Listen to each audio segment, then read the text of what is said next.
Yo everyone, the camera is bugging again. Nice. Fucking camera. Holy shit, today is everything's bugging for whatever reason, and I don't know why that is, but it keeps happening. So welcome everyone to today's live stream of Xenosaga episode 2. Well, I wouldn't call it Xenosaga episode 2. That's why I called it the Xenosaga episode, the Xenosaga mega stream. Welcome to the stream, Kiza. A few things I have planned for today's Xenosaga stream is, first off, we're going to finish episode 2 today. I tried it out. I'm 100% sure we can beat it. So we'll do just that. Then, if we have time left, I'd like to go into Pied Piper. For that, I'd like to react to the State of the Art podcast on Pied Piper. It's a little bit difficult, but I think it's the only way we'll ever be able to do it, honestly. And if after that we have time, I'd like to go into the missing year as well, so we get all of the information on Xenosaga, what happens after 2, all of the story, so that we can next week go back into episode 3 completely fresh, you know? So we know where each character is, what each character is doing for episode 3. But yeah, it starts with, let me just quickly open this. I don't even know if this is set up correctly. I tried to get the chat rolling for today, but it doesn't work, sadly. You know, I think it's a general OBS issue that they made, and I have to wait until there's an OBS fix. Nothing I can do about it, sadly. I wanted to get the chat on screen, but I couldn't, so that's a little bit annoying. But I have a bunch of stuff to drink here. Please hydrate, because outside is fucking hot.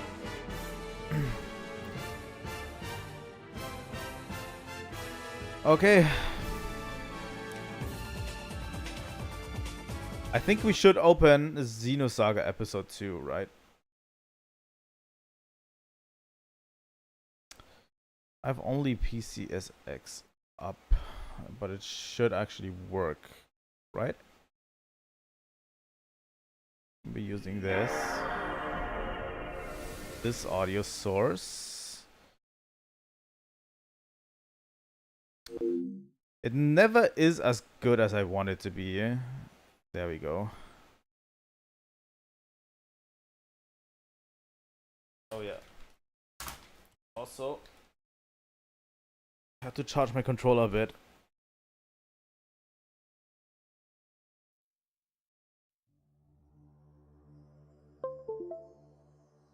I hope. Nope, I need to restart. Sorry guys, we have a bit of a trouble. No problem, right? We'll get there eventually.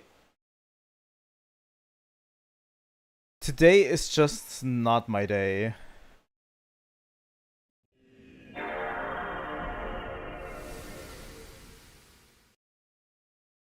Here we go.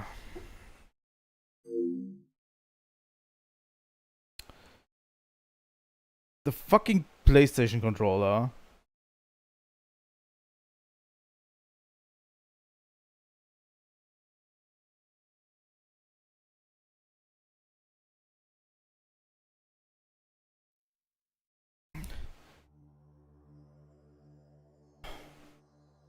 This controller is empty, although I just charged it.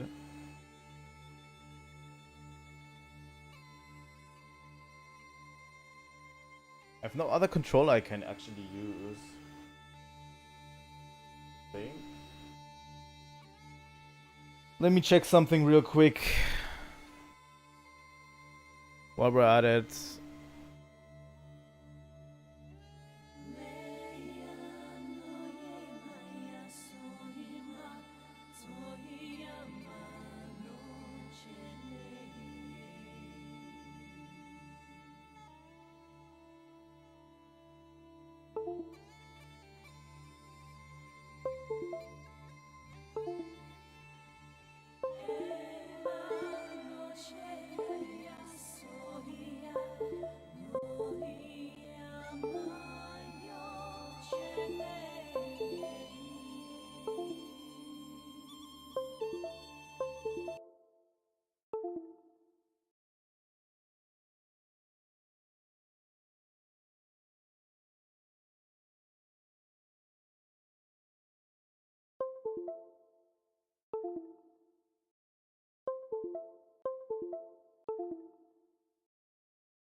Okay, we are back.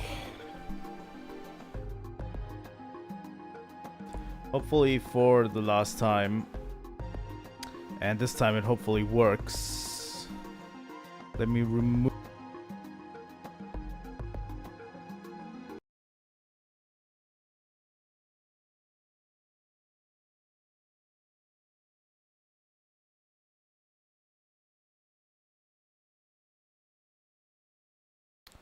My mic is now... Okay, here we go. I think we are back. I don't know, I had to get my PC controller. Because the PS5 controller is always empty. That stupid piece of shit. Honestly, one of the worst controllers I've ever had, in my opinion.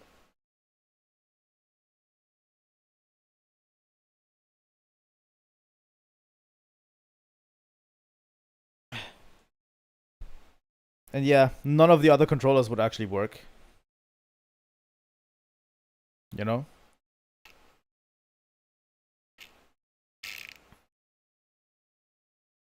None of the other controllers would work, so I had to get this one. And this is a Bluetooth controller. But it somehow works, I think.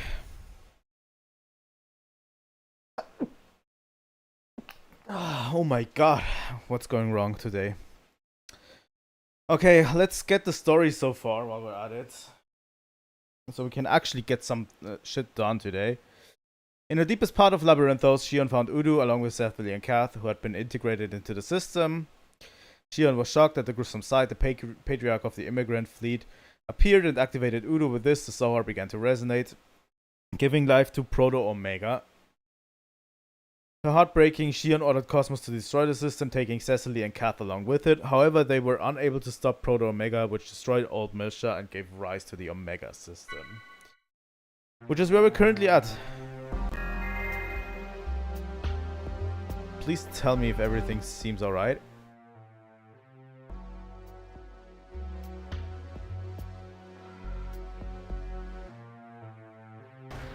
Okay. I played up to the bit where we were last time. So I destroyed all of this.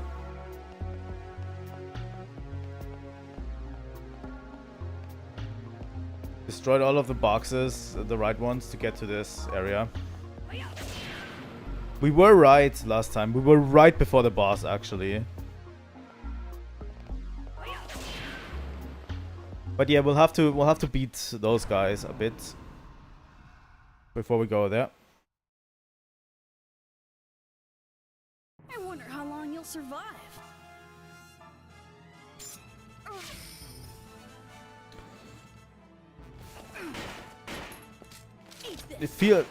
This controller feels a bit awkward in my opinion,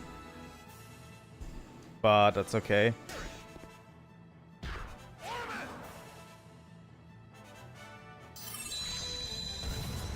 But yeah, it did a test run on the final boss as my test for this stream, and I actually managed to get him to about 1000 health before he actually killed me. So very close. So I decided we'll do him on stream.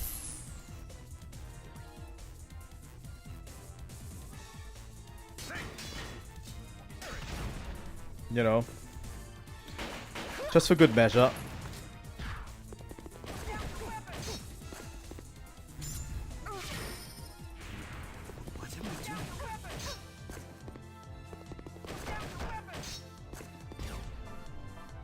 So yeah, the Omega system wasn't that hard actually, I find. I don't have a speed up function anymore, I think. Nope.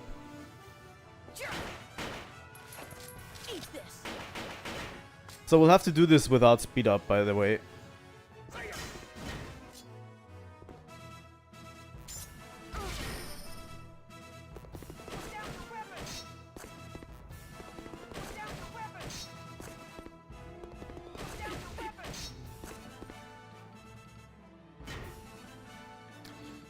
These guys are a pain in my butt. But I think the final boss is relatively easy to beat, I would say.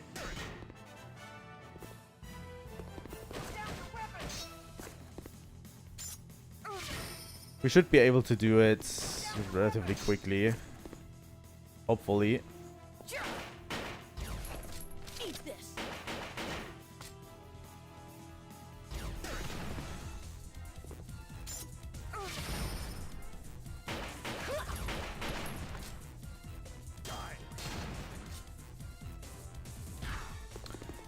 Doing everything in my arsenal to beat him. You know. Which should be fine. It should absolutely be fine.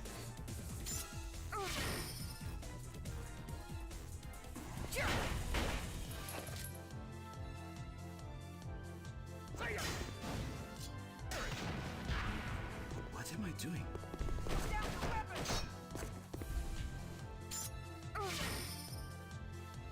Oh my god. This is a pain. Those guys take absolutely no damage.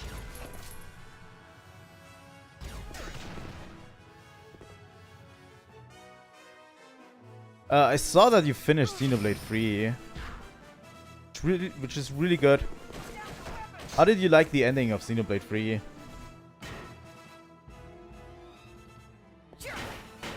The ending doesn't explain a lot in my opinion, but still good.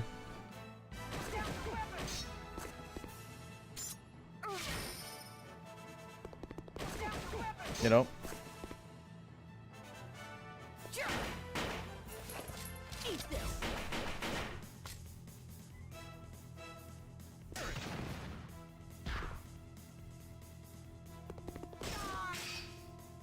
Honestly, I like watching the Xenoblade 3 ending. It's so good, in my opinion. Grant me a miracle.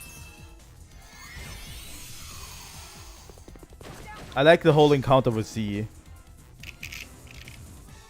Oh, I mean Z, not Z. Eat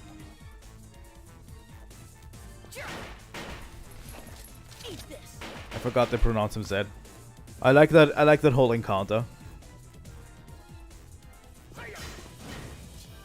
Probably my favorite moment is when Melia starts going, when Nia starts going all out.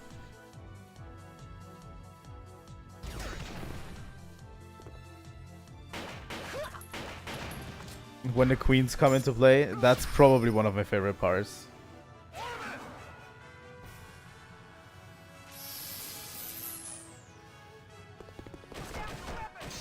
Honestly, so many great character moments in that ending.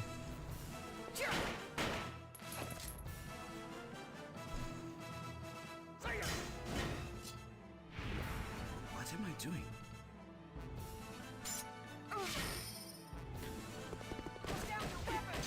Wow. These guys do a bunch of damage. Mystic powers, grant me a miracle.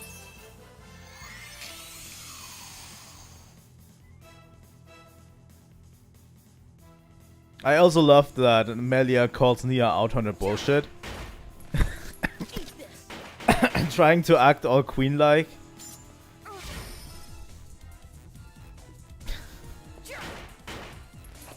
But yeah, and the ending sequence, honestly. Showing off Tora, showing off Poppy.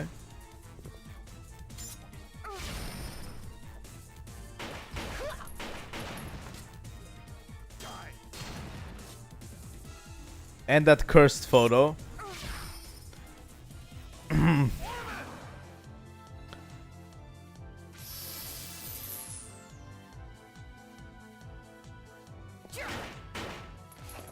Eat this.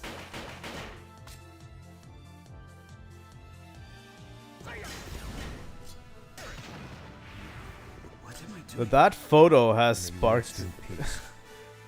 That photo has sparked so much debate in the Xenoblade community. It's incredible. I just love that they are looking all happy. They seem to be very happy together, all of them. And that's what I take away from the photo.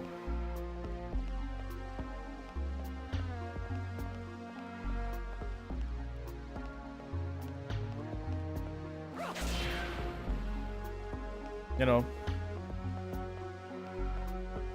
I think there's not much more debate needed, honestly, about it.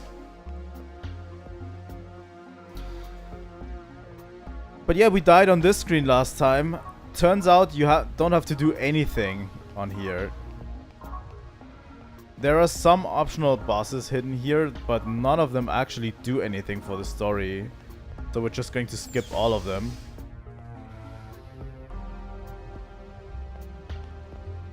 But did you already get into Future Redeemed? Or did you wait a bit?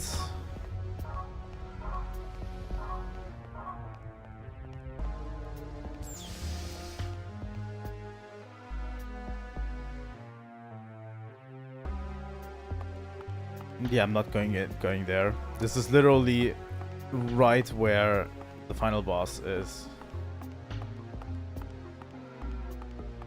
I wonder what's up there. I never looked up there. Where does this lead?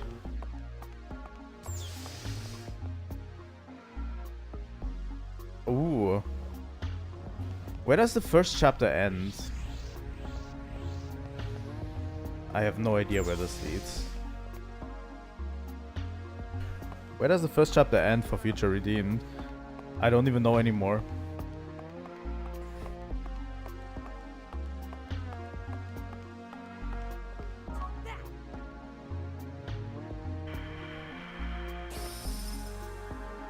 This gives us a save point.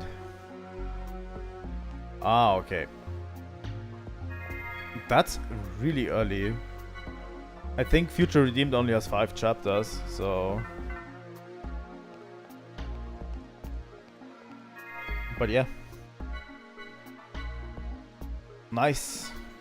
Well, after Future Redeemed is over, I can at least tell you about the ideas I have about Xenosaga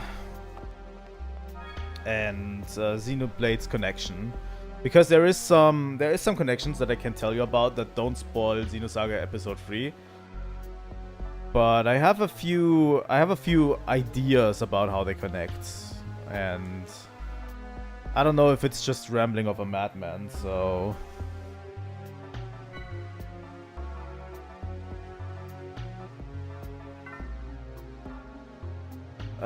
I want to change actually the party a bit, because we're taking Jin out and we're putting Ziggy in. Welcome back to the team, Ziggy.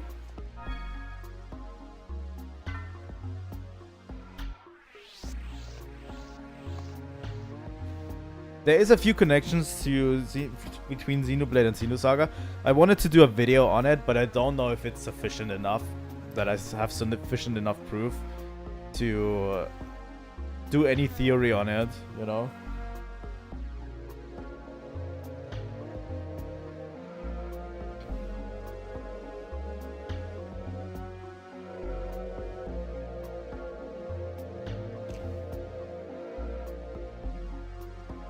This leads us straight to a boss fight. I think for now we're going to continue concentrating on Xenosaga Episode 2.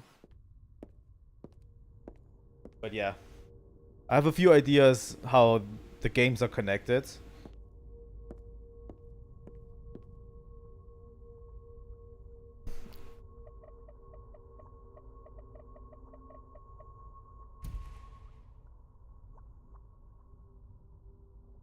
Oh.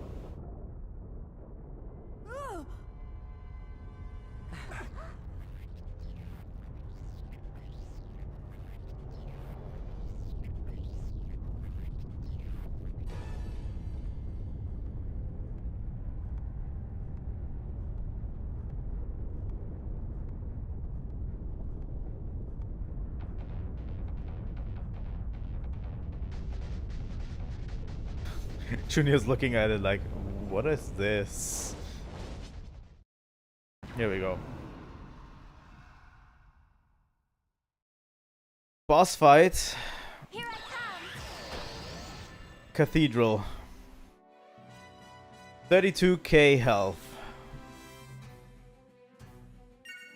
First off, we're going to stock.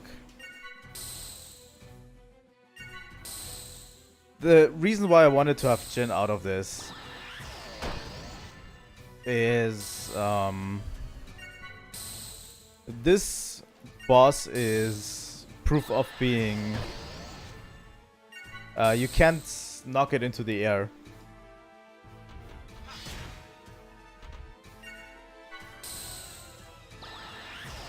And Ziggy can actually knock the enemy down.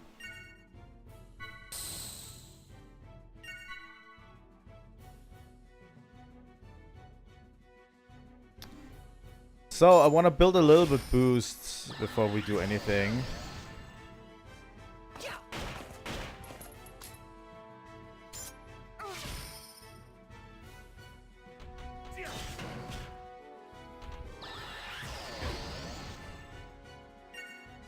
And Momo is going to ether a bit. I think I'm going to add Flame Sword to everyone.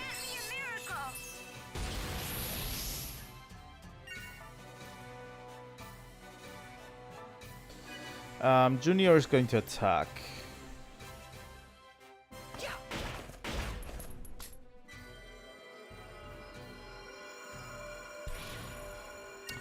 Stun. We're going to use an Antidote L to get rid of it. It does a bunch of status effects, but we're not really that worried about them because we have enough antidotes with us.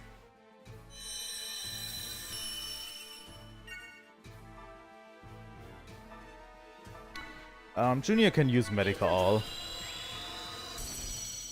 in the meantime. Ziggy can attack. Because I actually want a little bit of stock up. Ether. Flame Sword on Junior. Mystic powers, grant me a miracle.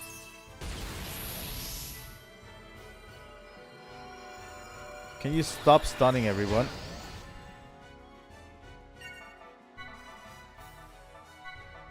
Take this.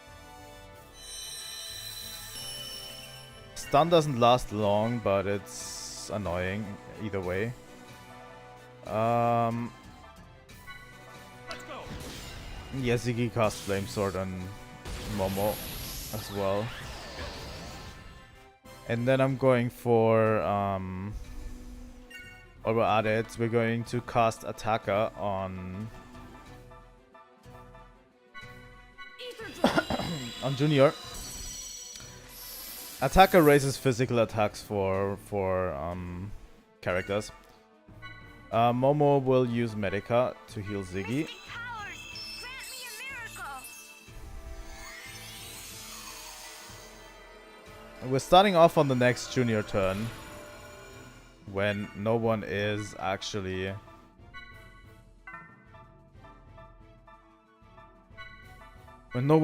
stunned.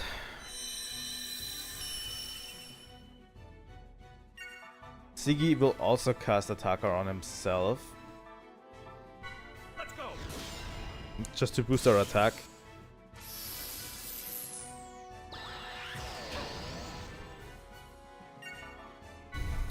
God damn it. What is going on with that stun?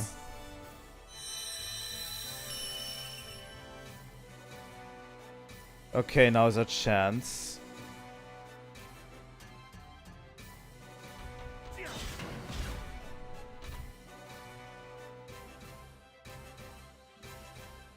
Okay, call to arms, which is not really great.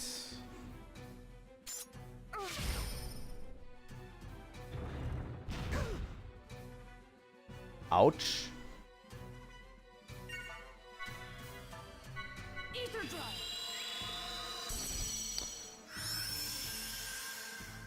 I don't remember this enemy at all. Mystic powers, grant me a miracle.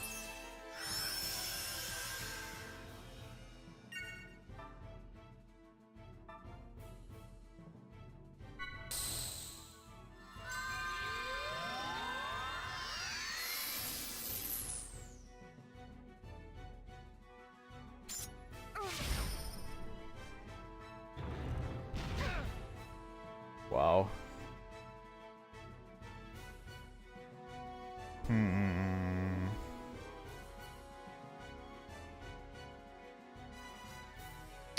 Let's try it at least. Junior double triangle.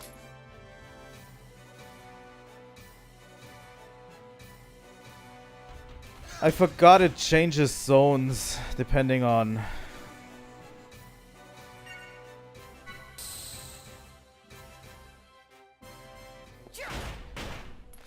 BC. BC again? Nope. Ouch. Yeah, okay, we're not doing so hard right now. I guess.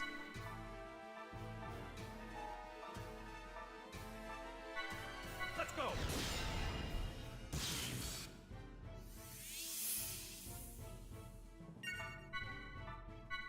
Mystic powers, grant me a miracle. I really should have done this before he went into this mode. So we're using BC, and then boost Siggy, then CB, down. There we go. Then we let Momo unleash. He counter boosted. Oh my god.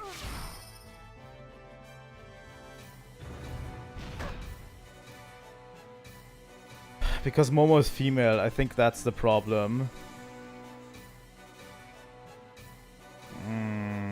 Okay. Eat this. Eat this.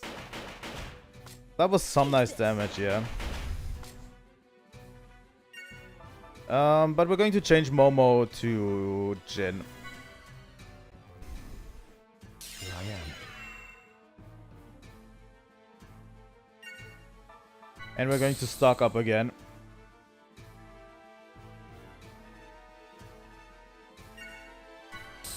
It has something to do with male and female party members.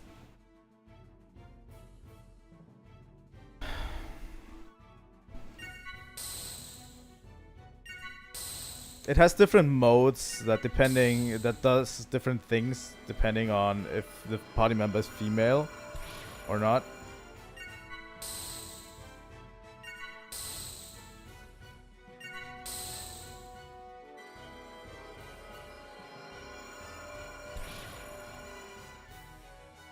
Okay, it went back to the original, which is CCCC. Zone break. Okay, I'm going to cast Flame Sword on Jin as well.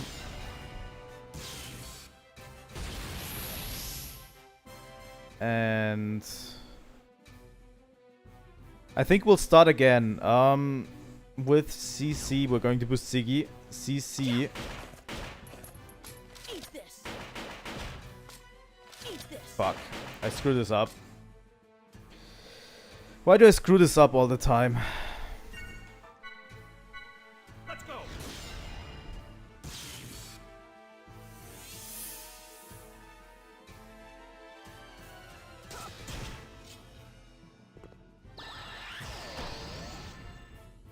Okay, Junior stocks up again. Yeah, I just need to stop screwing up. I think that's my biggest problem right now.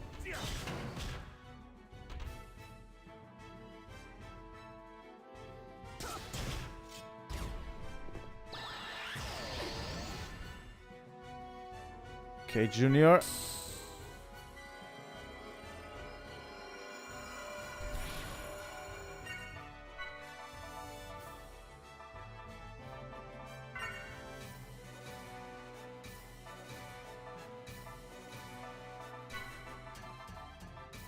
Let's get rid of the status effects.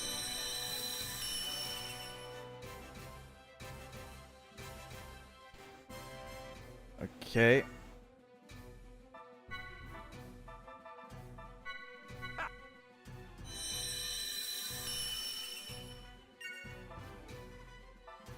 So Junior can cast Attacker on himself, I think. Ether drive. This turn.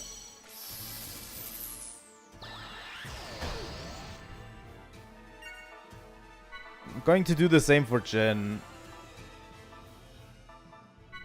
Kick. and Ziggy.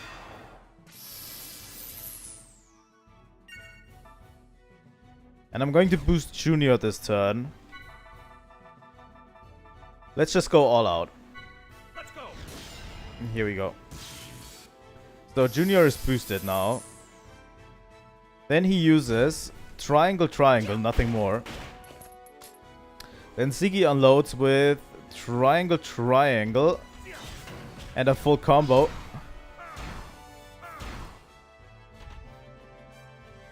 Then Jin does his full combo. Boosting Junior. And Junior does his full combo. Eat this. Eat this. Eat this. Okay. We're going to start stocking again.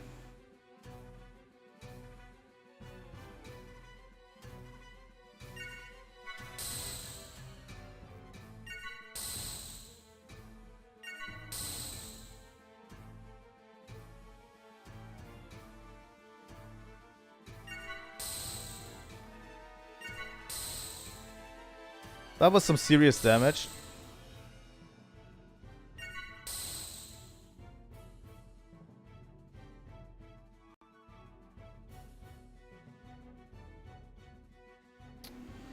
Okay, we'll have to switch out Jin relatively soon.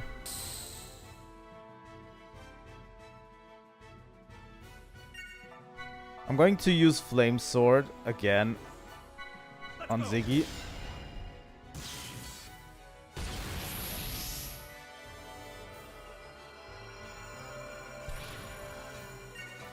And Flame Sword on Junior. Ether drive.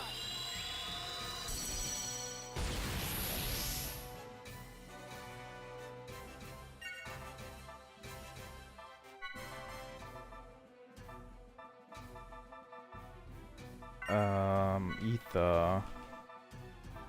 Flame Swords. Where is it? Jin doesn't have Flame Sword, then he gets Attacker.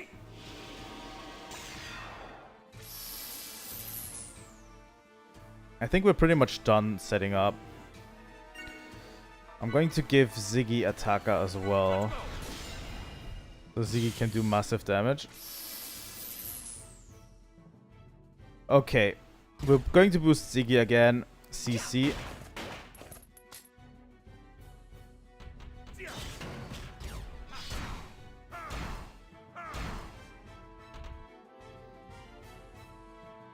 Then Jin.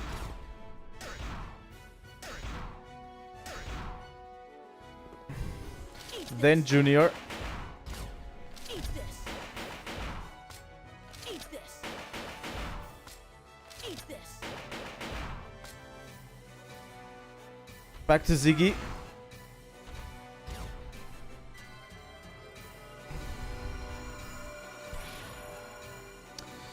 Okay, we have to change Jin. Let's change Jin back to Momo. It's my turn. Mystic powers, grant me a miracle.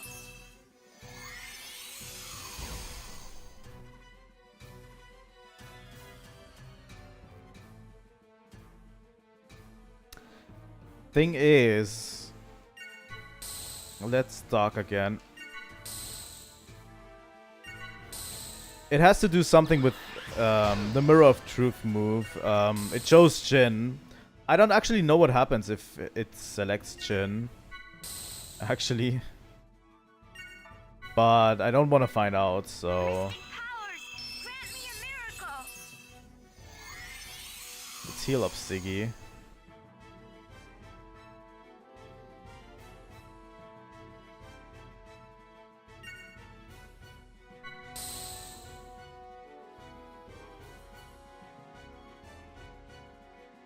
You know what? This should actually be enough.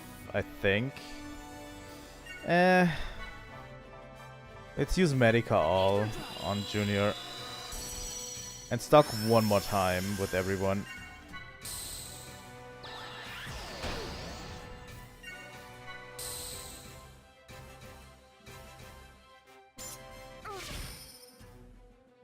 Okay. Same play again. Handing it over to Ziggy.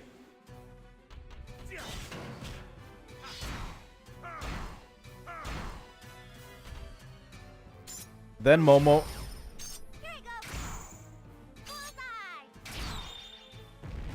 And that's it. I think it's a relatively simple boss. Not too much to worry about on this one.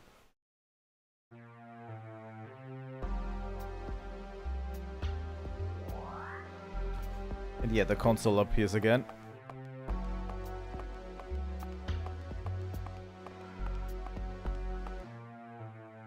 Move the platform. No. We're going to save first.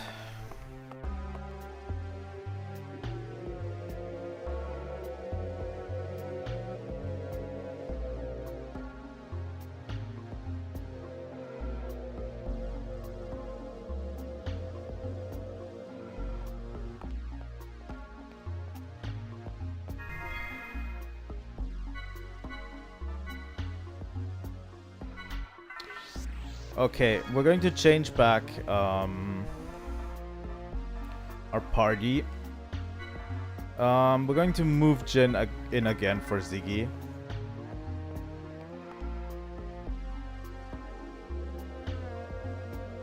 Let's see if we can actually finish the final boss.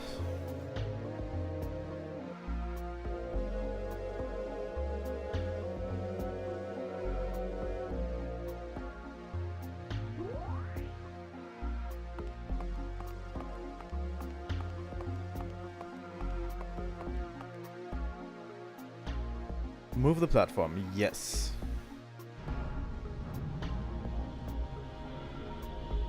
We'll have to play it a little bit well, and I hope we can.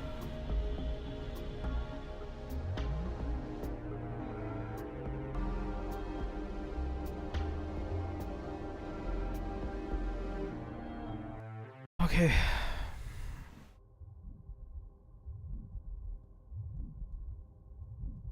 There it is, the Proto Omega. You've done well to make it this far. I suppose it's best not to underestimate the resilience of insects. I've heard enough of your crap. Do you really know what it is you're doing? I agree. Oh.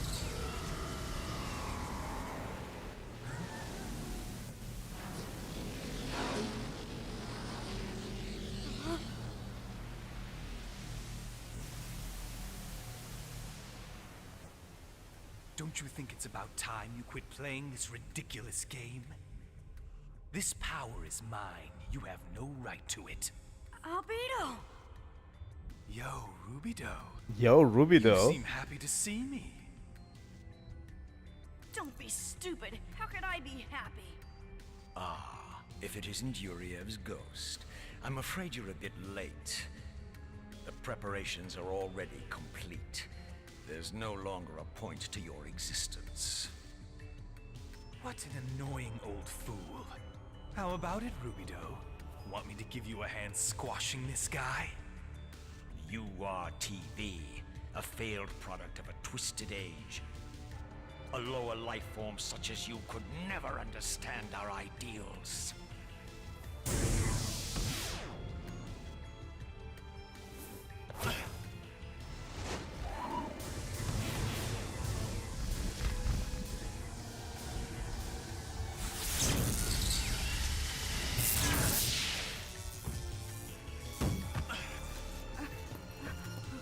That's rich. You people are unbelievable. You're going to destroy me? Complete destruction doesn't sound all that bad. Albedo! But you see, even reducing me to particles won't make me disappear from the cosmos. Hey, Rubido, don't forget to breathe deep and inhale the particles that composed me.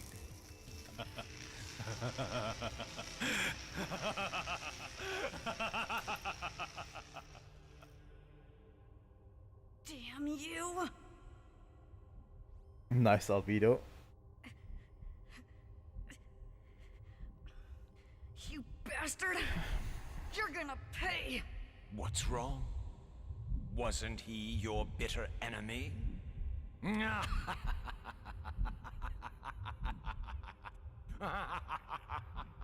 only one allowed to take Albedo out is me! And here we are. The final boss. Please leave this place at The once. Patriarch. Okay, first things first. Stalking. As usual. I shall show you the way. Yeah, that one hurts. That one hurts relatively hard. Okay, Jin also will move behind him. Proto Omega is silent, and I hope it stays that way. I really hope it stays that way. I shall show you the way. Ouch. Jin hasn't got a single turn so far. Okay, Momo is going to Aura Sword everyone.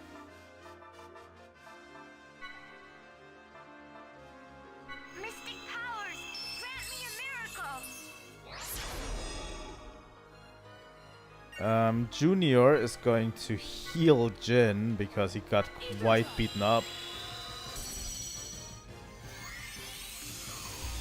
Jin gets absolutely no turns. Incredible. But yeah, he does a ton of damage, by the way.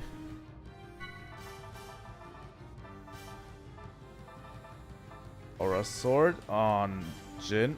Mystic powers, grant me a miracle. I already had Aura Sword on Jin. I'm already fucking up. Going to stock one more time.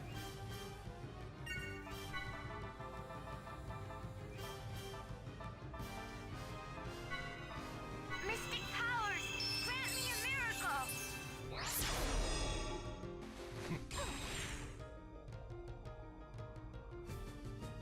Okay, Junior has Aura Sword and slow.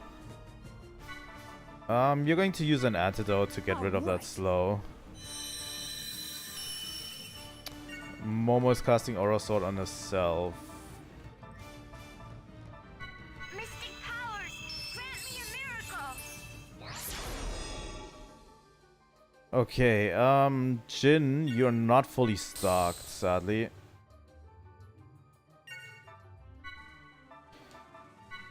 Mystic powers, grant I hope I'm not using too many turns setting everything up. It shouldn't be, but Junior is using Attacker. Ether Drive!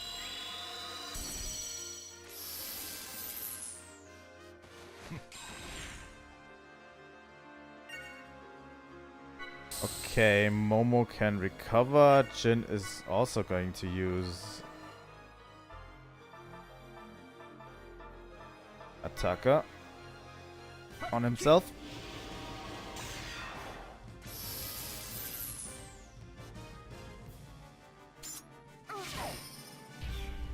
I shall show you the way.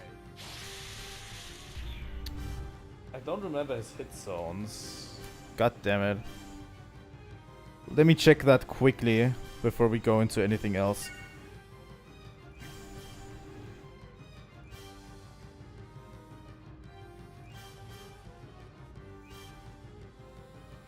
I thought I studied them, but I actually didn't.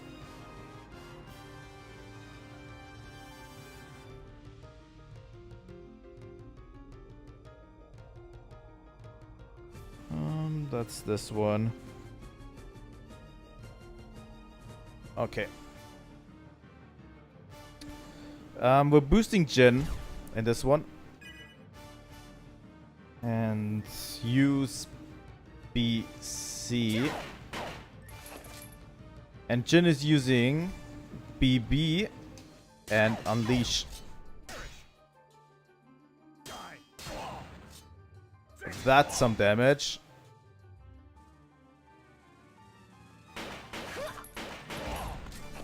Bye-bye.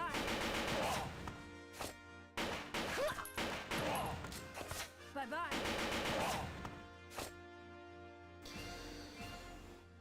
The biggest problem is I can't boost Momo right now, which sucks.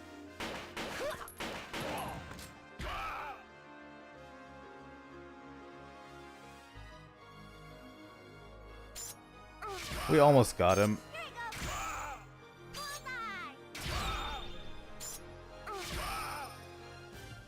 That should have done enough. And he's dead. That was the final boss. I cannot possibly lose to the likes of you. That was not the final boss.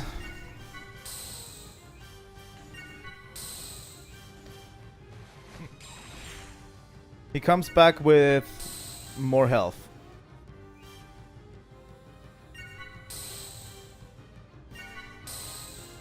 They even gave you a fake experience screen, which I really like as a concept.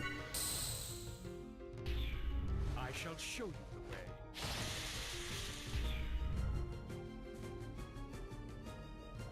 Okay, Momo is casting Aura Sword on everyone again. We're just repeating the thing from last time.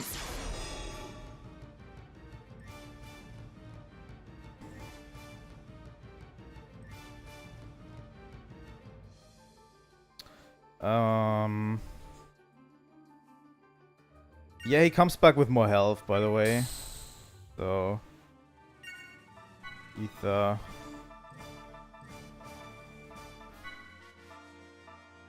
Mystic powers, grant me a miracle.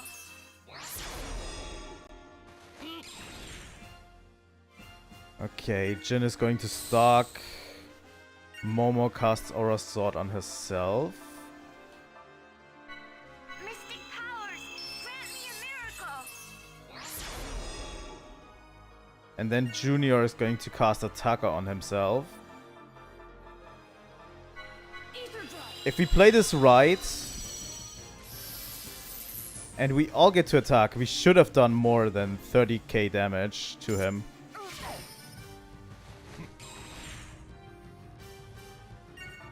Ether.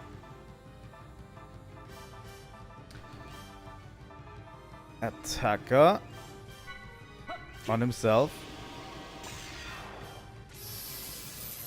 Okay, Momo is going to boost Junior. And Junior is going to use BC. Then move over to Jin.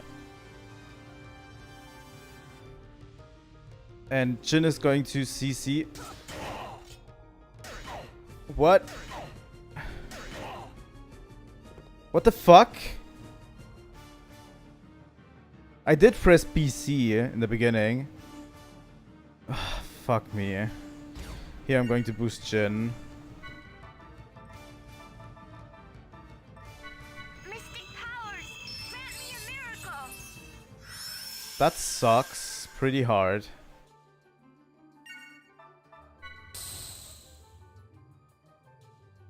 I'm going to boost Jin again with... Junior is going to attack just like this, and Jin is going to stalk again. Stalk 2 should be enough, hopefully.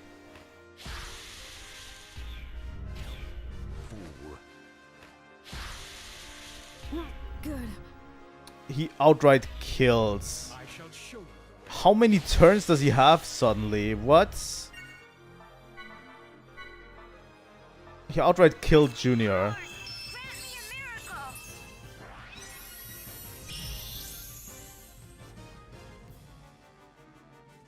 Fuck. The next thing to move is the Proto Macabre. Do I have anything that can save us? Medica 2 on Jin.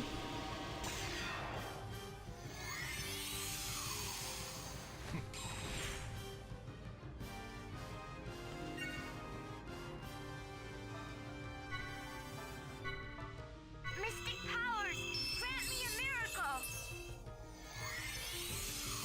Okay, Junior's getting attacker back.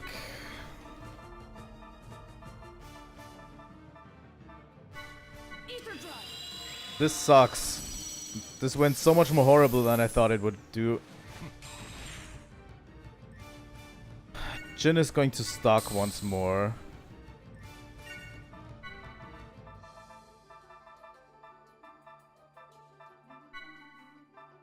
Mystic powers, grant me a miracle.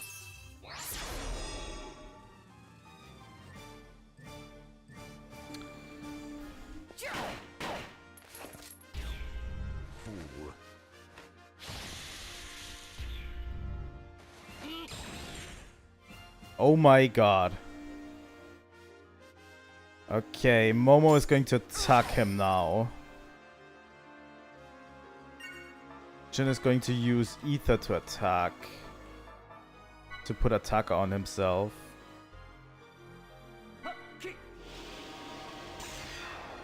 Momo should be next. So if I Ether Medica 2 on Jin.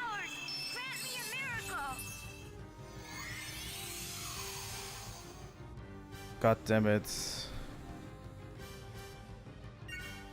Junior's Aura Sword and attacker. He should do crazy damage.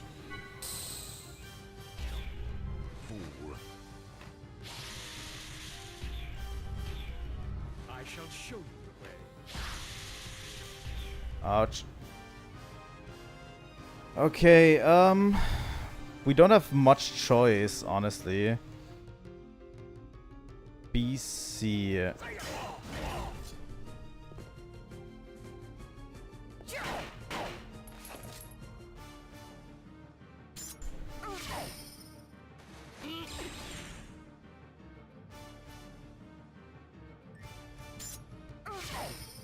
Okay, now we use BC, boost Jin, C,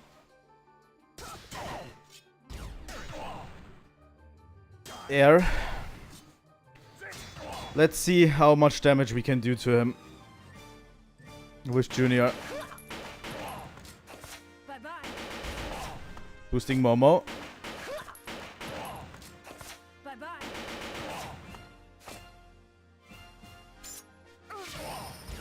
Here I go. Bullseye.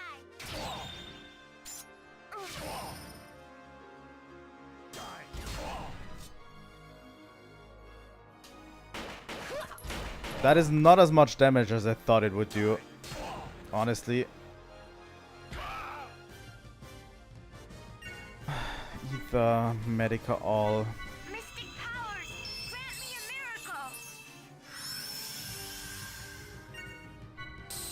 I think we're going to lose this one. Oppose me never return alive.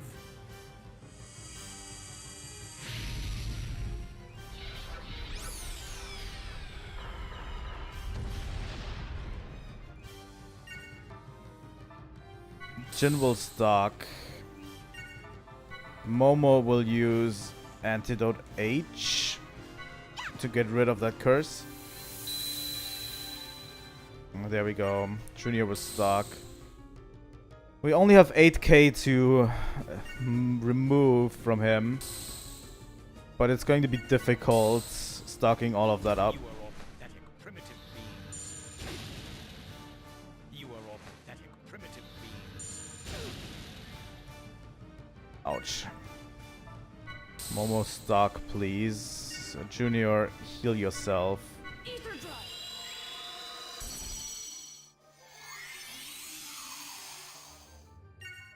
Momo stock. Fool. I don't have time to deal with the likes of you.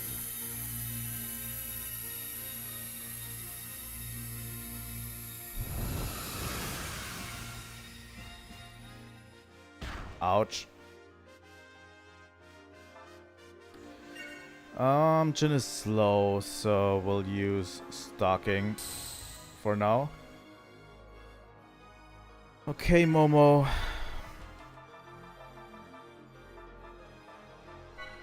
Aura Sword on Jin. Powers, grant me a miracle!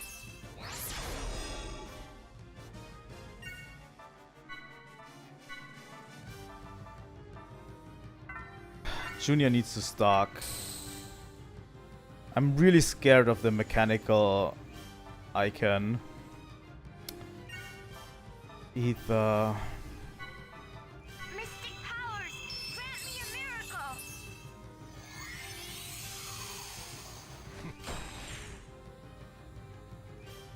miracle! Jin needs to actually attack him this turn. Okay. I think we'll burn him down this turn. Get ready. 8k damage. B, C, and then we move over to Jin.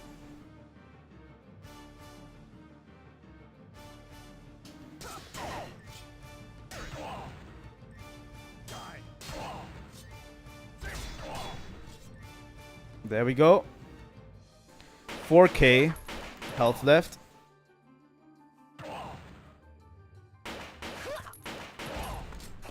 Bye-bye. That's it.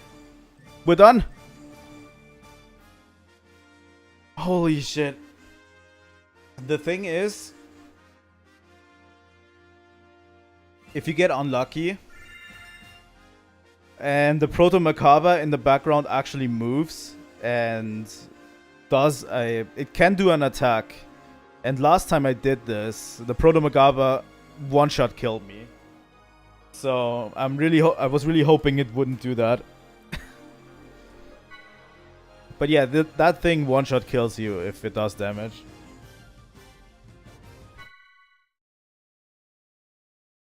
Completely incomprehensible. Why do you stand before me like this? What good is any of this going to do you? How the hell should we know? You're the one who's doing all this. You're the enemy. I don't have time for this nonsense. Once you see this, your babbling mouths will be silenced for good. A UMN phase transfer cannon. A weapon that can strike any target from anywhere in space. Why, you... Don't worry. I'll send you to meet him soon. When you reach the afterlife, be sure and tell Helma too.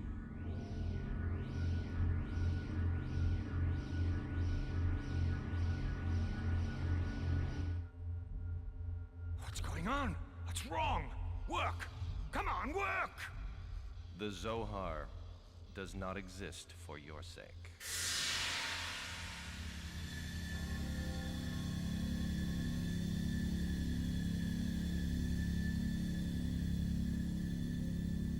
Who's there? We'd appreciate it if the supporting actors could just stick to their roles. You're... Testament! Exit the stage. Your act is over.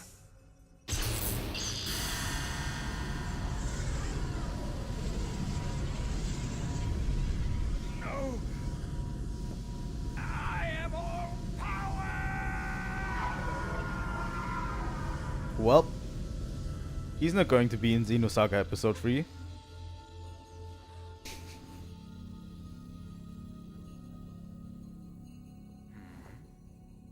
What is it? See someone you know?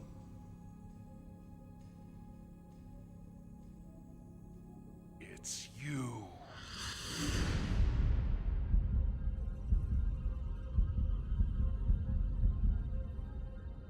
You! Voyager!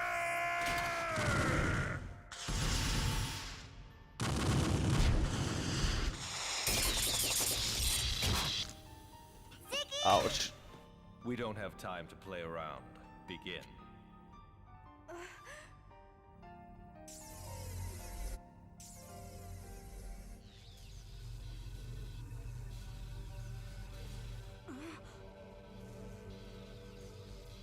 That must have hurt, Ziggy. Stop it! This is not what you were born to do!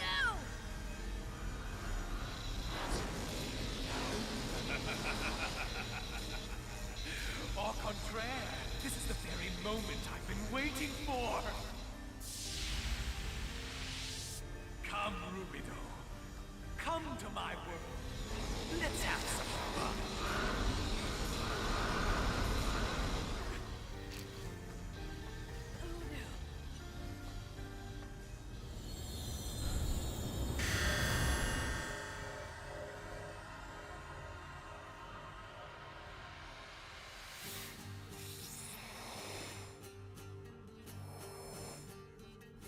Oh. KOS-MOS? Shion, under the current conditions, I can hold this for approximately 3 minutes. Please escape immediately. KOS-MOS? But how? The Elsa is currently heading towards our present coordinates. If you destroy the exterior wall, you should be able to rendezvous with it. Destroy the wall? Well, Ziggy's got hit pretty hard. Leave it to me. Ziggy, you shouldn't be moving in your condition. Don't worry. They can always repair my body. Stand back.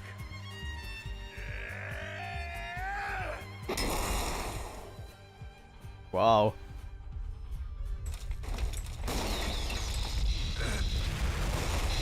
Ow. That must hurt.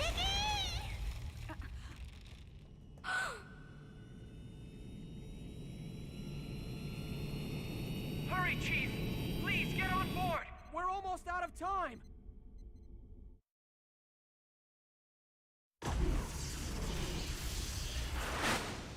Yep, that was Udo. Behold, Rubido.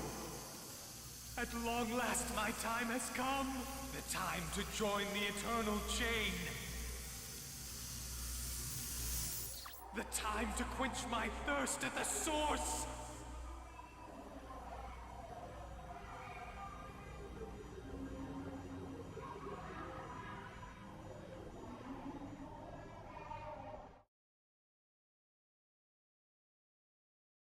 Goddamn Albedo.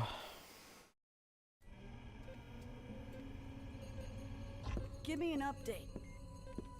No change in the waves from the space-time anomaly. Further expansion appears to be temporarily halted. Well, it sounds like we owe one to KOS-MOS. We don't have time to relax, little master. The phenomena alteration may have stopped expanding for now, but it's just a matter of time before it starts up again. It'll swallow up the whole region eventually, won't it? Isn't there any way to stop it? It's likely the only way to resolve this situation is to go in there and destroy the source directly. But the risk involved is enormous. How are the Elsa and the assault craft? They have sustained a great deal of damage, but they are still operational. We can launch at any time. Okay, got it. Shelly, I need you to take over here. Acknowledged.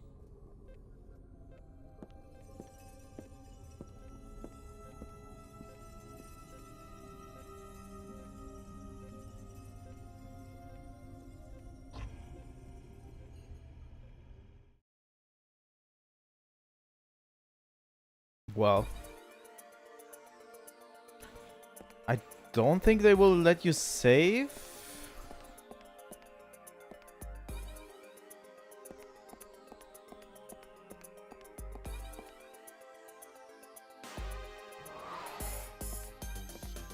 But yeah, the whole thing has been swallowed up by Udo. Albedo basically, being with the Zohar, activated Udo. So we have to take out the source to stop the phenomenon. Which is Albedo.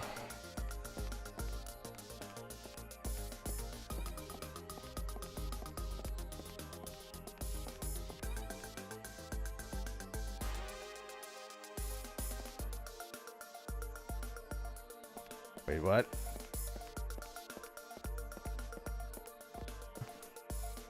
Relaxing for a bit? What are you talking about, my dude? We just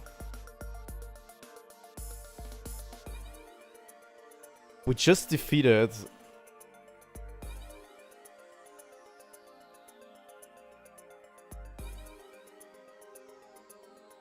okay. That is a little bit weirdly telegraphed that you actually have to go to the park on the Durandal.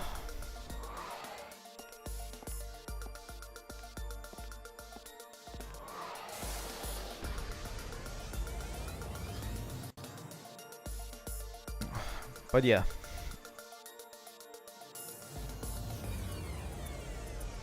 The Patriarch is the final boss, by the way. At least I count him as the final boss. We'll see what happens next.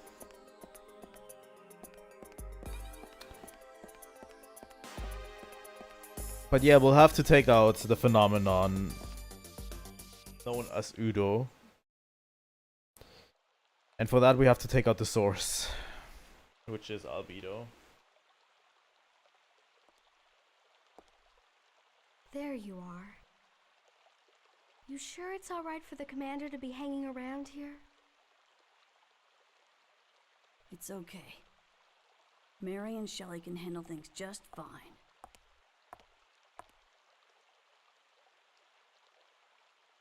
You were thinking about him? He keeps calling to me. It seems he wants to settle the score. But he's your brother. Are you sure you can fight him? I don't know. But I have to go. I hope the audio is okay, by the way, in that range. I can't just let things stay the way they are now. I'm the only one who can stop him, so... Because we're slowly moving to the finale of this game. How's Ziggy doing? Can he move yet? I don't have any details, but I know Momo hasn't left his side since she started repairing him. Good. I see. I think I'll go check in on them. We'll be heading out as soon as everything's ready. Tell everyone to be on standby. Okay.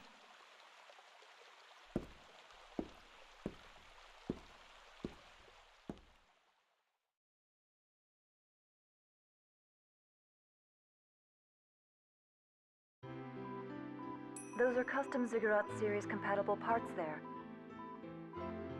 They treat the repair manual like an ancient manuscript. It was difficult to get a hold of. Thank you very much, Dr. Misrahi. You can call me Yuri. I'm tired of the whole doctor thing. By the way, Jan Sauer, I have something I'd like to talk to you about. Yes? I understand you've been refusing lifespan extension on your organic components. It's already been a century since you were revived. The average lifespan of a living brain that hasn't undergone extension is 130 years. Would you consider living just a little while longer? For Momo's sake. Besides, there are a few things I'd like to learn from you. From the way you live.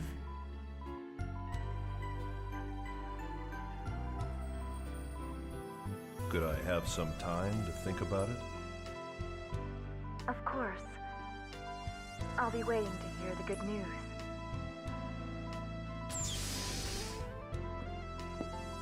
Cute. Sorry. Guess I was eavesdropping again. I don't mind. I have nothing to hide. Momo, I'm sorry. Could you go get the parts for me? Okay.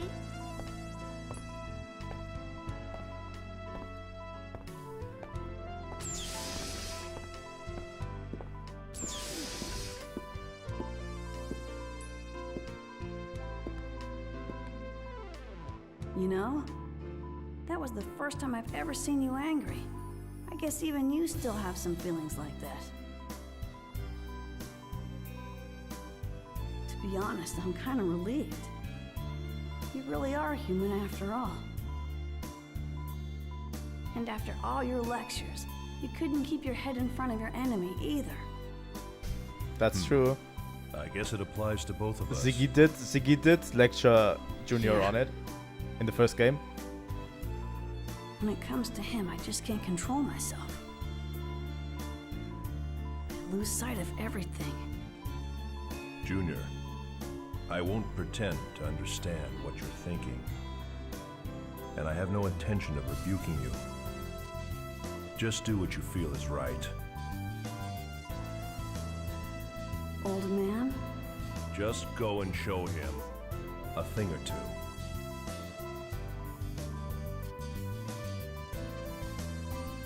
Yeah, I'll do that.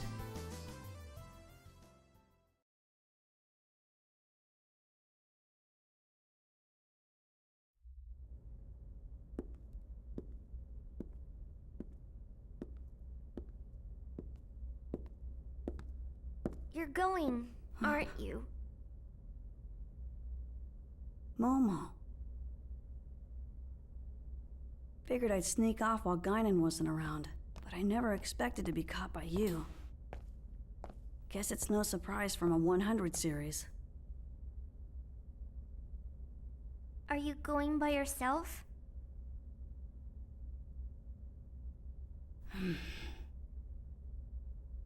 Why? You always try to take on everything by yourself. Can I go with you too? Sorry. He's calling me. He says it has to be me. I'm his brother, after all. I wasn't always a good big brother, but now I've at least got to settle this. Junior. I'm sorry. Do me a favor and think up an excuse to tell the others. You're coming back, right?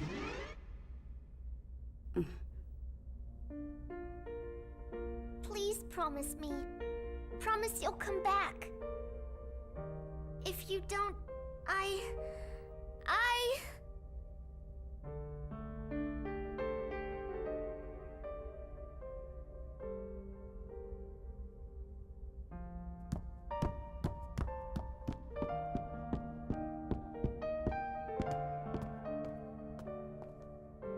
And he just goes.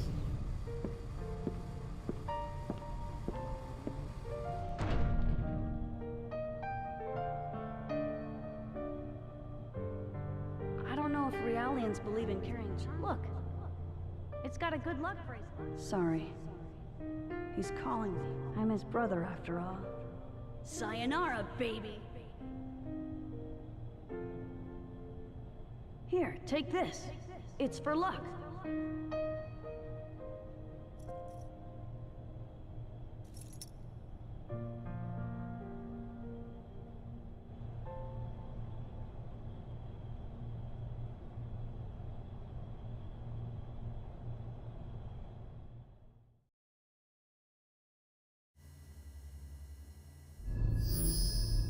The third hangar's hatch has been forced open.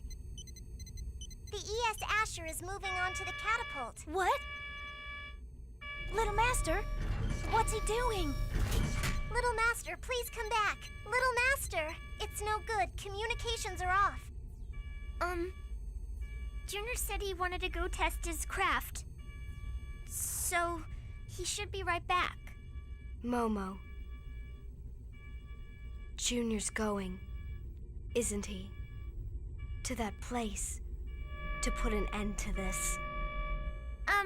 Well, he promised. He promised he'd come back. So, I know. It's all right. You really are a good girl, Momo.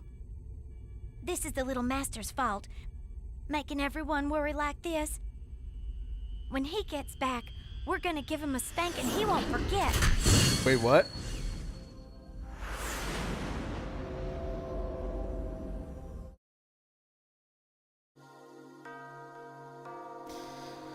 Okay, then let me save right here.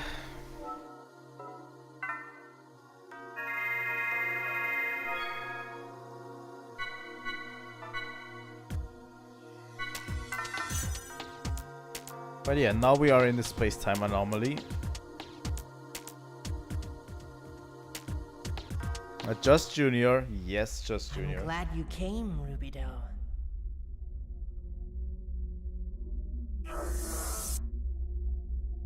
What's the matter? It's unusual to see you alone like this. Aren't your little friends with you? I can handle settling things. With you by myself. There's no use pretending. You're scared. Scared you'll abandon them just like you did before. You might even end up letting them all die. That's just like you, you coward.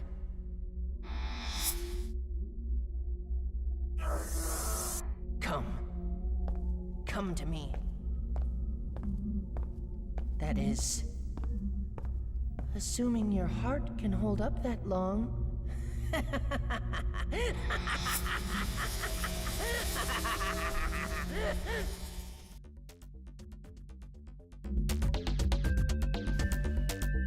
Well, Albedo.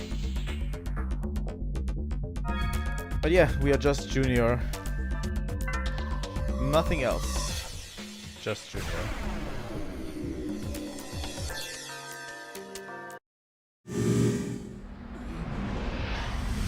I'm making graves for Rubido and Negredo. It's just for pretend, though. I'm practicing so that when they die, I won't cry. If I link with Udo again, I wonder if he'll kill me. I hope he will. He is our leader after all. I wouldn't do anything like that. Of course you would. That's how you're built. Because we're the anti-existence of Voodoo. Do you know what the link is like?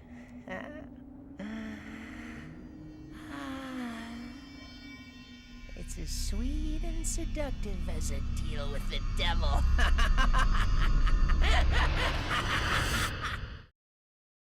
Albedo is just such a good villain. Honestly, the build-up throughout this game and the previous game was really good for him.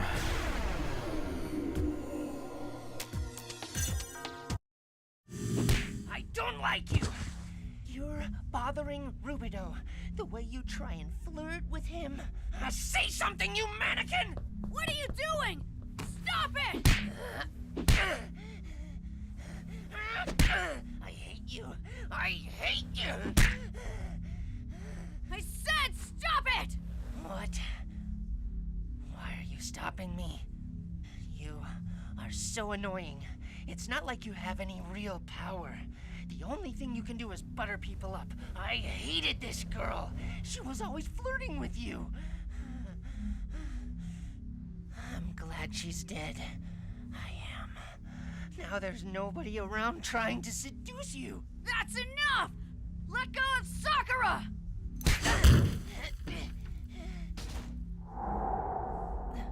Momo? No, that's right. There's still that imitation. You're such a pitiful man, Rubido.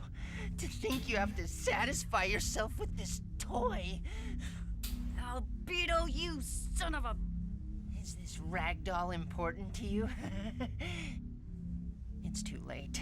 She's already been damaged by my own hand. Stop! Don't say any more! I enjoyed every minute of it, too. Oh my you god. should give it a try yourself, Rubido. I'm sure if it were you, she'd be happy. I told you to shut up! Let's hurry up and finish this. When I kill you, I'll have everything. It's so disgusting. I'm sick of you clinging to me like this.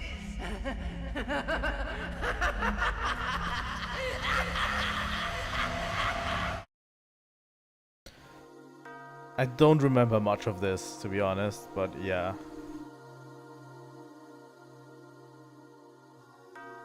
Gets pretty hardcore, to be honest.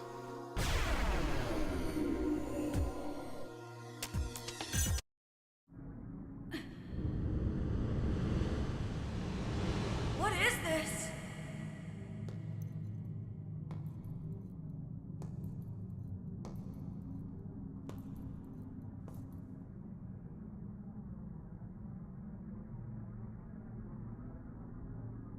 Yo, Rubido, are you ready to fight now?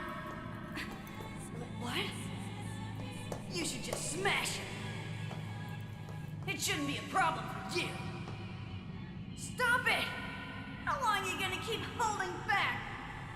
Kill him already! Come on! Stop it! He was always getting in the way. You don't need a loser like him around. Stop it! Hurry up and kill me. Stop! Damn it! Not now! Red Dragon mode! The anti-Uno ship! No! No!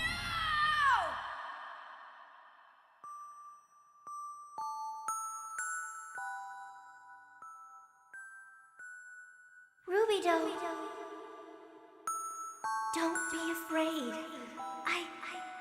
I believe in you, Rubido. Yep. Junior's going through some things. I am... Me. I won't give in to it.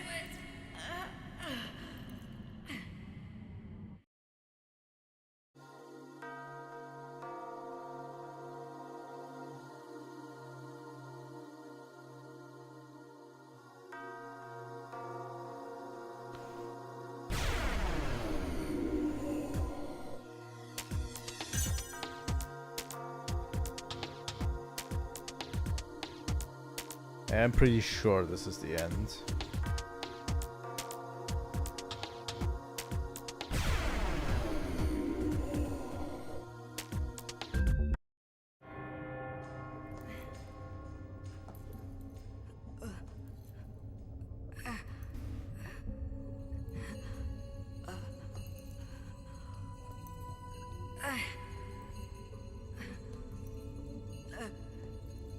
Glad you could make it, Rubido.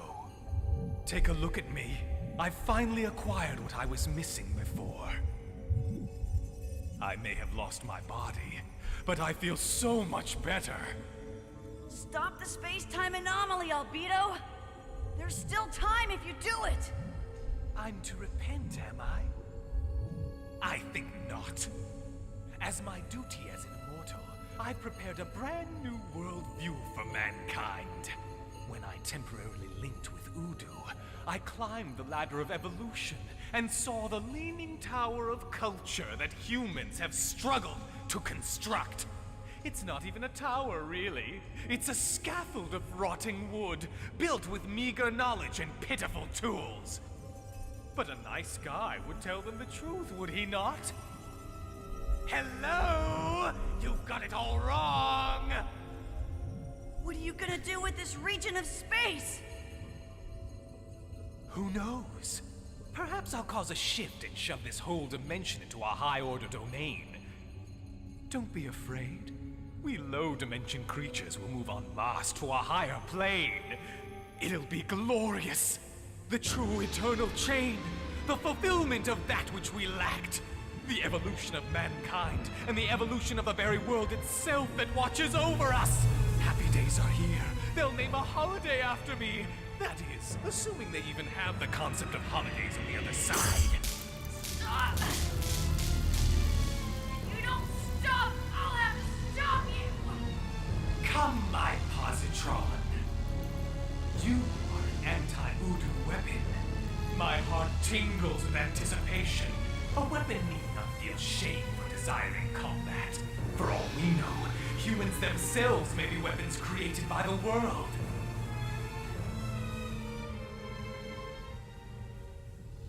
You're right! I am a weapon! Every cell in my body is aching for a fight! They long to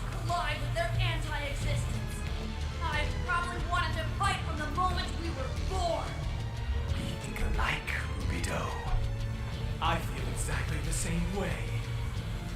Right now, I'd like to rip you to shreds. Bring it on! I'm gonna rip you right out of here and drag you back to the Randall. I would enjoy Albedo Holiday. There's no one here to hold us back. Bring it on!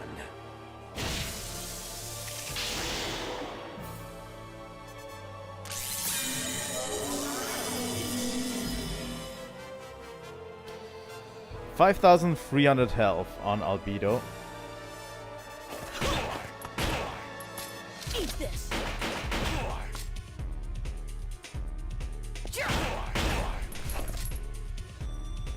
Come on, give me more, more, more! This technically counts as... Eat this! This counts as the final boss, Did you theoretically. already forget how to rip someone apart? Don't disappoint me. Show me what you're made of. Theoretically. But it has one stipulation. Tickles. Tisk, tisk. Stop with these pitiful attacks. That makes it not the final boss in my opinion, which is... You cannot lose this fight. Eat this! Give it to me. Fill me with your rage. You can't lose this fight. Pretty sure. Eat this! Come on. Give me more, more, more. He's just taunting you the entire time.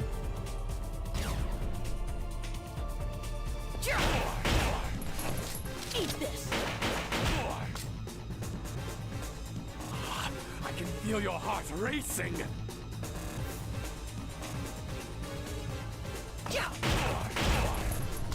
You know, which is why I'm not counting this as the final boss.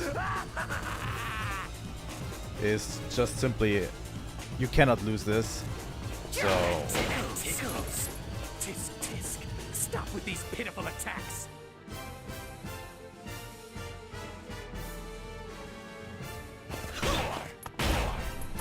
Eat this! The only one who can kill me is you, Rubido.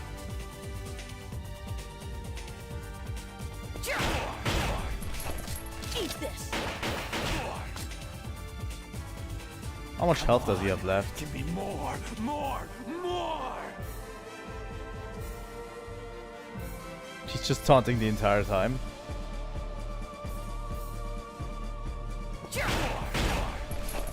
Eat this!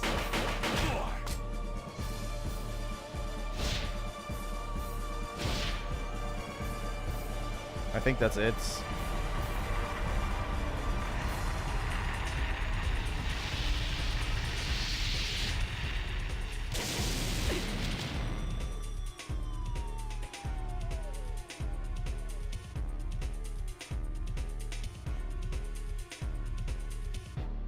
There we go.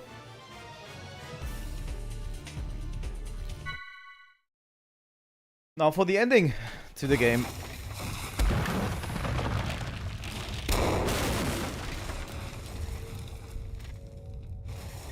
Not bad. Rubido. Albedo? You... Well, Rubido. Admit it. You enjoyed that, didn't you? Yeah. It was fun.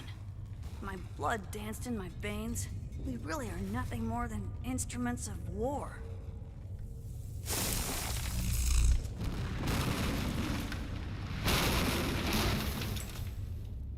No, that's not it. We're not foolish because we're tools.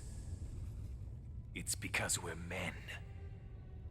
Oblivion, huh?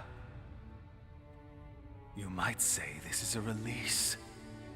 At least, I won't have to fear losing anyone anymore. Albedo? What's with that face?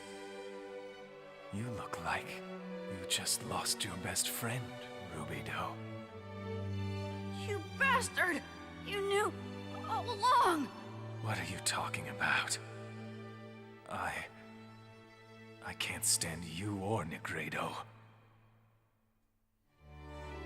Rubido, beware of Negredo's shadow. Think why it is he doesn't react to Udo.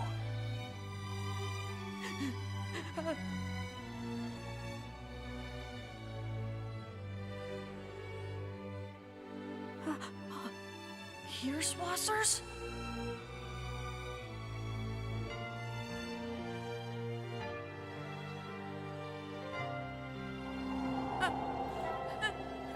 No, don't go! Albedo, don't go! Don't leave me alone! Look, Rubido. I'm free.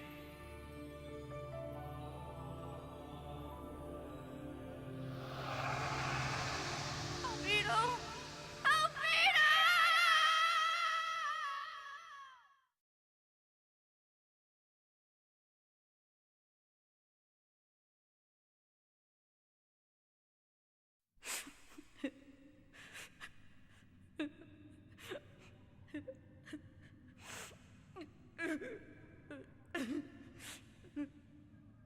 Well, What's wrong, Rubido?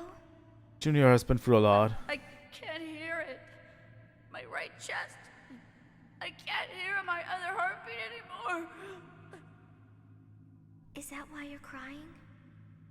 Leave me alone. I just tore away half of my body with my own hands. The me that's here isn't me anymore. Were you really that weak, Rubido? That's not the Rubido I know. Who cares? None of that matters anymore. Get up, Rubido. There are people waiting for you. Don't let them down now.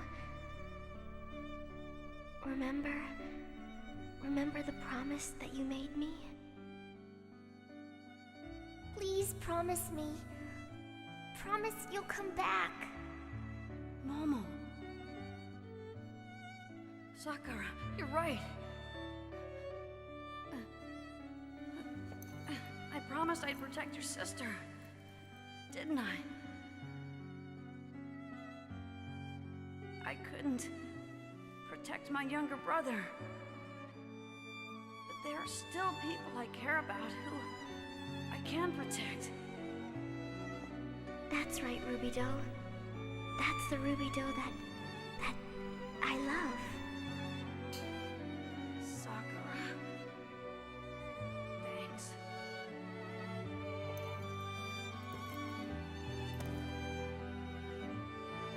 You did well, Junior. Come on. Let's go back to the others. Finally, he'll be able to find peace. Yes. But this is not the end. No. This is just the beginning. A tiny ripple has just been born in the world that surrounds them. One day, that ripple will grow into a large wave, and it will swallow even them.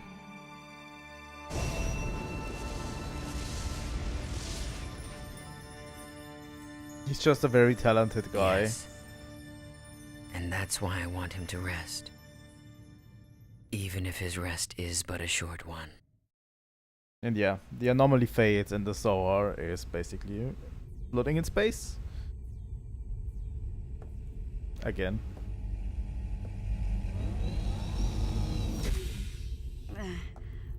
Sorry to worry all of you. Junior! Thank goodness! Oh, you're okay! Oh, I'm so happy. Yeah, I promised after all. But it was really this guy who saved me. Guess I owe him another one. Bye, Chaos. Junior, did you make up with him? I don't know about that. We were both pretty stubborn. He said he hated me, right to the bitter end. Oh, I see. So it was just a big family squabble, huh? Mary, we have a Zohar confirmed at point 3E.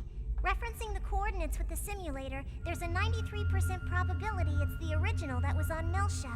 Nice work. Ready to wire the pod for launch. This is our last job. Give it everything you got. Warning signal. Abnormality in the surrounding space detected. What? Give me a full report. Large-scale spatial distortion detected. A large mass is gating out. Mass estimate increasing. Immeasurable.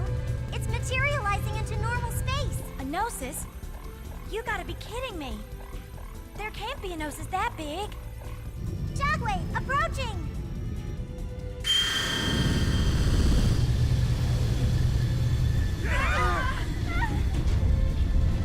It's coming. Abel's Ark.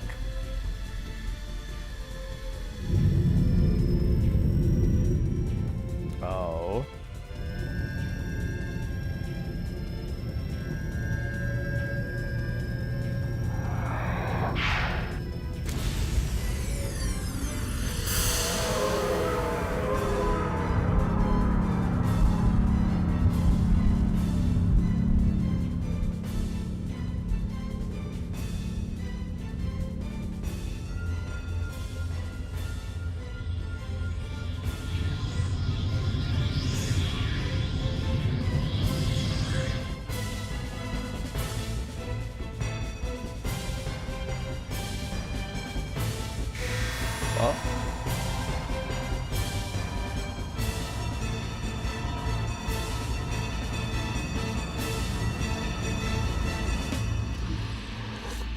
It's been a long time, Yeshua. I'm pleased that you've come. But didn't you say you weren't going to intervene? I've made up my mind. I won't hold back anymore. That's wonderful. I'm thrilled that you'll finally be entering the stage.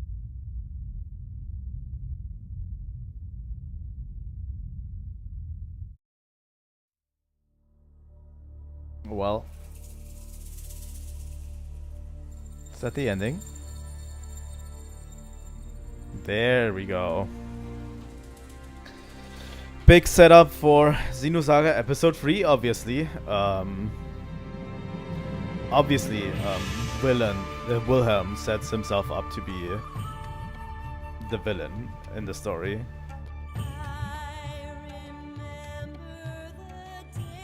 Mary! Come here a second. What are you doing? Listen, think it'd be okay if I kept a dog on the bridge? A dog? Hey, come here, boy. Oh, cute.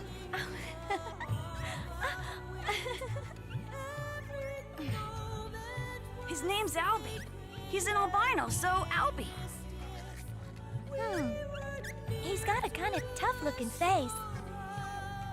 Yeah, I hope he doesn't misbehave like someone we know.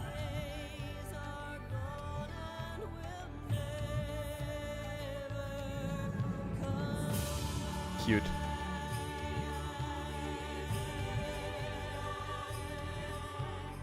Welcome back, Momo. It's good to be back. I'm planning on living with Momo for a while. I'd like to ask you to protect her again should the need arise. What are your plans now? Through the kindness of the representative trustee, I have been assigned to the Kukai Foundation. I'm to be stationed on the Durandal, and if Momo requests, I will be loaned out to her as a matter of priority. For that purpose, I will also be undergoing life extension. Really? Which representative trustee made the request?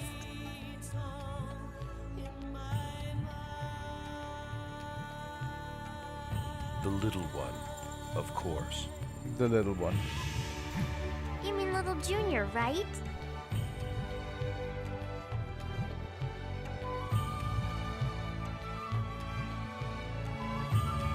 So, you're really going? I don't believe this chain of events is truly over. And I'm concerned about that Ormus organization the Patriarch mentioned. Of course. Your bookstore idea didn't last 6 months. I hope you won't be changing jobs again quite so soon. I'll do the best I can. Although, I don't know if time will wait another 6 months. Hey, people, it's time to get moving. Come on up to the deck. Jin!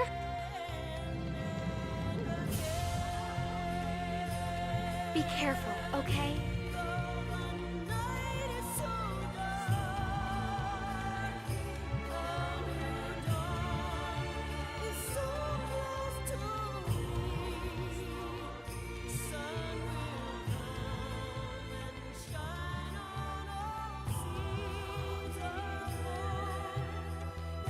Alan. Oh, Alan is the GOAT. Still to this day.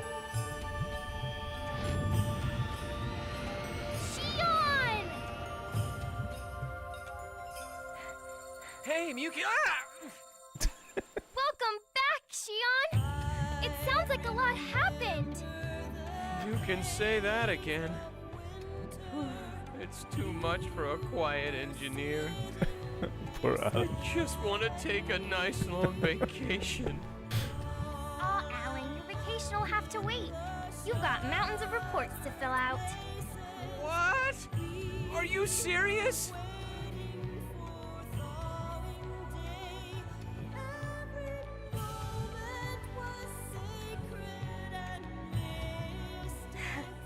Well, KOS-MOS, shall we get going? It's time to go home. Poor Alan.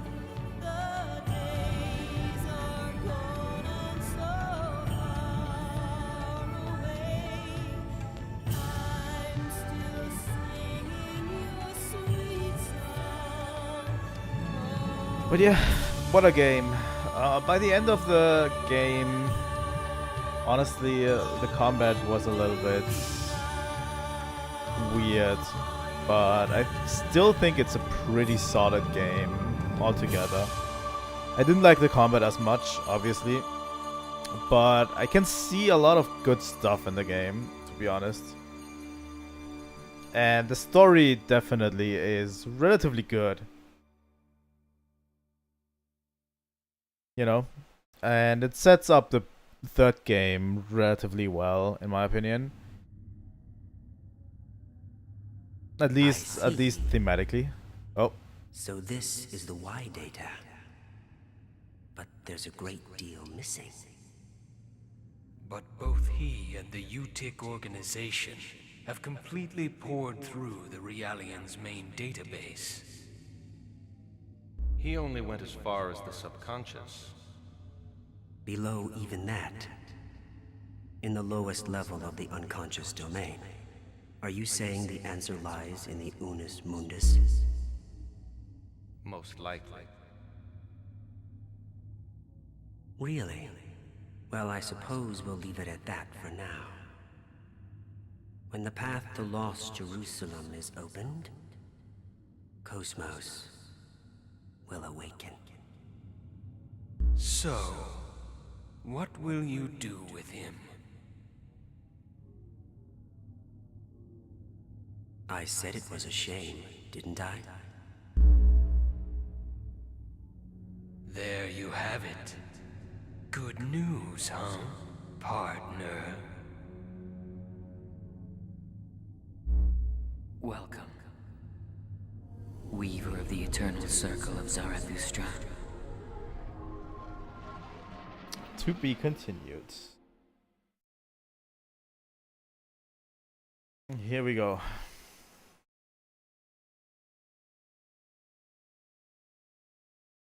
Save Xenosaga clear data. Yes, I would love to save the clear data.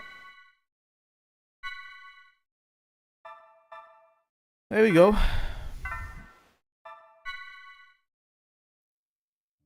I think if we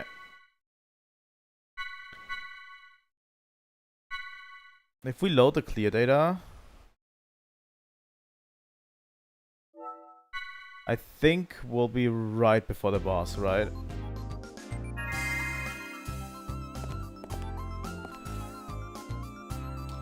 This is all post-game content that is not in the story.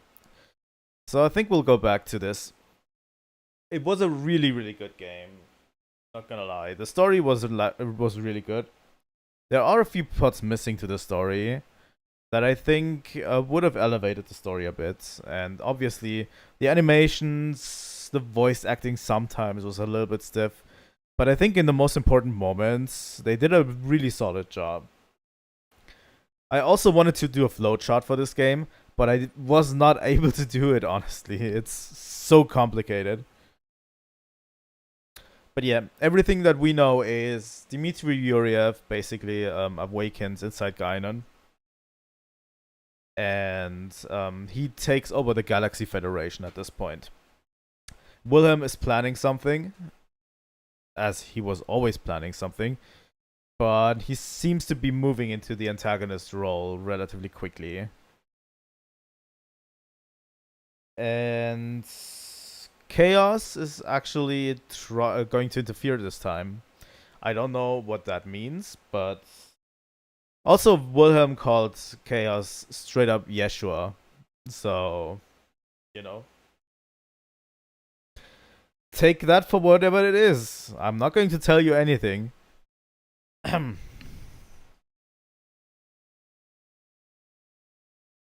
But yeah, I think that's the main takeaway. And obviously Wilhelm commands the Testaments. That's like literally, and he called them the Weavers of the Circle of Zarathustra, which the third game is named So Spoke Zarathustra in English. You know, I think it's relatively clear where the game is going in terms of theming. Let's see. It's relatively difficult to determine where the game is headed, but there's a lot of nice stuff. I suggest watching it back a bit and seeing all the nitty-gritty details, but there's a lot of stuff. Also, I cannot recommend enough the Xenosaga podcast, the State of the Art podcast, from which we're going to watch a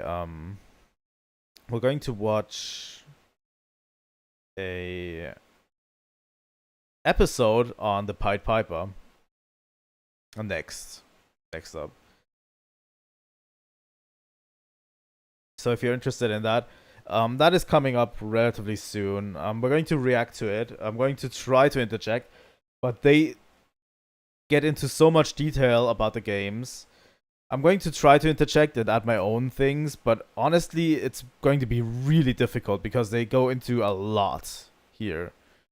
But yeah, the Pied Piper is Ziggy's backstory, you know. And it might shed some light onto why he reacted that way when he saw one of the testaments, you know. I'm going to take a short 5-minute break for now. I hope that's okay. A short 5-minute break, and then we're going into Pied Piper. So yeah, I'm going to react to this. The analysis, by the way, is 1 hour and 50 minutes long. So strap yourselves in, because honestly, that's a long ass thing. And then I want to go into the missing years as well, which we have translated. I think if we put them all together, they are going to be around also another hour, the missing year. But we're going to go into that after Pied Piper. So I'm going to take off 5 minutes, and I'm going to restock on drinks, water, and then we're going to continue, right? So see you in 5 minutes.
Okay, I think that is sufficient. I think so.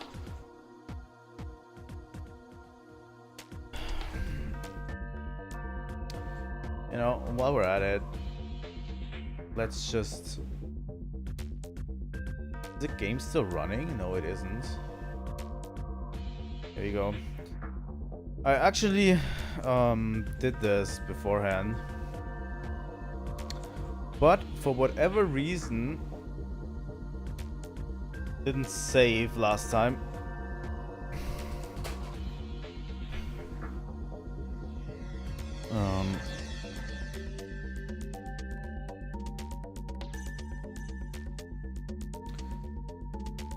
That's not the window I want.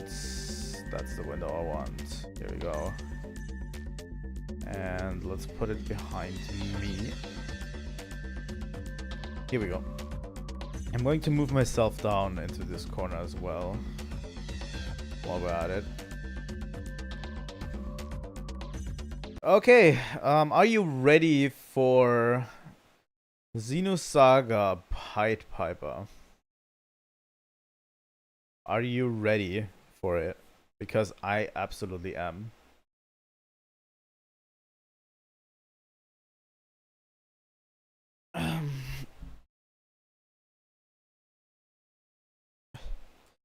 I'm going to quickly show you how the game actually looks in actuality. The game is completely in Japanese, and this is the only version you can feasibly get. So this is how the game looks. Let's see.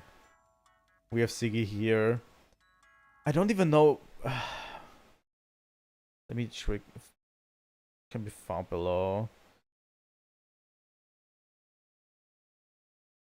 But yeah, it's a really old game on a system that no one really knows. I think it's a special system that was Japan only. So, you know, not really great. But yeah, we're going to listen to a Resonant Arc, which is State of the Arc podcast. We're going to react to this, and I hope we will get all of the necessary information from this. Please tell me if the audio is okay. Years before the events of Xenosaga Episode 1, Xenosaga Pied Piper tells the story of cyborg Ziggurat 8 in his former life as human counter-terrorist agent Jan Sauer, working for the Galaxy Federation. Yeah, so what they were saying... team as they track a serial killer known by the hacker alias Voyager, who stalks and murders his victims, mostly children, inside the UMN, or Unus Mundus Network. The squad is deployed to the planet Abraxas to investigate these murders and bring Voyager to justice. As Jan carries out his investigations, he meets Dr. Sharon Rosas, and over time the two fall in love and get married. As Jan's investigation gets closer to unveiling Voyager... You know what? We're going to skip the coming up section, because there's a few spoilers in there.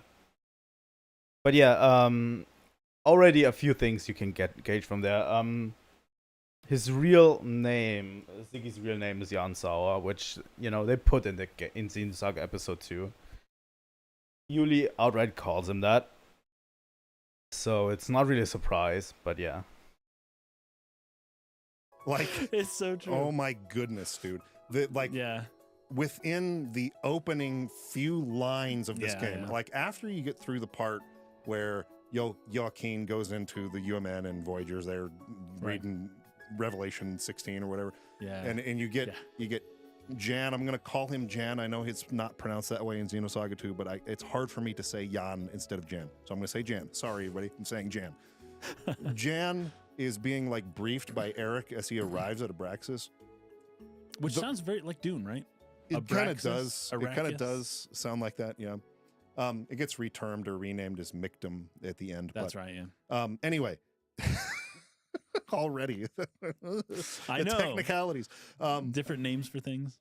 The first like 3 lines they say back and forth to each other, I already had like 17 tabs open to Xenosaga Wiki, trying to remember what the F all of this stuff is. Yeah.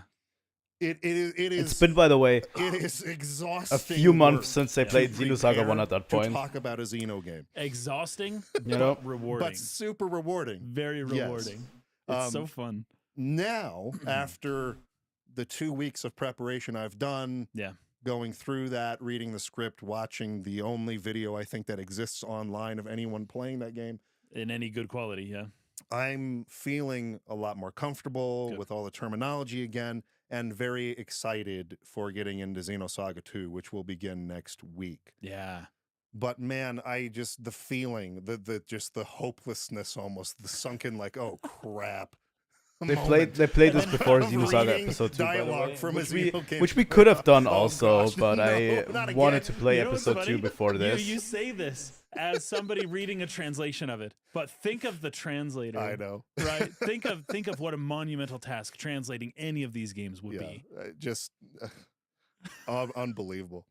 But I think I've got my mind wrapped around it all again. I'm feeling confident, and I do like the story of Pied Piper quite a bit. I do too. The overall general story is quite good. I want to ask before we get started if anybody out there in the comment section has ever actually played the actual game. Nope. It is not a game that you can find anymore. Not for at least a decade, probably more. It's difficult to download. I think you have to buy a phone pre-installed with it if you want it now, and people probably sell those on eBay for a decent amount of money.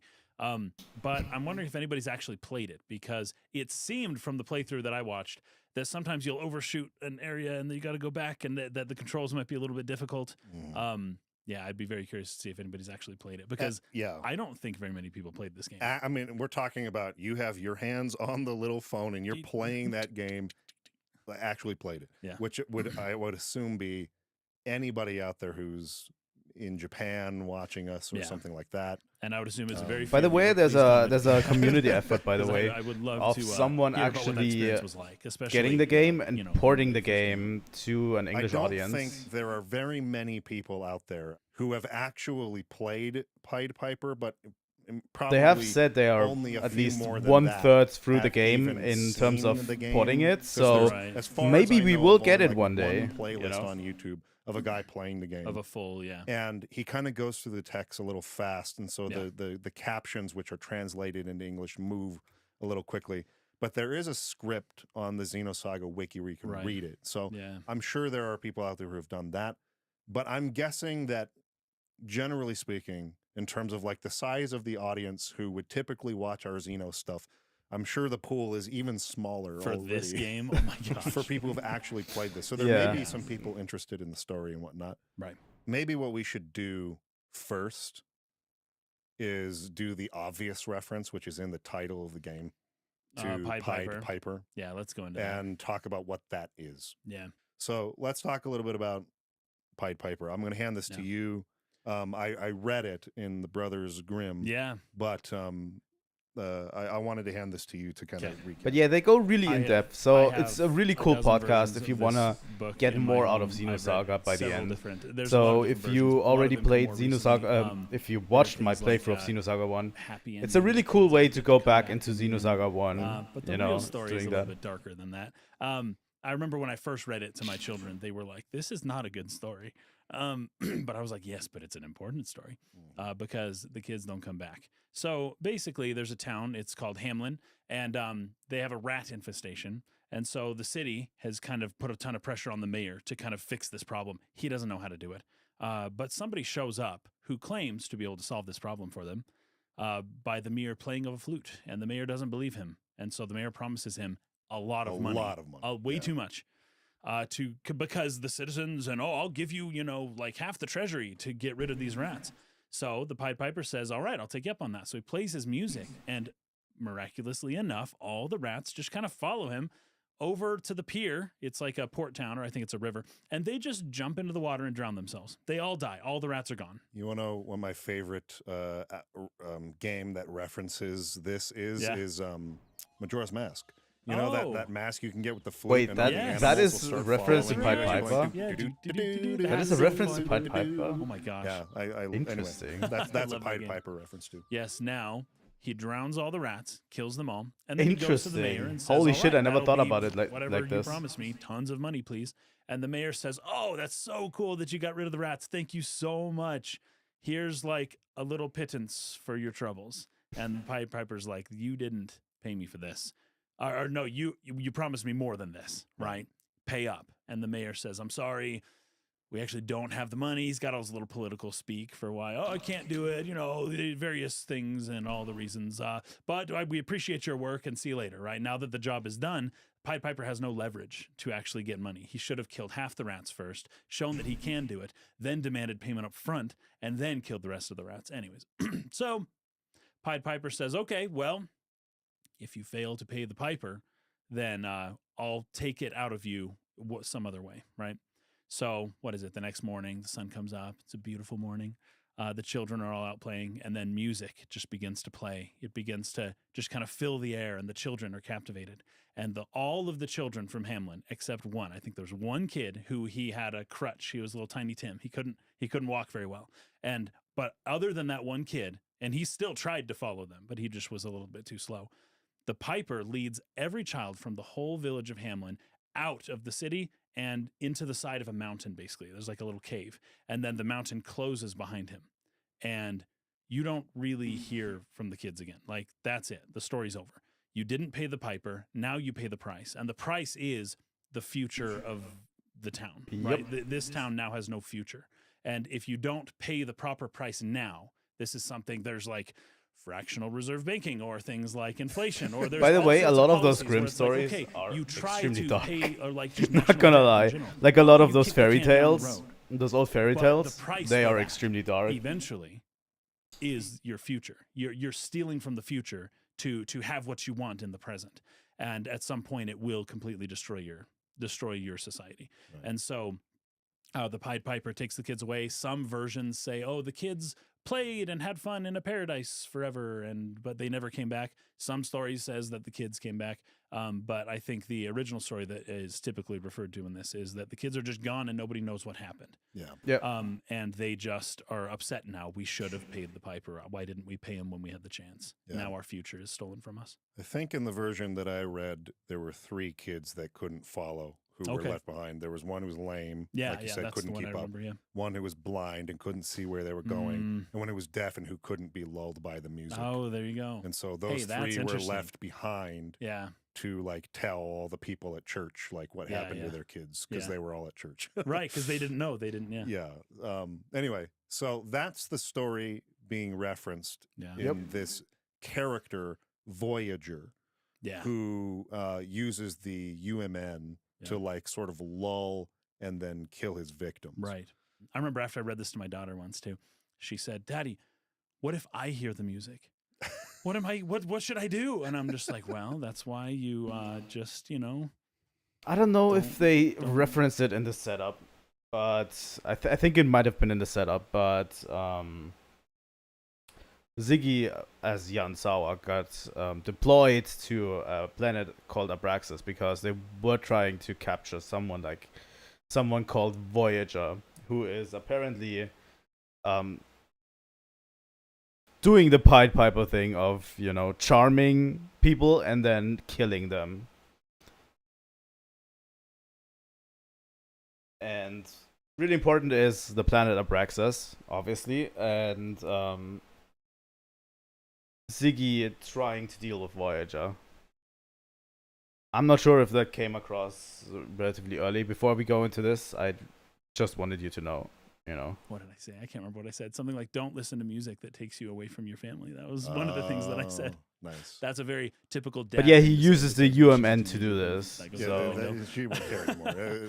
They won't care. But I had to say something. Yeah. But it really affected my kids, this story. It's a very powerful story. Yeah. It's really good. I mean, a lot of these older, German or whatever sort of myths and legends and folk tales are really cool. I'm guessing that the immigrant fleet, which is something we'll talk about here in a second, must have preserved some kind of, what do you call it? What's the library?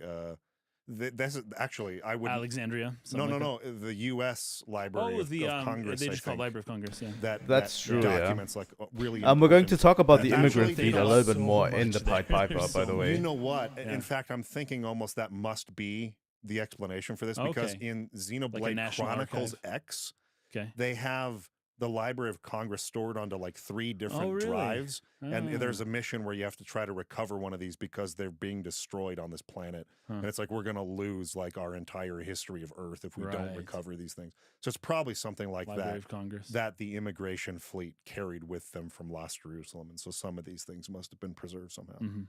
Anyway, a little bit of a tangent there. I really, really liked the opening of the game. The very me too. first scene. Yeah, with the kid and he's out. Yeah. I felt like it's a really strong opening. Oh, it was very good. And that the cloaked figure just shows up, and it's just like, "What? Who's there? Oh, I guess nobody's there. I'm here alone." You know. But he says a few lines from the Bible. I loved how it was a kid essentially playing a video game. Yes, there's a Matrix. There's some strong Matrix themes here. Yes. Yeah. So the UMN is the way I described it in the intro at the beginning of the video is not quite right. Like it's like the shallow sort of summary of what the UMN is. Yeah. It's like this virtual reality internet that connects these 5,000 planetary systems that the Galactic Federation sort of is, has jurisdiction over. It essentially allows people to talk instantaneously, almost like we do now It's on like the internet. yeah. But across vast freaking amounts of space, right? Yeah. Which is, I mean, even if we were to talk to... We're also going to get into the UMN quite a bit robots in Xenosaga that are episode on 3. Mars or something. It takes like 30-something minutes. Which is a really interesting for concept, that you know? message to come back, right? So if we're talking about, intergalactic communication, it would take so much longer than that through normal means to send communications. But the UMN allows that to happen instantly. Yeah. So there's something deeper about it that even the people who invented it don't actually understand. They don't know what they actually hit on. Yes. Right. And also, at least the way that this kind of works when you're using the UMN, it has more access to your brain, right? There's a... Yeah. I don't know.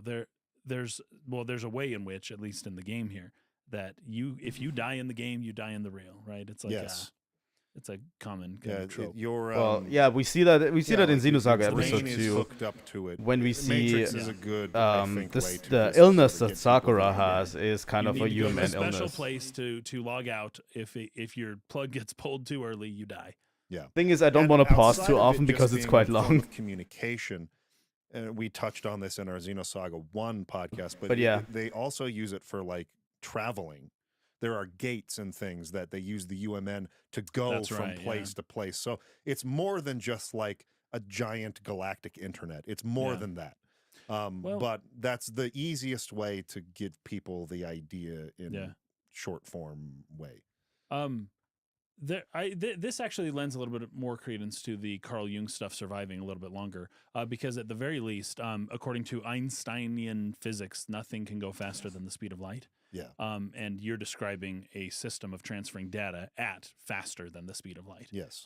Which would mean that in the world of this game, Einstein's theories are not accurate, which means that we would have to then explore some of the different ideas out there of how the universe works. And Carl Jung is one that comes to mind. This brings to my mind a little bit more quantum entanglement type technology. Exactly. Some of the stuff that very recently has been proven and Nobel Prizes awarded. Where two particles somehow are connected, and no matter what distance between space travel they is react to each other. not really And feasible that on the destroys Einstein. our entire model of physics. But It's interesting. Like, it's What are you true. gonna do? What are you gonna It do seems about it? true. I don't know. It seems true. What are you gonna do about it? That's At where you least got to like go they back to the portray it drawing in board and say, Xenosaga. okay, well, who else had some ideas? All right, Carl Jung. All right. Also, we see that in let's- episode 1, by the speaking way. of the There UMN, are Unus NPCs Mundus that network, reference we should this probably touch on Carl by Unus Mundus is the one idea of the world. Unus Mundus. mentioning the But original everything's physics connected. are not Everything's connected to the idea. really And feasible in particular, anymore that Carl we Jung know. would say everything, at least within humans, and probably he would even take this further. They call it and say even ancient animals and all the ancient way back to everything physics, the same, which is that interesting. We are all connected through some ethereal power, some force of that is natural. It's natural. It's not necessarily supernatural. It could be, but it doesn't necessarily have to be. Yeah. But that we're all connected through this shared unconscious, like wiring almost. So the collective unconscious is how humans have this deep Also, connection a with really each other that important goes all the point way to hit back on. through the evolutionary chain. But it likely even quickly pause here, right? The collective unconscious is an idea that they actually come up with themselves, because none of the games up so far mention it. But it is a huge part of what we're going to get into in Xenosaga Episode 3. So I want to pause real quick and say, this is something really important to hit on. goes beyond that, Yeah. and possibly even is a latent part of the universe itself. Yeah. So the UMN is in some way sort of tapping into that collective unconscious, and that is how it is able to transmit, connect people in this way instantaneously. They do bring up terms like collective unconscious, Yeah, they do. the shadow, persona. These are all Jungian terms. Yeah. We'll try to address them each as they kind of come up as we go through this. But the collective unconscious in particular, and the fact that Udo, which is Udo, I'm not sure how much I want to say about this yet, just because we haven't gotten into Xenosaga 2 and 3 yet. Let's wait. But it's a thing. But Udo's a thing. It's a, let's call it a supernatural power based on what we know from the first Xenosaga. Yep. That is at the core of this Unus Mundus network. Yeah. And so anyways, we can say that, we can say Udo is at the core of the so UMN. That's what the UMN is. So this kid in the opening scene, At least it's a like part of the UMN. like, not hacking, going into the virtual reality world of the UMN. He wants like a dog there or whatever, and he wants his mom to buy the DLC. Oh, that was fun. That was fun. What? The freaking microtransaction dog. Because he wants a real looking dog, not a robot one. Yeah. And she's like, no, basically the way a mom would say, like, no, I'm not buying you more stuff. Right. So he's kind of exploring in there. And he hears the voice of Voyager, this serial killer in the network, reading off a verse from Revelation 16. Right. And it's Of course he's going to recite the Bible. It struck me a lot now, particularly because of what I do for work, which is anti-human trafficking work. Right. And that is something that everyone should be aware of who has kids that are playing games online. That this is currently, I would say, even more so and ramping up since 2020, the lockdowns, a way in which these guys are out there trying to gain contact to your kids. Now, it's not always going to be to meet up in real life or something like that. A lot of times it's going to be sextortion type of stuff where this is a particular problem for boys, where they'll pose as some cute girl or something like that. Hey, send me some pictures, and then once I got the pictures, okay, send me money, or I'm going to start releasing these pictures. Or I'll send it to your parents. And something this like that. leads to suicide. It leads to a lot of really bad problems. Yeah. So this game came out a long time ago, but it's amazing how real a problem this kind of thing is in the real world. And so it just really struck me as a very heavy-hitting opening scene. Yeah. Hit a little bit close to home for me. And of course, Joaquin just kind of hears it and then goes on. And Joaquin is a character who needs to be alive for later. I thought, man, had they even gone one step further and made this not Joaquin, but just some other kid who's a victim, that would have just been like, oh my gosh, what a way to set up your villain. Like that's a villain that you despise completely now. Right away. I don't know what could be worse. I wonder if in a phone game, I don't know. I wonder if they needed to ease people into that. Because at the very least, Joaquin is a victim. He just isn't right then. At that moment. It's like he's being scouted out for something. And of course, I mean, he's a pure sacrifice. Right. To be offered to Udo or the UMN as a whole, I guess. Yeah. So that what is his name? Voyager can then kind of gain this new power and this eternal life. Yeah, but through the sacrifice. I just loved. Well, loved is maybe a weird word. Yeah, as far as like the structure of the story, as in like a concept for the story. And a way to make your audience really, really, really hate your villain right away. This is about the best way I can think of doing it. Someone who preys on children in a virtual world or almost video game kind of world. And That this is is true, something yeah. that happens in real life more often than you would think. And it's one of the most despicable things I think I've ever encountered in my life. And so right away, I was like, Voyager needs to be taken down. So this creates a very strong sense of urgency for this investigation, which is what the story is going to be about, is trying to find out who is Voyager and how do we take him down. Yeah. And every moment is very precious, right? You can't waste time. We have to catch this guy right now. Because your victims are children. Like Exactly, how do you make that more urgent than that? And I guess that is in part sort of the tie to the Pied Piper story too, is the fact that the children are the victims. Right. Yeah. And how horrifying a thought that is, right? Yeah. But they're pure, and that's the point.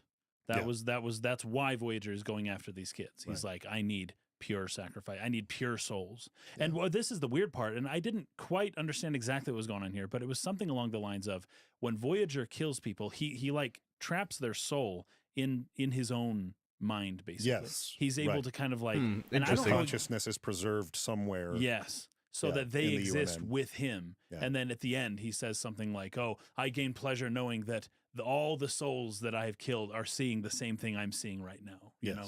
And that he almost feels like he's offering them salvation. Right. Eternal life. In his sort of twisted way. Yeah. Because he came in contact with Udo and saw it as some sort of the end of the world or universe type of thing. Yeah. He's thinking that somehow he's preserving these precious souls. Somehow. Right. But it ends up not really being that. It's a sacrifice. No, and when he learns that, he's like, well, what else can I keep doing that's evil? Oh, God. But he kind of seems to have lost his agency, too. Like, he came in contact with something that he couldn't handle, and it completely changed who he is. Right. And the weirdest thing that I don't quite know yet, maybe you could help fill me in on this a little bit, is it because he contacted Udo that he now... Is that the reason why he has this power that is so difficult for the police to catch him, and he's so strong and beyond everybody's skill? Is it because of his contact with Udo? Or is there something else special about him? There is something else special about him, and it's both a strength and a weakness. It's a strength in the sense that it gives him the ability to navigate the UMN the way he does, but it's a brain disorder, a congenital brain disorder. So the disorder, because I remember the disorder. I thought that was just how we identified him, but you're telling me that was part of why he was able to do all this. It explains in part why he's able to jack in and out almost at will the UMN, and why he's so familiar with it, because he became what's called a netholic.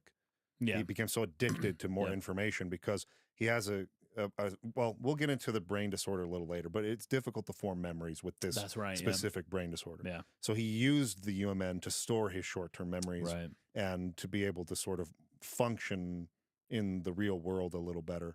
But the result of that was he became just obsessed with more and more information, more and more truth, which led him to the core of the UMN and to contacting Udo, which at that point sort of broke his mind, made him go crazy. Stop searching for truth, people. Well, just kidding. Yes, yes. Well, there's the end quote. We'll get into that. We'll get into the end quote. And the limitations. Seems like that's what happened with Albedo. I mean, he also got contacted by Udo. You have to accept that you're not going to know it all. You have to. In your pursuit of learning, you have to accept kind of like you're never going to get there. Yes. Otherwise, your obsession will get you to a point where you want it so bad you think you're getting it all. And you think you're just and so you're close. Not, actually. Yeah, you're so And then far. you start making wrong conclusions and making assumptions that are bad. And you start sacrificing people. That's, I think, the cautionary tale with Voyager here. Yeah, accept the human reality. Limitation that you are of limited. Your mind. Yeah. Is I think, what's Very important good. to pull from this. Okay, so let's start what I wrote here is a lot of names and terms are thrown at the player all at once, which makes it tough to follow. Yeah. I'll try to clarify it. Well, it's Xenosaga, so that's obvious. Okay, so let's get to where Jan arrives at the planet Abraxas and is being briefed by Eric Weber. First of all, I thought it was brilliant that they hid their villain in plain sight like this. So yes, that was brilliant. Eric Weber is is Voyager, and he's the first character that talks to Jen in the whole That's game. wild. I loved that. And well, spoilers, and but even when things get exposed later on, it's like there's this weird almost understanding where he's like, look, I'm not myself anymore. Yeah. Right. And it's so, but I did have some Matrix vibes here too. Yeah. With the guy who betrayed them, who was part of the team and nobody knew. And he starts unplugging everyone. Yep. So Eric says to him, you probably already know that a large-scale meeting between the Galaxy Federation and the immigrant fleet is planned for next term, which is this meeting they're going to have is called the Pilgrimage Council. So I said, okay, let's define some terms here. What are all these? Immigrant fleet? The Galaxy Federation is the easy one. Yeah. The Galaxy Federation, or simply known as the Federation, is the body that governs nearly 500,000 planetary systems. I think I said 5,000 earlier. I meant to say 500,000. Oh, wow. Planetary systems throughout the known universe, and essentially rules and governs humanity in the TC, or Transcend Christ era in Xenosaga. That's right. The immigration fleet was not a term I'd heard before. So right. It's in Xenosaga 2, though. Yeah. Which is why I think it was important to play this game first before Xenosaga 2. The immigrant fleet started as a group of survivors following Ormus, which is a religion, who escaped lost Jerusalem before it was sealed away, using a ship called Pleroma. Pleroma was also in Xenosaga 1. Yeah. The immigrant fleet is an organization that wishes to control the Zohar. Both the immigrant fleet and the UTIC organization, who is the antagonist sort of group of the first game, serve as the public persona and military arm of the secret society of Ormus, which is this religion of these people who escaped lost Jerusalem in this immigrant fleet. They carried this religion of Ormus with them. After a long and, well, I will be technically corrected on that point by people I know who really started it. I'm just not sure that's revealed here. Okay. It's probably revealed later. So I just want you to know I know who actually started Ormus. After a long and arduous journey through space, they settled on the planet Abraxas. So the Galaxy Federation and the immigrant fleet are not a united force. They're not necessarily at war or anything, but they're two separate things. So, but they both came from... Let me pause here real quick. Let me unpack this real quick for you. The immigrant fleet, as we know, they're probably going to get into it later a bit as well, is a fleet of ships that came from Earth back in the day, shortly before it was sealed away. And they are part of this religion that is called Ormus at this point. It's kind of a shadow. Ormus is kind of a shadow organization of the inside the immigrant fleet, you know? Like, we know now that Ormus and UTIC, how they work together through Xenosaga 2. But the immigrant fleet, since they are an ancient religion, supposedly, that was even around during the crucifixion of Christ back in the day. They claim this this shadow organization was still around the crucifixion of Christ, and they claim that they have all control of the relics, you know, like they want all of the control of the relics, which includes the Zohar. So they claim they are the keepers of the Zohar, and so that's what they were doing with the UTIC organization. That's why they were in control of the UTIC organization on Milsha, and were doing experiments with the Zohar. because they claim they are the keepers of the Zohar. And they, after coming out of Earth back in the day, they made a journey and they landed on the planet called Abraxas, which is, where we currently are in terms of the story.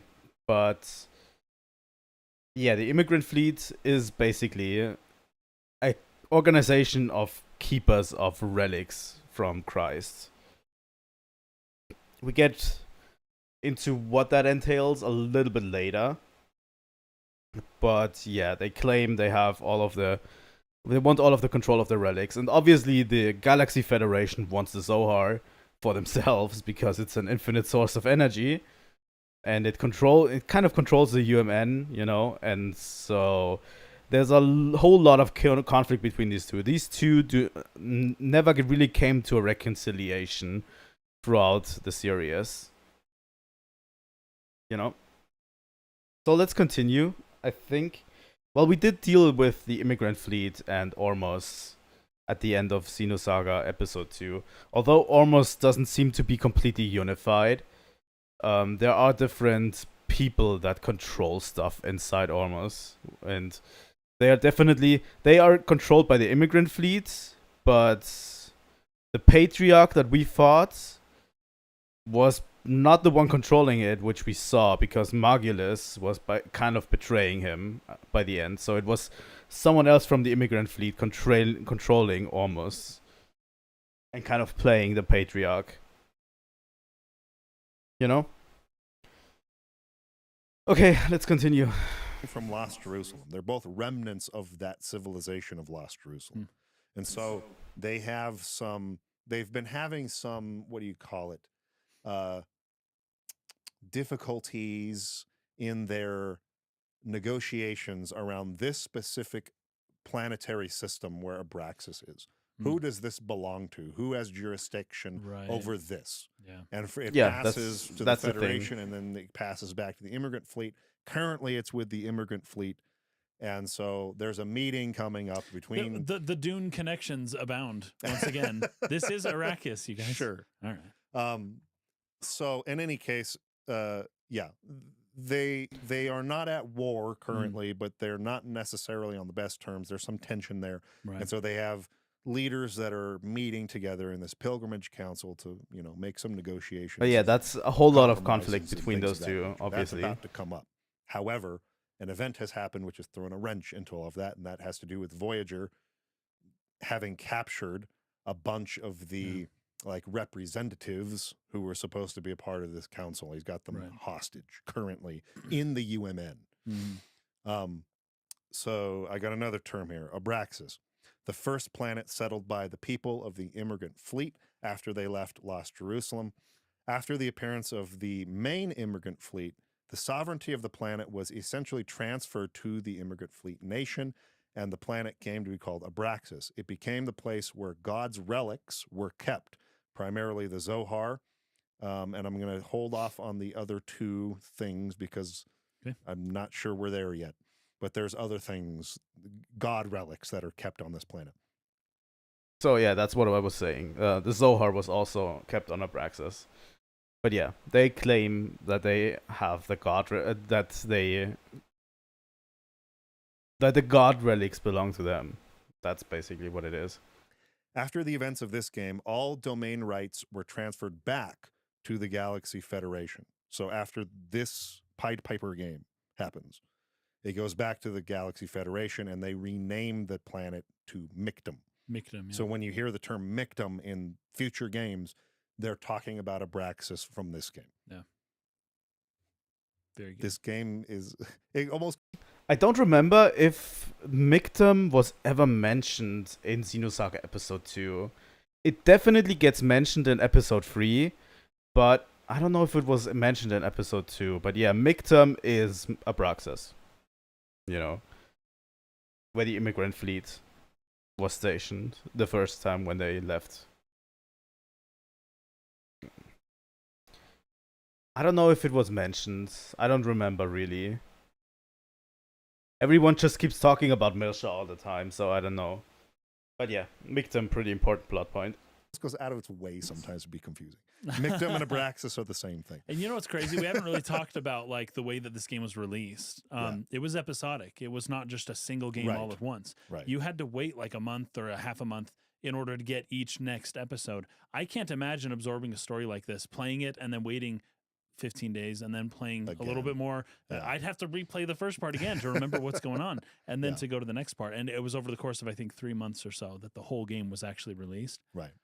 And this. Oh my God. Okay, so that must have been Ormus is an ancient religion that originated on Lost Jerusalem, founded by a person I'm not going to say right now. That person claims from the death of that it came from the death of the man Ormus. The man that the religion Ormus worships as their lord.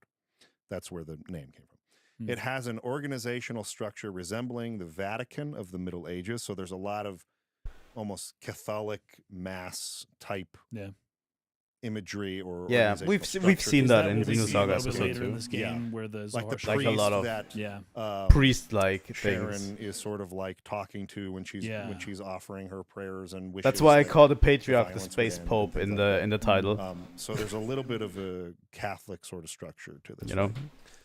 And it sees, let's see, has its own holy book. This Ormus has its own holy book, which it uses as the foundation for its beliefs.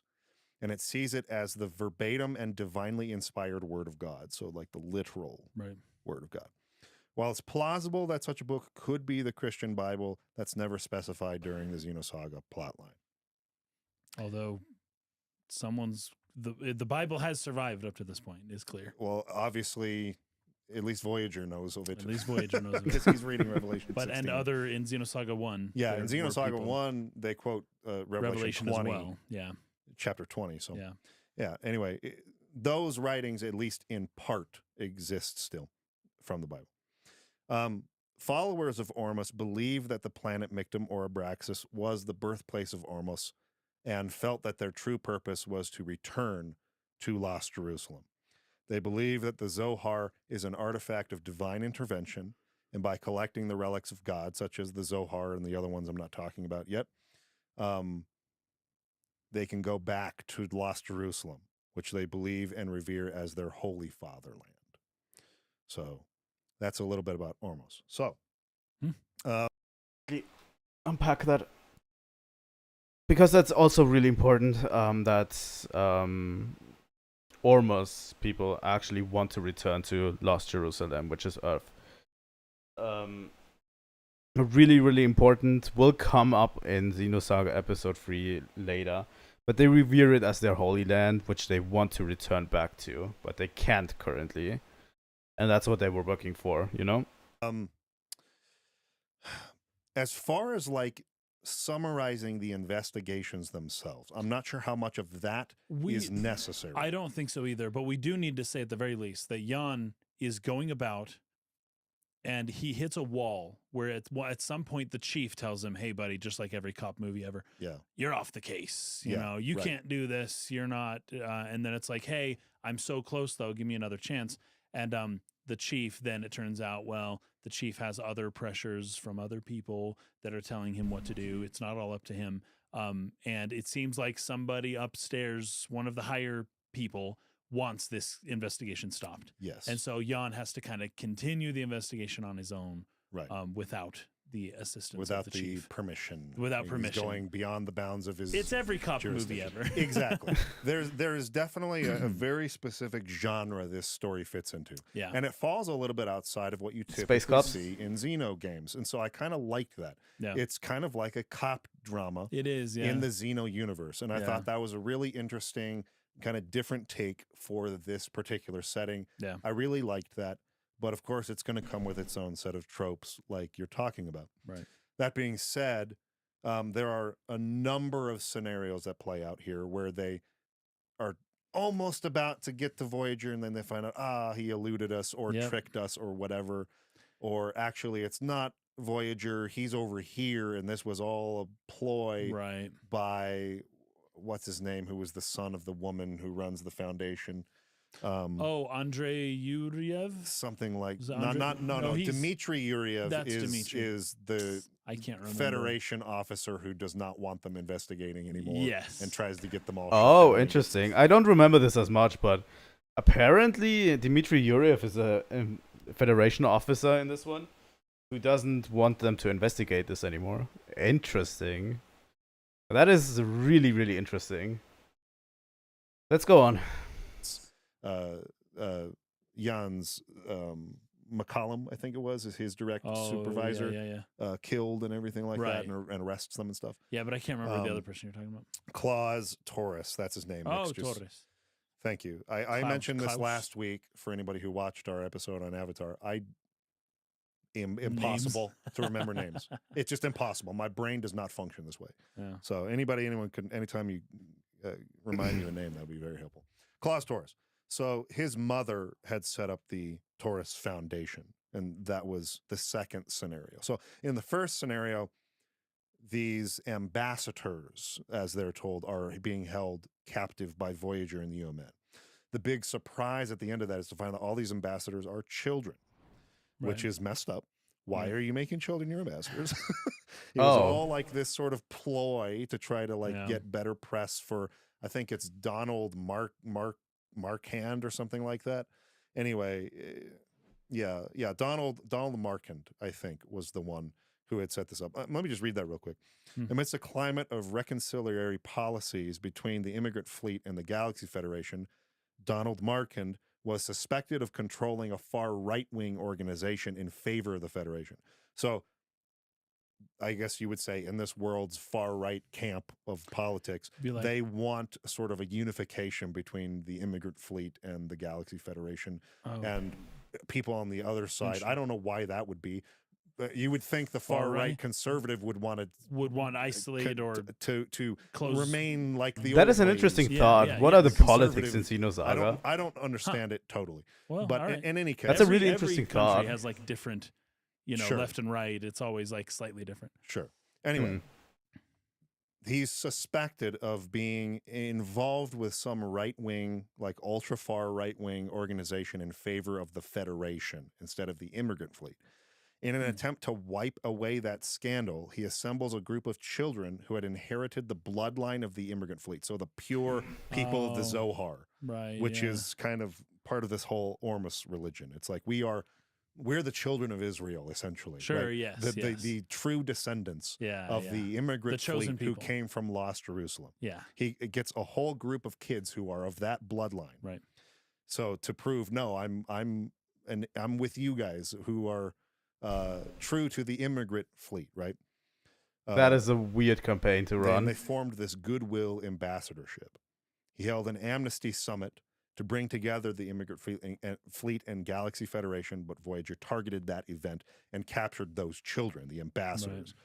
So it's a big reveal when you finally get there, because you have to go into the UMN and fight off a bunch of what do they call them, macrophage bosses and stuff, and you finally get to where the ambassadors are being kept, and it turns out these are kids, and it's like, what on earth was Donald Marquand doing? This is messed up, and they basically commit suicide. They do. They read some of the lines, and then it seems as though from their own voluntary self-will that they end their own lives. And I guess that's part of the Pied Piper tie as well. The words, these scriptures from Revelation that he uses to sort of brain hack or brainwash these children he targets is the song of the Pied Piper. That is messed up. Leads Holy them shit. along, and then they want to do what he offer themselves as sacrifice, essentially, is what's going on there. So that's the tie to Pied Piper. That is holy anyway, that's shit. the first scenario. Then they do Eric Weber, who the person who really is Voyager, but we don't know that yet. He hacks in, or I keep saying jacks into the scenario and gets killed by a macrophage. Yeah. And they're like, oh crap. And they take his body to get and then a bunch of the children too. They finally bring them out of the UNN. They take him to a hospital where this doctor, Sharon Rosas, works. This is how Jan meets her. And she's doing an autopsy because they all die. So she's doing an autopsy on Eric, and he just wakes up in the middle of the autopsy and just walks out of the hospital. Like, oh my God. What's going on here? It's like, you can't leave. And what does he say? Like, hey, okay. I'll be fine. It's like, that's no, like his no, only, it's okay. Trust me. It's and all he just good. goes. Now, I had a theory here. Tell me about whether this is on the right track or not. But he uploads his memories to the UMN. He's basically got a proxy, almost like Sauron's ring, right? He's got like, he's poured his soul into a different thing, yes, right? So that when he dies, this thing can like come back and like re-enter him. But the thing is, it's tainted. It's part of the UMN. Actually, it's not just his memories. It's his memories along with whatever else the UMN is or wants to be. That then gets kind of reinserted back into him, and then it's as though he's him, but really, it's not really him anymore. Yeah. Right. Yeah, and he even offers a similar, though not quite so thorough on purpose, explanation to his team members for how he survived it. Well, at the last minute, I actually put my consciousness out of the UMN avatar body I had that got destroyed by that macrophage, and it just took me a while to like get it back in again, download it back to my body. And they're like, whoa, that's really smart. You're super good at the UMN. Right? And they're like, oh, let's go celebrate that you're alive. It's like, all these kids just died, dude. We can't go celebrate this. Like, oh, yeah, you're right.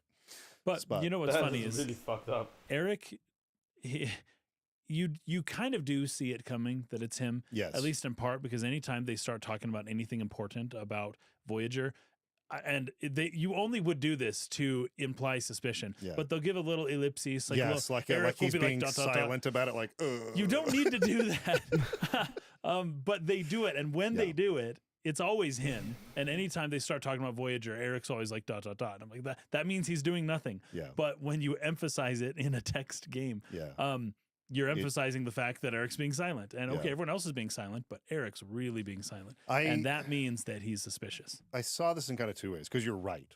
It does make it a little too obvious that Eric is actually Voyager. However, I think they at least did a decent job of not necessarily making it that he is Voyager, but that he's somehow controlled or that something went wrong in that death, that now Voyager has some influence over him. Because you have the scene where like Jan finds him injecting like the freaking endorphin drugs. The thing, and he's like, "What are you doing?" He's like, "Oh, you mean this dietary supplement?" Yeah, it's it's a common thing. Yeah, and they find out later that's not a dietary supplement. That is an illegal drug. Yeah. But you're right. The implication is that he's suspicious. You would not necessarily jump from that to say he is Voyager. That is true. So I think if you know it already, it's obvious. But if you don't, I could see you being like, well, something's wrong with him. That's more or less what I was intuiting. Like, but Voyager's involved somehow. Yeah. But I don't know if you would necessarily jump straight to the conclusion, this is Voyager among us. So I'm not sure how to feel about that, because I knew the twist before reading the story. Oh, did you? So it seemed a little on the nose to me, but I don't know if that's how it would read if you didn't know that. It was just, he was just suspicious and no one else was suspicious. He was the only suspect, right? Now, I didn't realize that he would be Voyager. It's true, but he was suspicious. Yeah, for sure. Anyway, they go through several more scenarios. There's a scenario where they go to, what's the name of the organization? They have a bunch of like artificially created like fetuses or babies or whatever. Oh yeah. And all of them were killed too. That's right, yeah. And so they're just going from scenario to scenario, and it's like Voyager's one step ahead of them. And then McCollum brings them back in and says, hey guys, like, take a break. Yeah. We're going to assign you to security detail at this Taurus Foundation party thing that they're doing over here instead. And we're going to let someone else handle this investigation for a while. So there's all, and Jan is basically from that already suspicious that somebody higher up doesn't want me manipulating, figuring more stuff out than I have. Yeah. I've already started hitting too close to the mark, and somebody up there doesn't want me to figure it out. So he becomes suspicious of the Federation and all. We know who it is. But in the course of these investigations, he at least at this point continues to meet with this Dr. Sharon Rosas, grows closer to her. I thought that was I thought that was a really nice little kind of side story. I liked it too. It does give a nice sense of sort of like there's a lot of time that goes on. This investigation is not like something that happens in a couple weeks. Yeah. This goes on for a while. He develops a relationship with this woman and her son. I really liked the scene. He's funny. Where the son is like, "Hey, like, do you like my mom? Yeah, isn't like, she I really so want beautiful? You. I really want you to fall in love with my mom because I want a dad again so bad." So Sharon's former husband, she's a widow, was also a policeman who died, on duty, and so she's lonely. Son really wants a father figure, and his way of expressing that to Jan, I thought was really endearing. Yeah, it's funny. Endearing. Well, and I cute. loved it too. That when his mom comes back in, she's like, "Hey, what are you talking about?" And he's like, "No, just men's stuff, mom. Just stuff for That just was men's." great. Yeah, it was great. No I girls loved it. allowed in And this then that was conversation. Jan is just like, "Yeah, this is men's talk." Yeah. I thought that was. It was funny. good. It was good. It was good bonding. Really sweet moments. Yeah. Again, I think Xenosaga in particular is good at writing those kinds of little character bonding moments. In most Xeno games, they have them. Well, the ones that she worked on, I guess I'm talking about. And I think they really work. Yeah, it's really nice. Yeah. I think as far as summary, that's like mostly what's important to know. When it really starts getting crazy is when they hit on the fact, because Melissa We still have an hour left. has of this. contacts with this group called the Veritas Group. That's right. And they are an anti-UMN organization. They think it is bad to meddle with and use this UMN. I like this as a concept. Me too. Because the We've talked about this. freaking galaxy depends on its use. A Yeah. little Mass Effect-like. Yeah, very Mass Effect-like. Yeah, with the technology that was left behind by the Protheans. Right.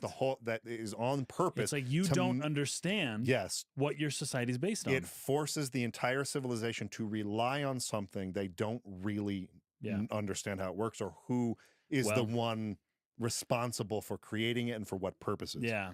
And so there's actually a Pied Piper parallel right there. Totally. It's actually, like, yes. we found this foreign technology that gets rid of all of our problems. It solves everything. And we are you willing to pay an adequate price for it? Like, are you like what does it really do like down the road in the future? Yeah. Well, we don't know. We don't know. But it's awesome now. It solves our problem now, and we don't care. And it seems free at the moment. And it's like, well, later on, you have the price for the Piper comes due. The price for this foreign technology that you've imported into your We society. don't really to know solve what all the your UMN does begins or to slowly how it evaluate your does future, things. right? Go It's figure. You know, it's relatively like, this vague is so just how far things happen. in That's terms really of good. Xenosaga. So Just everyone Veritas uses is a it group for that everything. is super against, or at least is very cautious about using it.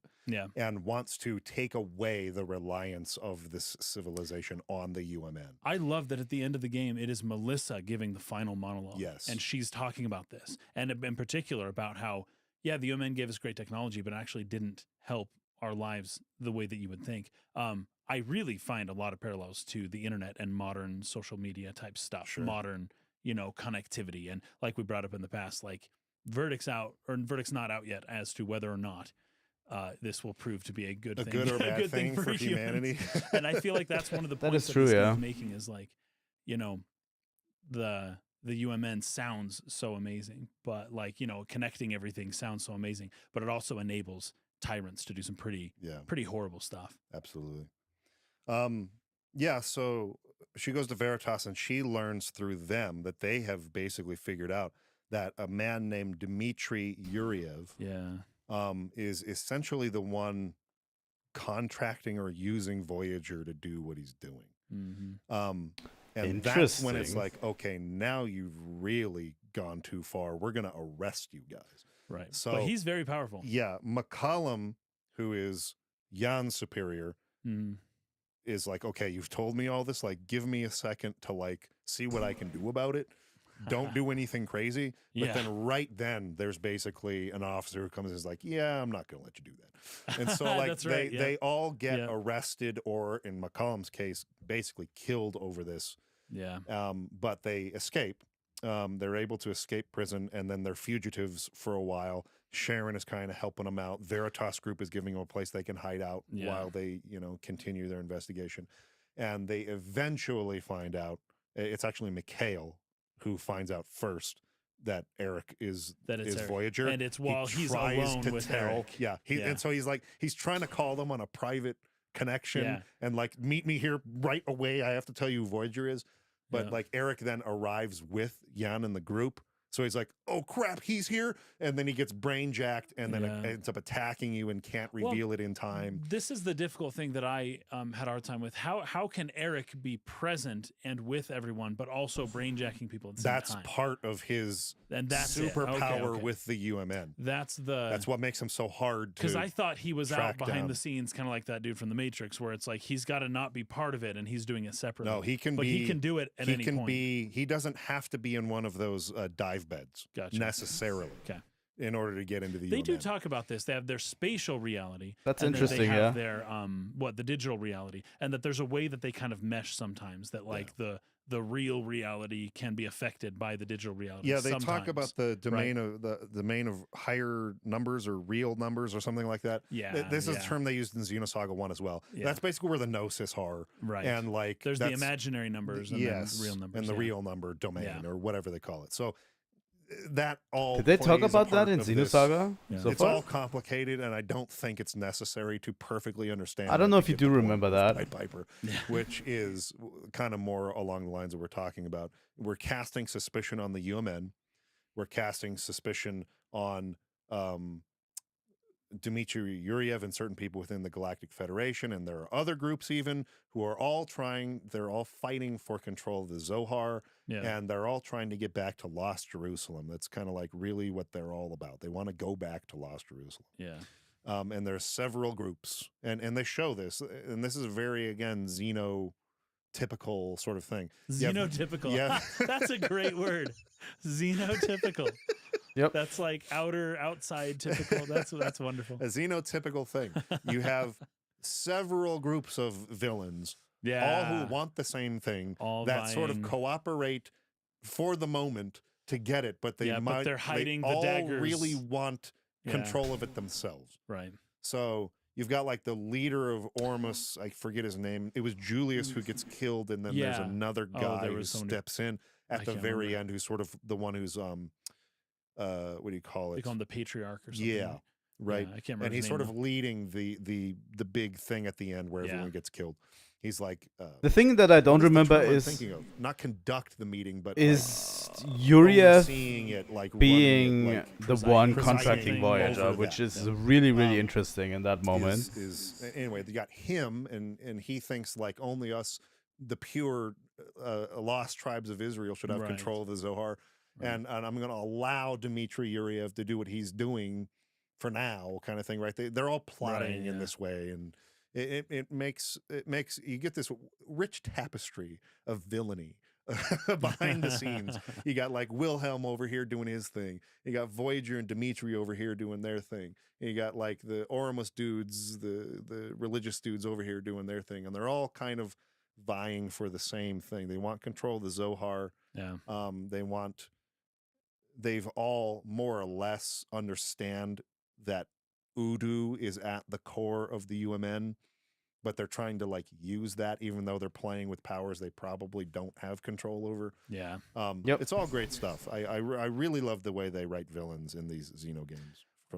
This is great actually, because it's not necessarily Voyager that's the Piper. Udo is the Piper. You know, I wanted There's to like have a deeper meta discussion here. I wanted to have a larger discussion on Udu today, but I don't think it's Maybe necessarily the time to do it. We should wait. Because, and listen, guys, at this point, we're so far into this that we can't just, we're doing our best not to spoil Xenosaga 2 and 3 yet. Right. But we've already talked about Xenogears. We've already talked about Xenosaga 1. So if you have not played those and you're somehow watching this, I have no idea how you ended up here. Please go. You've got to freaking go play those. Yeah. But I'm going to talk a little Xenogears here. Okay. So, be forewarned, there may be some Xenogears. I don't think they spoil too much of Xenogears. Obviously, the wave existence, it would be the equivalent here of what Udu is. But in Xenosaga, Udu seems a little more selfish. malicious. Malicious. Than the Yeah, wave it does. existence. It does seem pretty malicious. Now, the Deus system, which the wave existence was trapped inside of, was Right. this malicious demiurge. Yeah. So, but Udu seems to me at this point of my exploration of Xenosaga to be closer to what you would say the wave existence is, but it seems a little bit more like it keeps showing these like apocalyptic end time sort of messages to Right. those who come in contact with it. And here's my take on it at this moment in time. My take on it is This is going to be a really interesting take that I want you to take with you. the people who are seeing the visions just aren't really understanding it. I don't think Udu is evil. I don't think Udu is showing something like some calamity that it intends for some evil or malicious purpose. I don't think that's what's actually showing what's happening. It's the Okay. fact that these people with their limited minds are coming in contact with this higher dimensional being and seeing this end and going, oh my gosh, that's horrible. They're interpreting it as if it is this horrible, evil thing. And then therefore they have to try to avoid what they're seeing by whatever cost or whatever means they can, which is what leads Voyager to do what he does, which is what leads Dmitry Yuriev to do what he does, Wilhelm to be doing Gotcha. what he's doing. And so I don't think Udu is evil. I just think these people see what Udu shows them, interpret it as bad, and then think of it that way. That's my take on Udu so far. Very interesting. No idea if that's going to be correct. I don't either. I know nothing about Xenosaga 3. So. As Aiden is saying here, all these people led by fear. They fear what Udu shows them. Yeah. But I don't think what Udu is showing them is evil or bad. It's just a thing. All good things come to an end. That's not a bad thing. That's just nature. And It's we how interpret it we as take sad, it. and we interpret it as, oh, that Interesting. sucks. I don't Yeah. want this thing I love to come to an end. But it's just the way of the world. It's the way of the nature. Right? It is. But then you can imagine that if this is to be our end anyways, what's immoral or wrong about just ending someone's life a little sooner than it otherwise anyways would That's have? what people and use to that's what justify justifies what they do. The horrible behavior. Or yeah. to extend my life or whatever, or I Right. have plans to forego this or for the betterment of humanity, forestall or elude this thing. And so the sacrifices that must be made in pursuit of that are justified. Yeah, we talked about that with whatever. Tactics Ogre. Yeah. So anyway, I think that's mostly what's going on with these villains. Yeah. We'll see in The Xenosaga gut-wrenching episode part. 3. I think the part that really hit me emotionally the most in this game was the scene where, because Sharon is part of this religious organization. This, these people of the Zohar, this Ormus group, right? She worships there. She sees a priest a couple different times. And she goes to this pilgrimage council where a bunch of the people of the Zohar are brought in for Right. this sacrifice Voyager is planning Right. as a part of his contract with Udu. Right. Jan has to watch as his newly wed wife and his stepson are killed in front of him. He has to watch Right. them die. Yeah. Now, that's obviously awful, but that's not even the part that hit me as the most emotional part. It was the fact that he was watching them accept this. I will be a part of this sacrifice. They're Right. sort of brain jacked or Yeah, washed because it brains. seemed like Shannon and Joaquin couldn't actually hear him. He was Yeah. like, "Don't do it. This is ridiculous. It's not true." But it seemed like they had just lost their agency. Yeah. They were just like doing whatever he told them. But it's almost in the fact that they knew he wasn't there and couldn't hear, that they were saying things like, we get to be, or Joking, I get to be Yeah. with dad again, Yes, right? all that and stuff. we Yes, don't whatever have you to want. mourn anyone anymore. Yeah, everyone can be happy. Dude, that Yeah. would suck to hear for someone like Jan, who had stepped in Sure. and tried to Yep. be a part of these Yeah. people's lives, and now you're really And they're important willing to to just me. die. You're my wife Yeah. and my new son, and I even the cool scene that was in Xenosaga 1 from Ziggy's perspective, where he gets the little cyborg dog for Jokin. Remember that? Yeah. And he's like, "Oh, it's Nexus 9 or that's Yeah, not yeah. that's the freaking model number. We're gonna call him Nex." Yeah. That scene was in Xenosaga 1. Right. And this scene plays out Yep. again here. So he's like becoming integrated with the family. He's forming these bonds. He was such a cold person and standoffish, and his own father was a cop and had like died in the line of duty. And he Jan's, had, right? Yeah, he had this like sort of ideal about like, you got to be cold and calculating, and your duty is more important than anything. And when he people was die, don't think about it. Just do your mission. Yeah. Taking a step back from that and making real human connections. And then these people are just happy to leave you to go back to be with their real husband or father. That would really, really be hard to hear, I feel like. Right when you start to sort of allow yourself to have that kind of a connection with a person, and then they so willingly just like throw it away to be the person who they really want to be with. Was this a show done by Voyager on purpose to break him? I think so. Yeah. And that comes down to what I think is probably to me the most interesting part of his dialogue with Voyager at the end.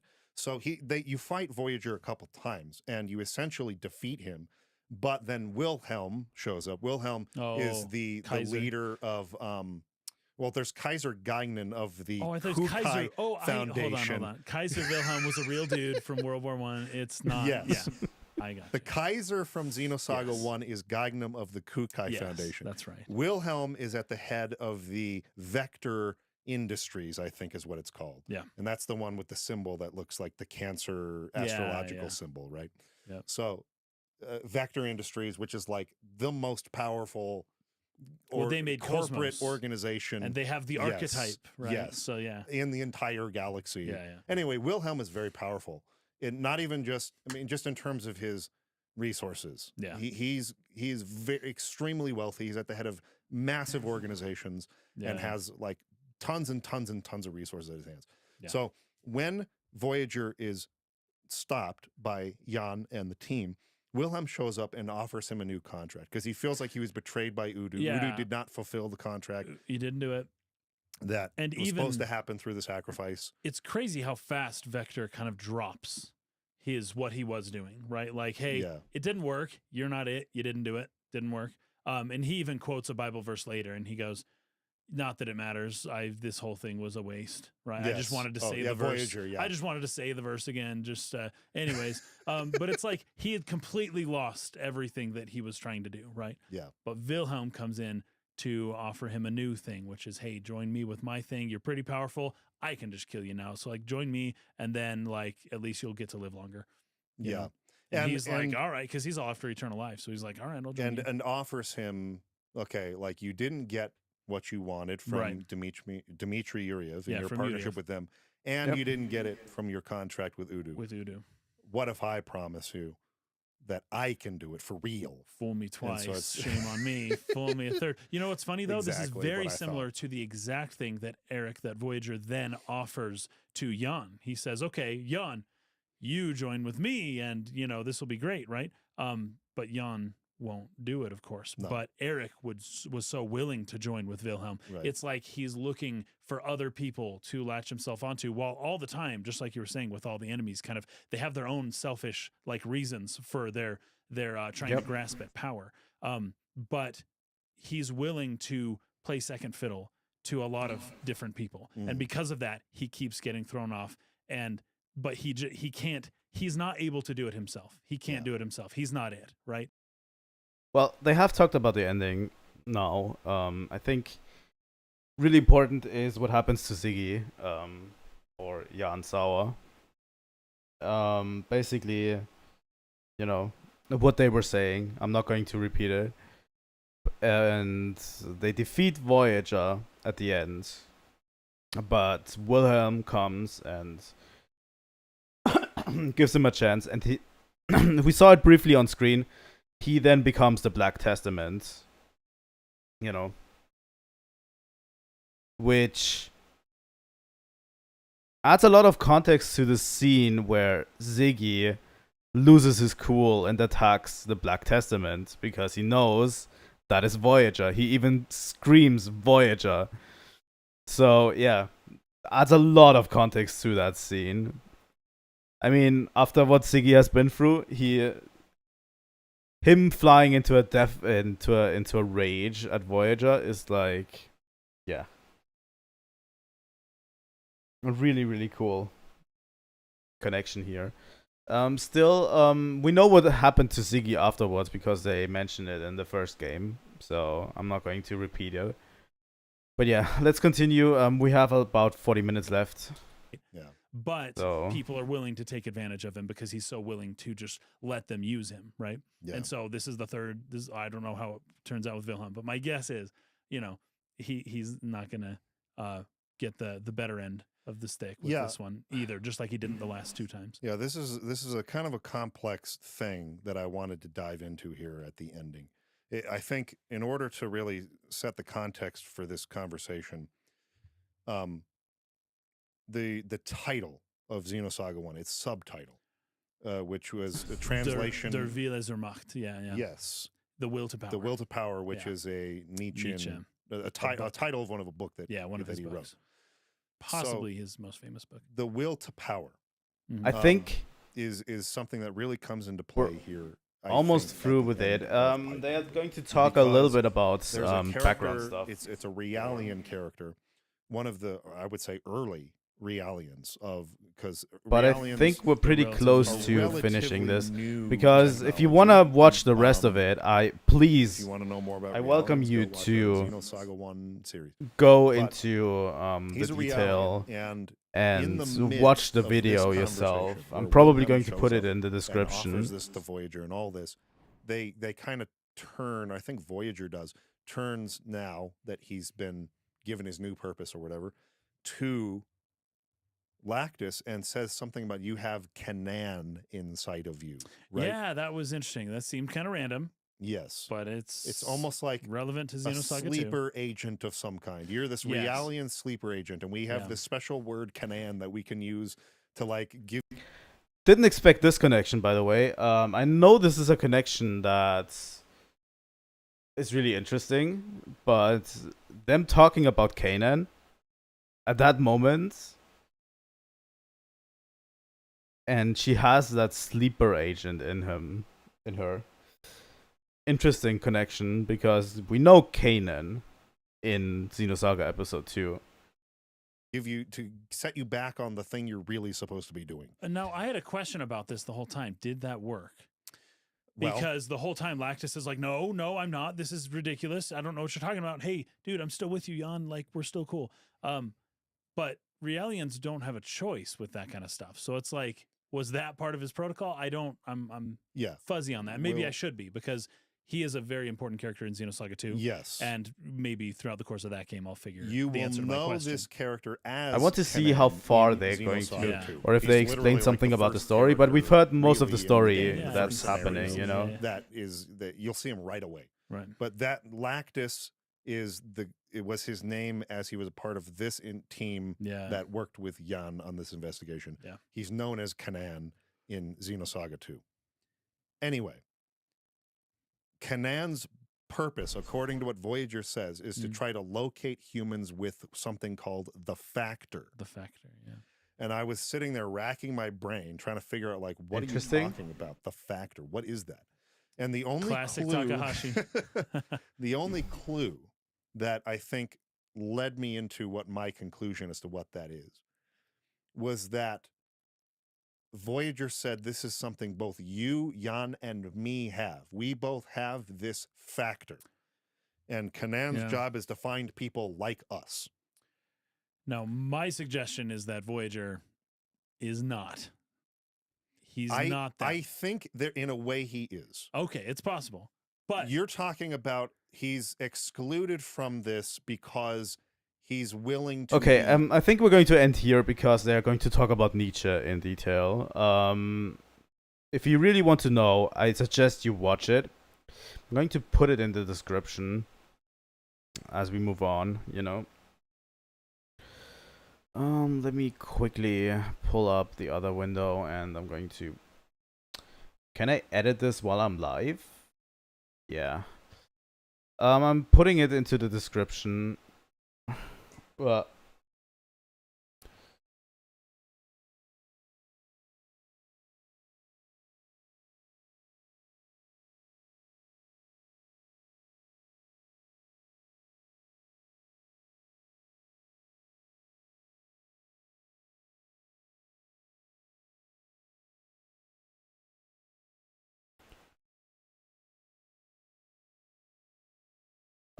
There it is. The link to the video in the description.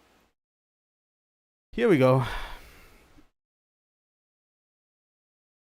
But yeah.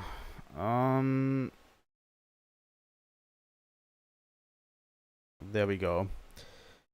Now, we're going to unpack it a little bit. I'm going to close this while we're at it. I'm going to unpack it a little bit. We've basically experienced all of Pied Piper at this point.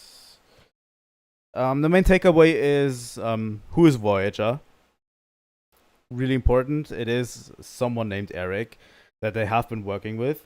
Dmitry Yuriev was working with Voyager to do all of these things. We don't know what his purpose at this moment is. And what else do we take away? Obviously Ziggy's story, Ziggy's background, you know, his family that just straight up died.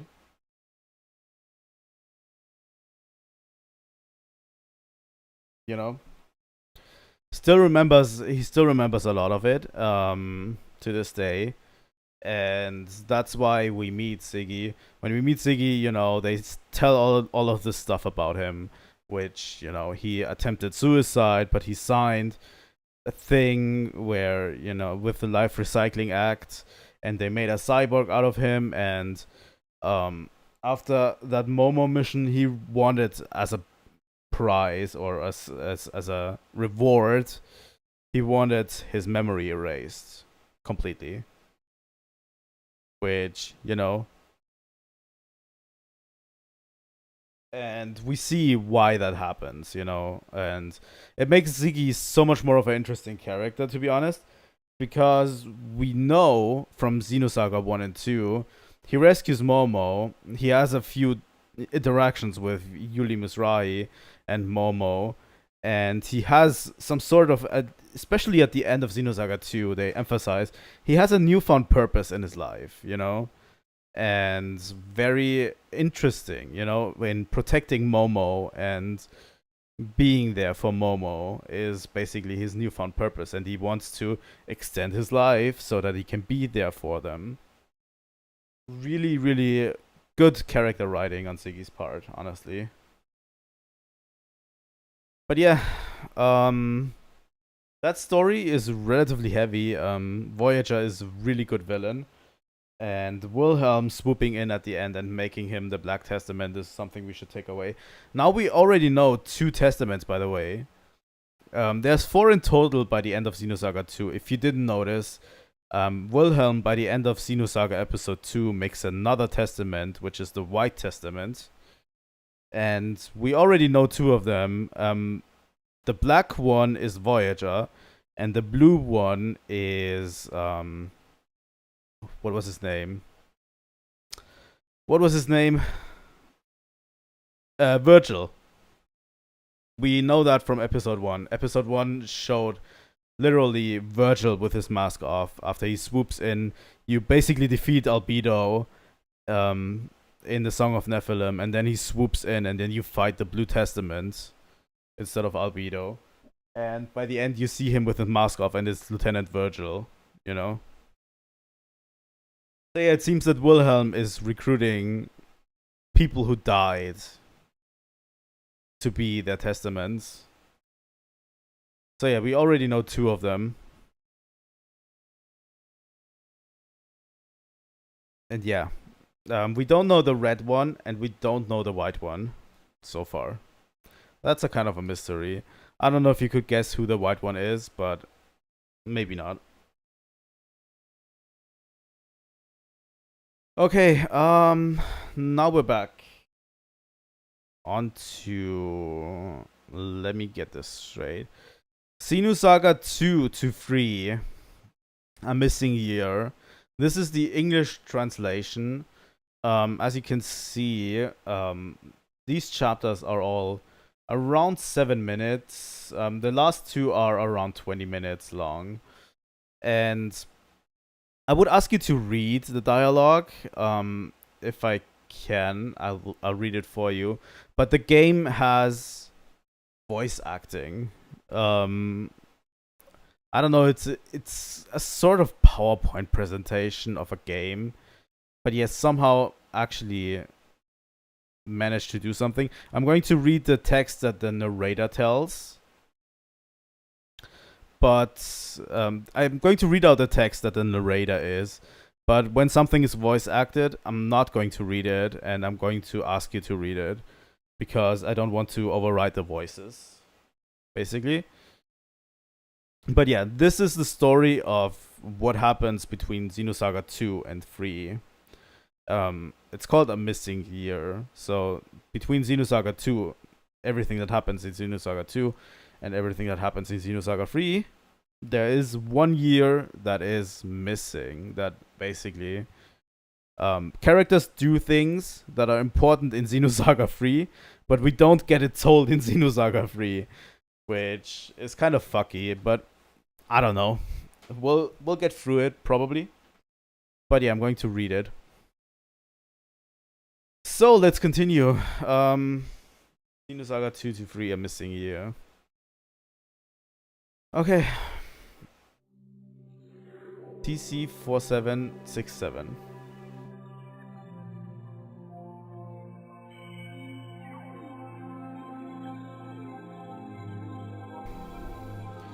That's the end of Xenosaga 2. Approximately 1 year after our farewell at the spaceport.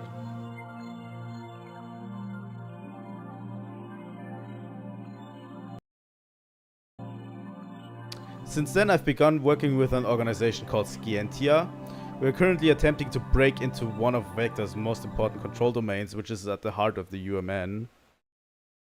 Oh. Something happened which prompted me to quit my job at Vector and collaborate with Scientia. The phenomenon was later called a Gnosis terrorism, though it involved me and many people who were close to me. Everyone, whether involved or not, was left with a feeling of uneasiness and suspicion. So this tells basically the story about how Shion quit Vector. Interestingly enough.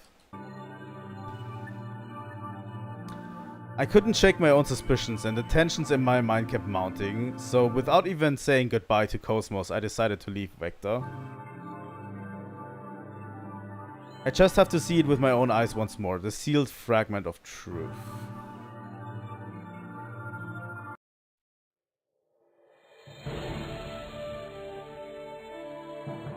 The audio is a bit crunchy at times, but it's okay.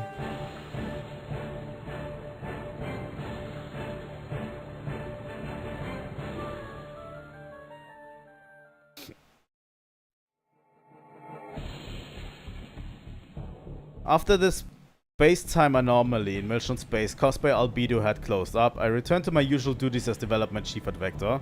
Before I traveled to 2nd Miltia, a new 3rd Dimension Annex Office head position had been established, and my appointment to it added a stable although brief routine to my life.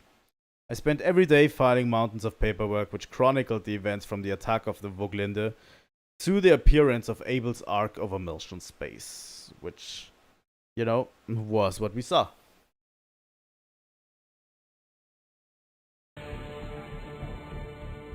During this time, the Gnosis threat intensified and expanded its range, bringing about heavy damage to some of the planets in the Federation.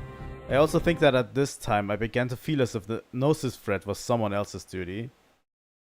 By the way, at this point, humanity is still very large, but the Gnosis keep appearing more frequently and wiping out more humans and more planets in the Galaxy Federation more frequently, and it's an exponential rise at this point. Just a little bit of background info. So the Gnosis problem is really something big at this point. Then 6 months later, I learned that my brother Jim, whom I had said farewell up to at the spaceport, had been commissioned by the Context Subcommittee to investigate the Gnosis attack incidents. Terminology: Gnosis Contact Subcommittee, character introductions, Shion and Jin. I don't know if I should I think those are pretty easy to explain things. The subcommittee's report on the Gnosis attack incidents. From the Contact Subcommittee's inquiry into the Gnosis attack incidents, at the present time there has been no correlation discovered in the numerous attacks. However, several mysterious factors regarding the Gnosis activities have been discovered. The attacks are focused on highly populated urban centers, giving rise to the possibility that the Gnosis are targeting civilians. There's a constant pattern in their attacks which leads us to believe that the Gnosis' focus is not simply destruction. Within a set time frame following the attacks, all of the Gnosis completely disappear. In consideration of these facts, we have determined that the Gnosis are acting as if they are being controlled by someone. In addition, at the latest attack incident, we confirmed the presence of a mysterious boy who is presumably acting together with the Gnosis, and a 100 series Realian that he Gnosified. The boy's words lead us to believe that a character called Grimoire may be deeply connected to this case. Though the hypothesis seems far-fetched, if we can confirm the existence of a leader who commands the Gnosis, it will give us the breakthrough that we need. Probably, since it's a PowerPoint, you can probably click any of those terminologies to give you a little bit more info, which we don't need at this point, I think. A leader who commands the Gnosis has appeared. Yes.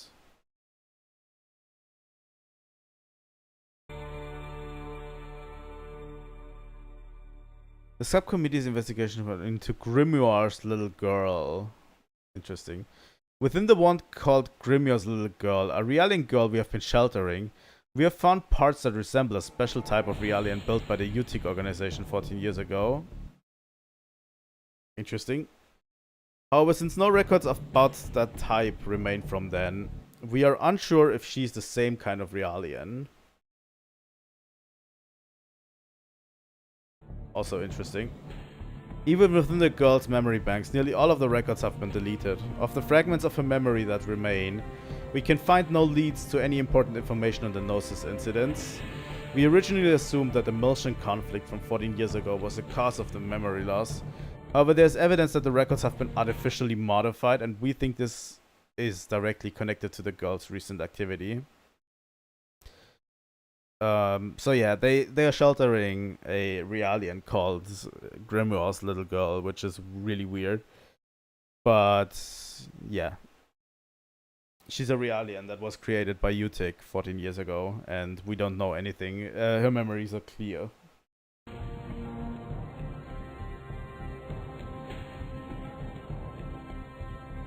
The Gnosis attack incidents. At first, everyone thought they were merely an extension of the frequent and ongoing Gnosis phenomenon events.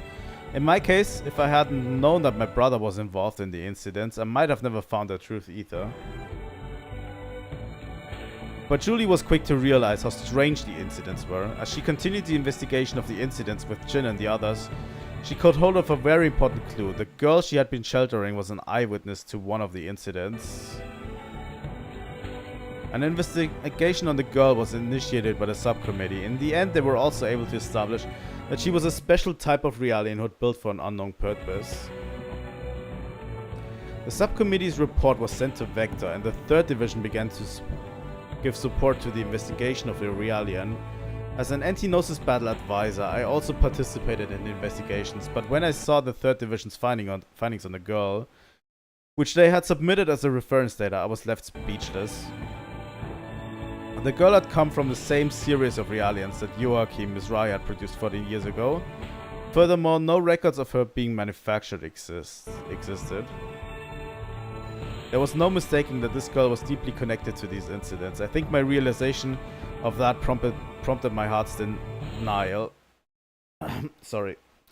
Denial that the girl existed. I was afraid. I was afraid that connection to her would destroy the semblance of stability that I had gained. However, when I received an urgent communication from the subcommittee, those hesitations turned to anxieties. The incidents had escalated into a state of emergency.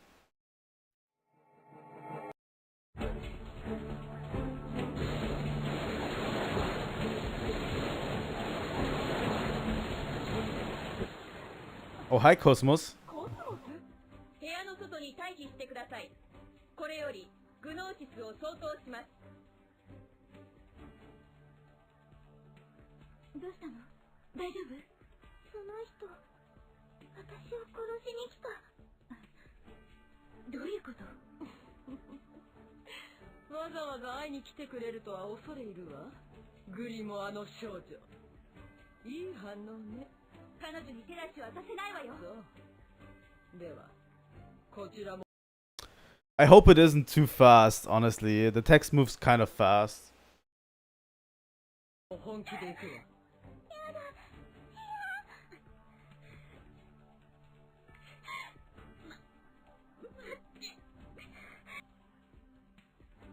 シオン、大丈夫ですか、シオン。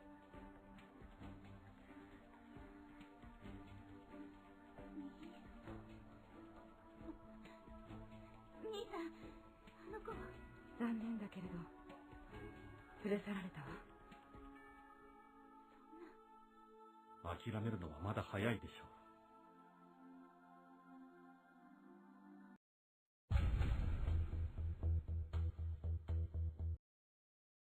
Okay. I hope it's okay. If not, I'll add a little pause in between the texts so that you can read it better.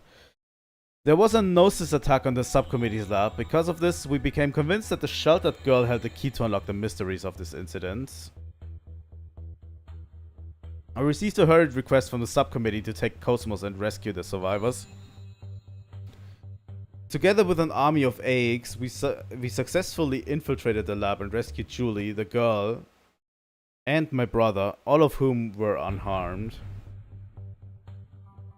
However, as we were trying to escape from the facility, a mysterious agent named Doctus appeared. She was affiliated with the anti-UMN organization known as Scientia. To my surprise, Doctus managed to damage KOS-MOS and kidnap the girl right before our very eyes. Interesting. Please remember Doctus and Scientia, which is really important. It's an anti-UMN organization, like we've seen before. With the immigrant fleet, there was like a talk of a organization called Veritas or something that is anti-UMN.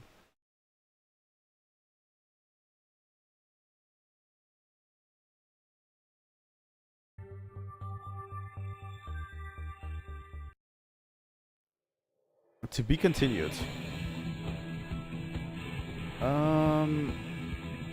It'll continue right now. Oh.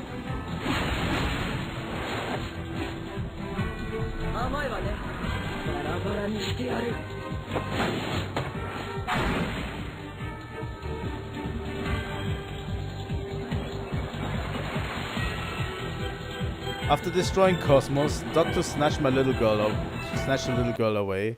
My brother, by his own account, also withstood her attack at the scene of the Gnosis incident. But why did she pursue the little girl so persistently?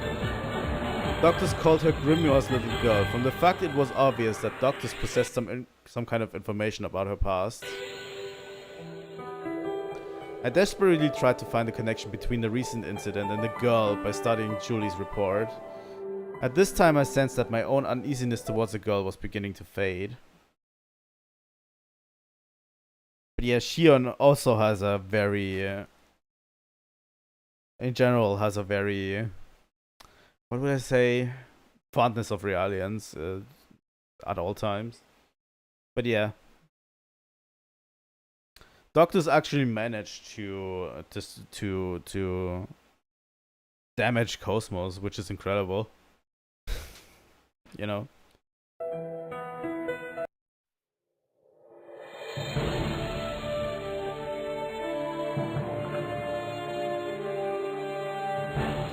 But yeah, as I said, the UMN is going to become a very, very big focus in the next game. So obviously this also focused very hard on the UMN.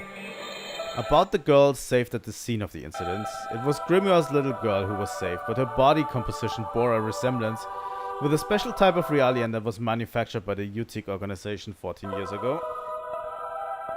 However, because the records from the time period pertaining to this type of realien no longer exist, it was impossible to determine whether she was the same type or not. Sorry. I'm going to make it a little bit more comfortable for me. While we're reading this, we're going to read a lot. Nearly all of the data in her memory banks have been deleted as well. Due to the fragmented nature of the remaining memories, I was unable to extract any important information about the incident. We originally assumed that the Emulsion conflict 14 years ago might have been the cause of the memory loss. However, there was evidence that the records had been artificially modified. My dude, that is way too quickly. However, there was evidence that the records had been artificially modified, and we thought this was directly to the girl's recent, connected to the girl's recent activity.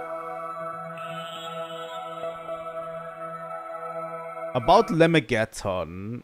Lemegeton is something that I never understood so far, so I'm going to take special attention to Lemegeton. Lemegeton, the Gnosis summoning program manufactured by Grimoire Verum. By sending out a special wavelength, this program makes it possible to interfere with the behavior of the Gnosis. Interesting. Several thousand years ago, it was used by researchers to observe the relationship between the Zohar and the Gnosis. However, the experiment failed, causing the space-time anomaly responsible for the disappearance of Lost Jerusalem.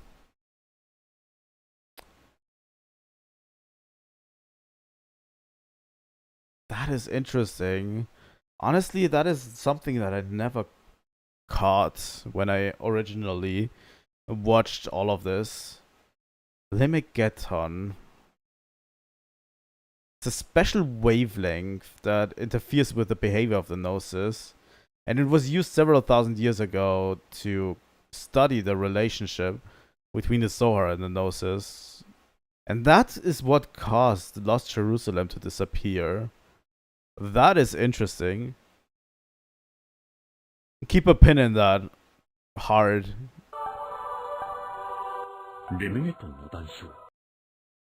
Lemegeton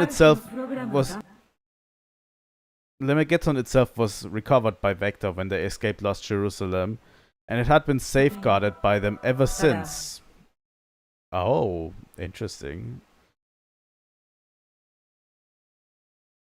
But when Project Zohar was invoked, it was handed over to...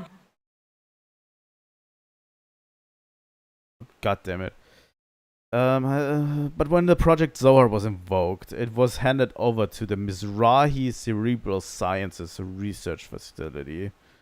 The program was restored by Professor Joachim Mizrahi, who used it as the basis of the Song of Nephilim device. Interesting. So it was recovered by Vector when they left Lost Jerusalem. And it was safeguarded by them, but it was handed over to Joachim Mizrahi. Interesting. And he used it for the Song of Nephilim. According to Yuli Mizrahi, the program was at one time restored and implanted into the synthetic brain of a special type of Realien test subject, whereupon research was conducted on the management of Lemegeton and the regulation of its waves. However, no research records remain, so we could not confirm this data. So they restored Lemegeton and implanted it into a special type of Realien test subject.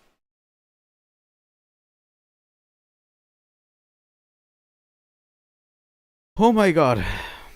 That is crazy. That's so much lore that I never really got, honestly.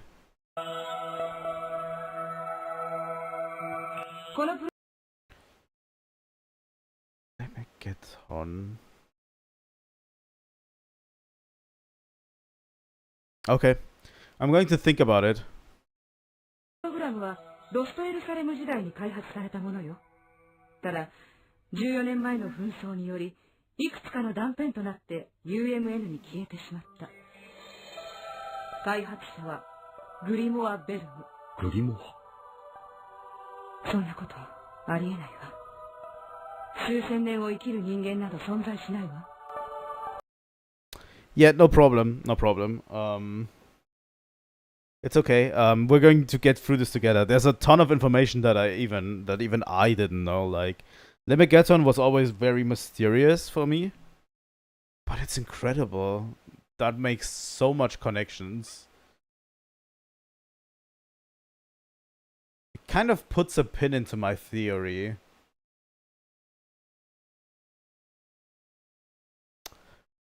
I'm going to still talk about my theory, but yeah. Full name, Grimoire Verum, Chief Technician of Vector's Zohar Research Project, and the programmer that manufactured the Gnosis summoning program, Lemegeton. All other personal data is unknown, as it's thought to have been lost when Lost Jerusalem disappeared. It is assumed that he died at that time. So yeah, Vector was around when Lost Jerusalem was still around. And they manufactured the Gnosis summoning program. By using his own daughter as a test subject of Lemegeton, he was able to complete the Gnosis summoning program. However, an incident during that experiment caused the Zohar to go out of control.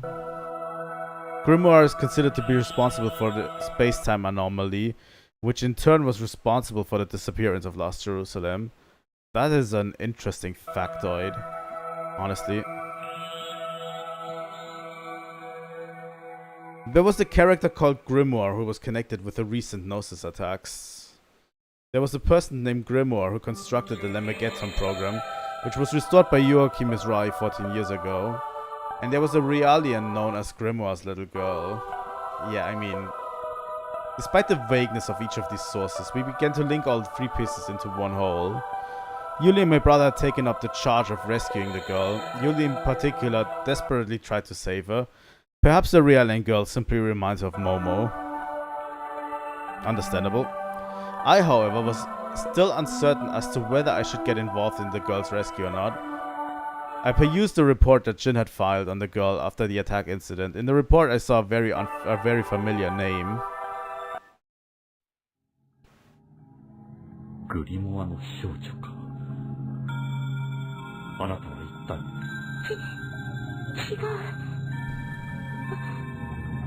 私はネピリム。 Oh. At the scene of the attack, the girl called Grimoire's little girl was saved. Although there were no obvious external wounds, she seemed to have lost her memory and didn't remember anything other than her own name. Although it was thought to be temporary due to the shock of the incident, a professional diagnosis was also deemed necessary. Besides, there are a few strange points concerning this girl. The girl was being pursued by several people, each calling her Grimoire's little girl. She, however, denies that name, introducing herself as Nephilim and seeking help from a person she calls Grimoire. Interesting. Honestly, we know that the daughter of the Grimoire guy person was used as a test subject for the Lemegeton.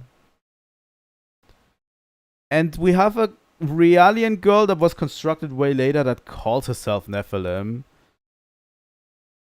Just an interesting factoid, I think.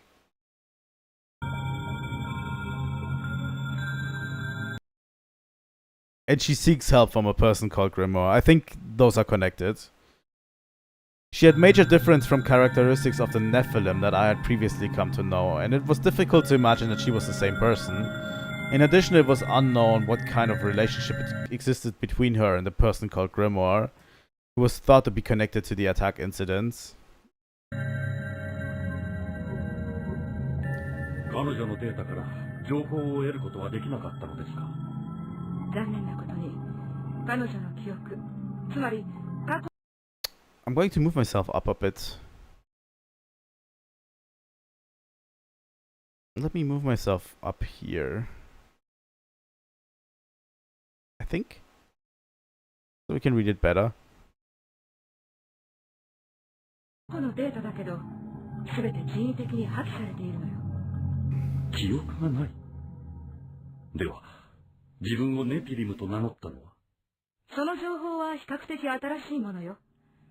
誰か第三者の手によってインプットされたものなのは間違いないわ。 Character introductions in the film.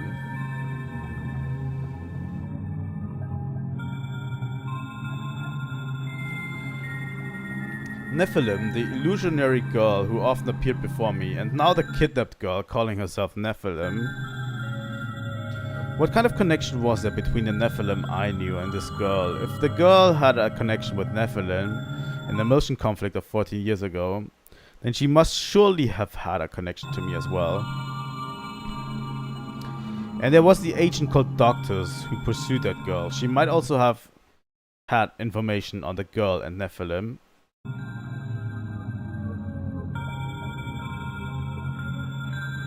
The female agent who attacked Grimmar's little girl, because of the way she handled her body and equipment, it could be surmised that she had received special training. Still, the reason why she pursued the life of the girl was unknown. Also, we didn't know whether or not she acted on her own or as part of an organization.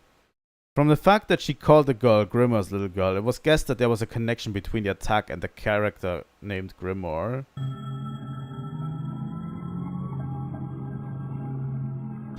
After I had read this report, Chin told me about this encounter.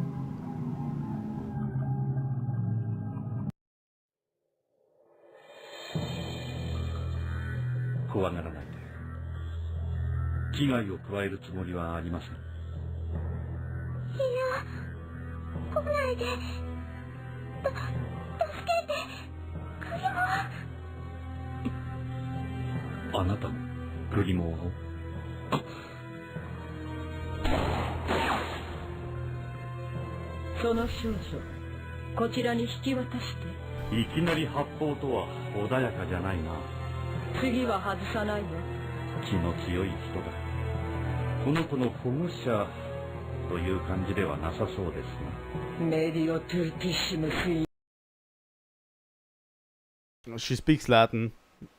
The middle path is the easiest, is the safest one.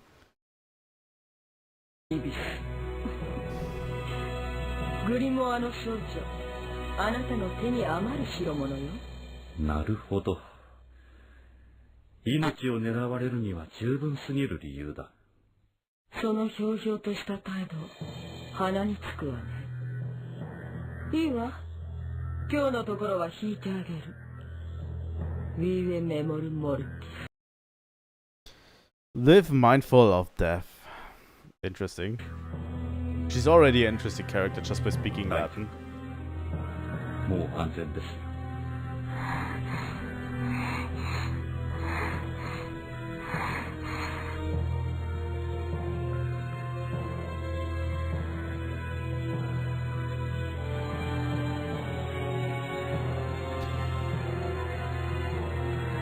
By orders from Vector, the damaged KOS-MOS was to immediately return to headquarters in order to have her frame upgraded to version 3. Though I was uneasy with KOS-MOS' absence, it was nothing compared to the uneasiness I had regarding the girl's existence, so I made the decision to help Chin rescue the girl. Meanwhile, Yuli used wavelengths emitted by the girl as a tracking device, and she was successful in calculating the girl's location by causing a resonance with the fragments of Lemegeton. シオン、小委員会に座標を報告し支援の要請を。中に潜入し少女を取り返します。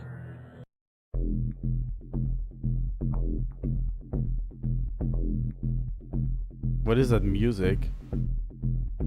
Having pinpointed the battleship that was thought to hold the girl captive, Jin and I hastily rushed inside before the enemy could notice us. However, we quickly came to realize that our actions had been careless.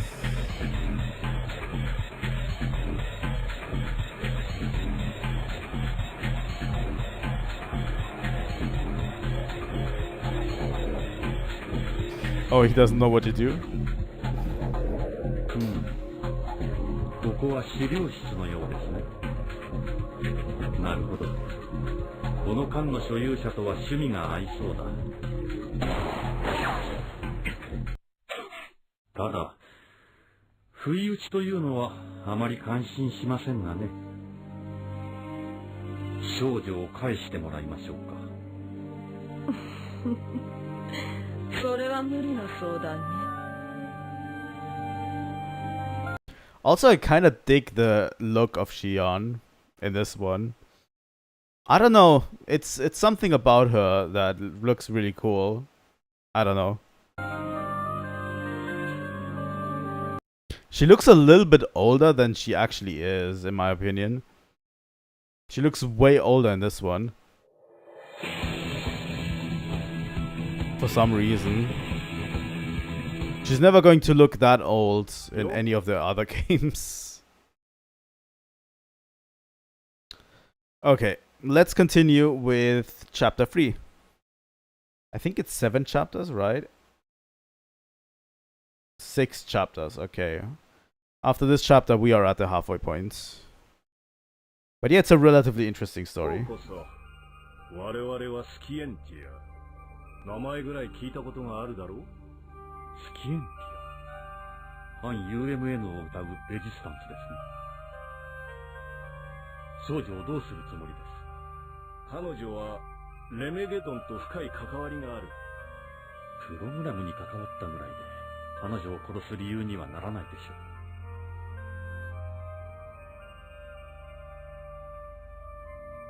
ょう。Oh.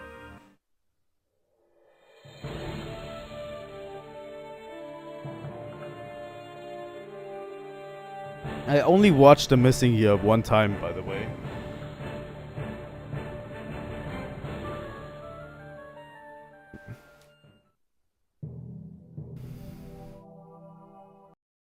Information on Scientia. It says Scientia, but it's Scientia. The anti-UMN organization formed by the unification of anti-government resistances spread all over the Federation, founded by Melis Ortos, whoever that is. Interesting.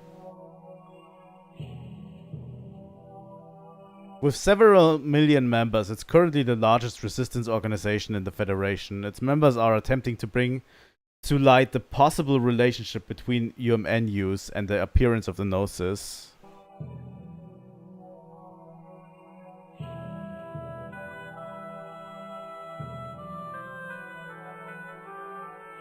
Skillfully using a distinct network, they carry out guerrilla, I think that's how he pronounces, type attacks against the UMN administration. Connection to the Maiden of Grimoire. Who is the Maiden? Is it the Grimoire's little girl thing? Current information on the Maiden of Grimoire. She's a type of unique Realian that differs from the current Realians. Her pupils, which are almost important external characteristics of Realians, were created in a non-conventional manner. We can remark that her traits are similar to the type of Realian created by Professor. We know this.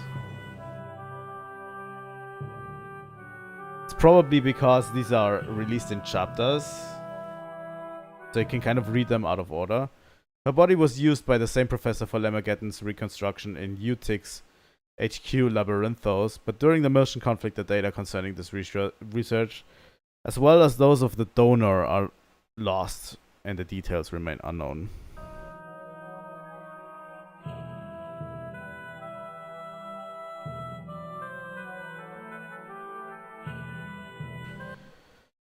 After the conflict, an official publication called for the destruction of all Realians used in his experiments. However, certain information indicates that several childlike Realians remained missing.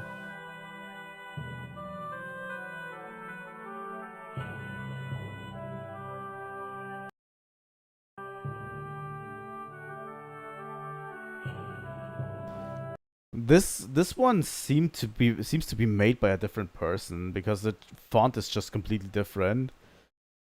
Scientia, the clandestine organization that denounces the UMN as being dangerous and continues to act on its own will. Why is it so obsessed over this girl? This has, as anticipated, a connection with the Miltian conflict 14 years ago.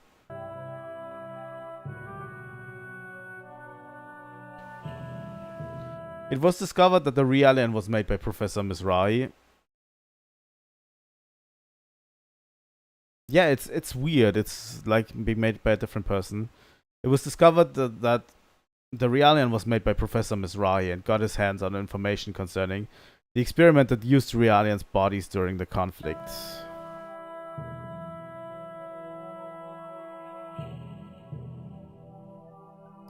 Furthermore, it's the Lemegeton program that was used for this experiment. Realians made by Professor Joachim Mizrahi.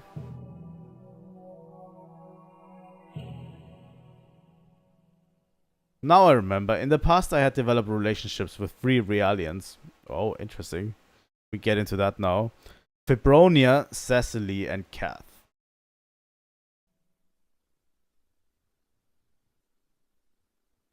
Would have been nice to know beforehand. Would it be possible that the Maiden of Grimoire was in the same place as them and that she was used for the UTIC organization's experiments?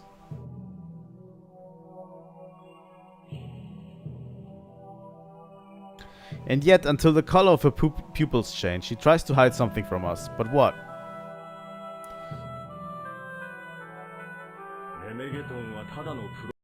Information on the fragment retainer. Someone who has been contaminated by Lemegeton by having a fragment implanted in their body is called Randy. That is the first time I hear that term.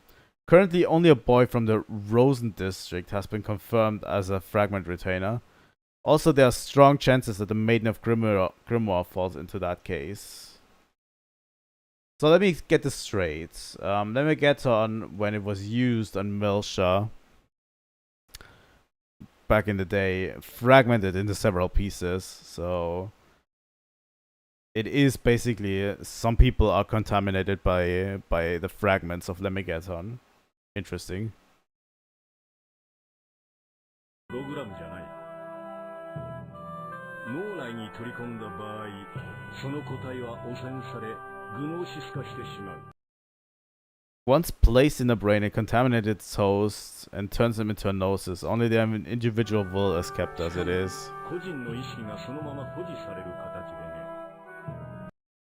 On its own, the fragment is useless, but if it is placed in the brain, the program contaminates its host by emitting waves and nosifies them.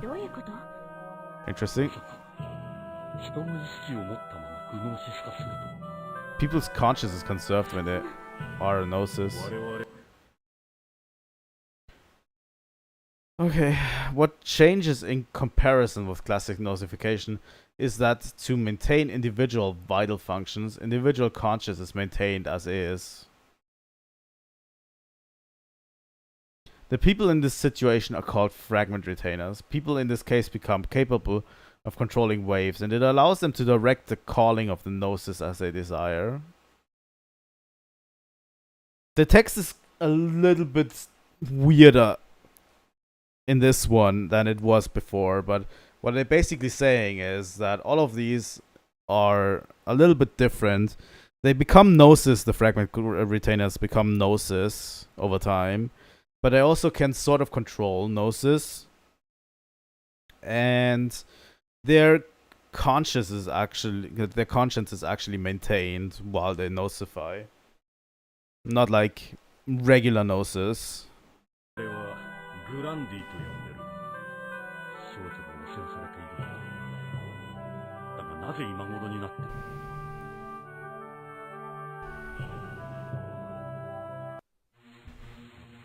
Oh, we're back to this scene. あなたの言うことが正しいのならば、汚染されたのは14年前のこと。なぜ今になって姿を現したか。ベクターよ。 Vector. Report on suspicious points about the UMN. 41% of the gnosis responsible for damages or reports by witnesses come from the UMN. The majority of the gnosis apparitions in the real number domain happen through a dive into the UMN. That is a known fact. Okay. おかしな話よね。レメゲトンはもともとベクターが管理していたもの。弱気。 The fact remains that no true inquiry into gnosis of the UMN exists.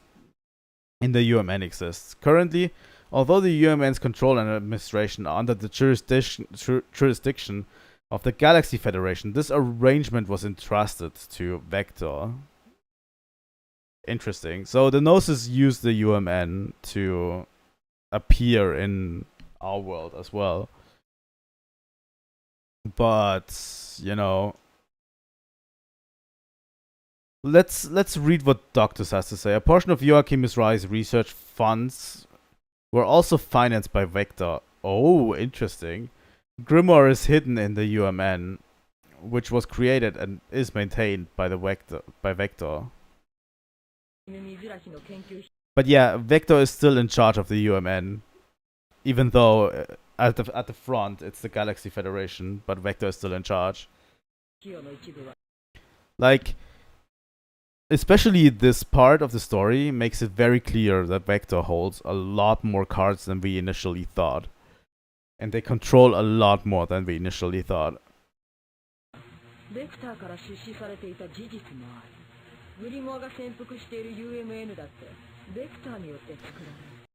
Vector is also on the initiative of dealing with damage caused by Gnosis. Although reports on the handling of the damages are sent to the Galaxy Federation, almost everything is done in absolute secrecy, and at the end only one formal report is published. There's no reason for Vector to know nothing about the current incidents.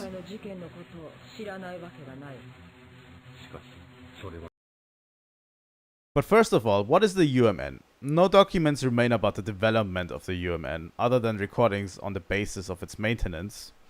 Recordings on the installation of transfer columns in the galaxy. Wait.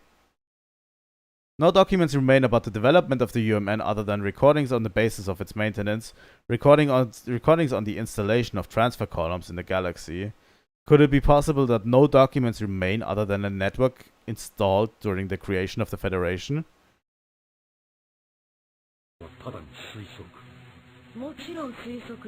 Sure suppositions. The personal interests of Vector seem to be hindered by unknown obstacles. This enterprise, while it knows the dangers of the UMN, hides things. It is obvious that it has another objective. But yeah, the UMN in total is used by everyone, but no one knows how it was created. There are no documents on how it was created. And Vector controls it, basically. あの真意はわからないし証拠もない。でもね、あの企業は UMN のその危険性を承知していながら公表もせず隠蔽し、何か別の目的に利用しようとしてるのよ。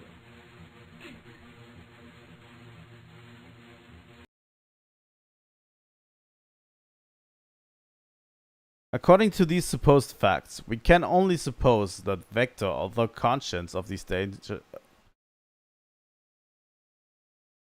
That is a weird wording. Of these dangers, would knowingly hide very important information linked to Gnosis and the UMN.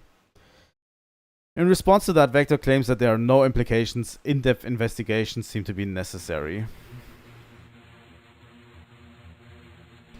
Vector had a link to the current incidents. I didn't want to believe that story. Certainly, Vector is responsible for the layout of the UMN. However, to say from there that it is linked to this affair is a big step.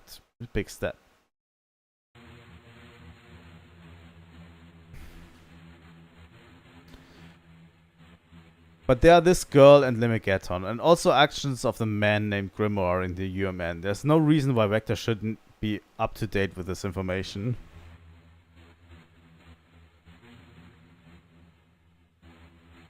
Without doubt, it possesses numerous mysteries. I, as a representative of KOS-MOS, never had information sent back to me. One begins to feel like someone is acting in the shadows.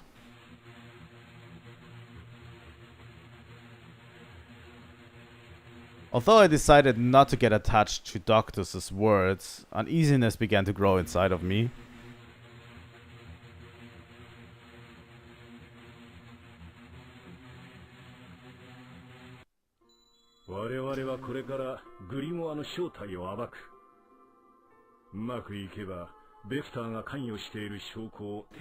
I'm sorry, I'm still blocking the text.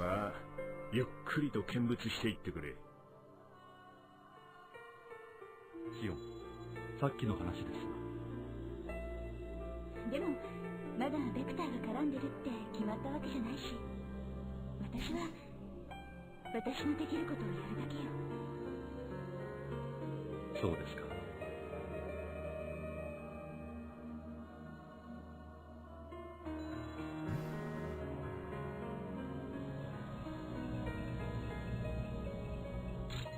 グリモアの少女、疑似脳への UMN バイパスを形成。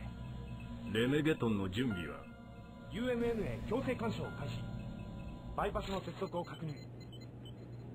さて、撒いた餌に食いついてくるのはセントマリアの人魚かジェニー・ハニバーか。どっちにしてもまともではないのは確かだがね。グリモアを名乗る男、本当に出てくると思う？さて、どうかな。だが奴には手段を選んでいる余裕などないはずだ。必ず食いついてくるよ。シナプスの数値安定。グリモアの少女、強制逮捕を開始。グリモアの少女の脳波周波数、正常値を維持。モニターによるトレースを開始。バイパスのライブデータの転送を確認。システムオールグリーン。カウント入ります。5、4、3、2、1。Scientia's analysis of the girl began. Its goal was to get its hand on clues about this man called Grimoire, who seems to be pulling the strings behind the current incidents.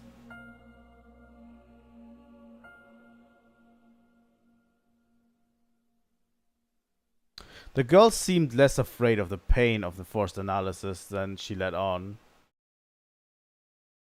But something else was even more peculiar. When she became aware of my brother's presence, I had the impression that the expression on her face changed slightly. Interesting. One could have said that she had known him for a long time, and that his presence terrified her. Fear and astonishment showed on her face. Yet it is certain that she was frightened by the appearance of my brother. We would soon awaken something that had slept inside her.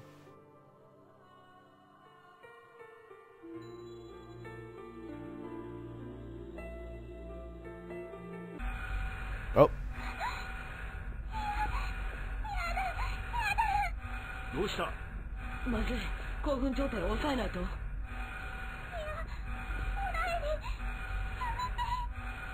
何事だ？各自へ報告を。 I'm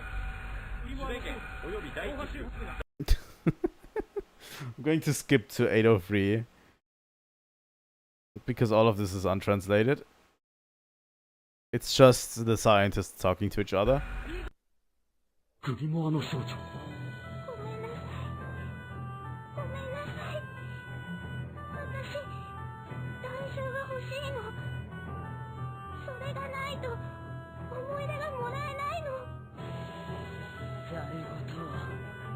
何様のつもり？あなたには最初から思い出などないのよ。違う、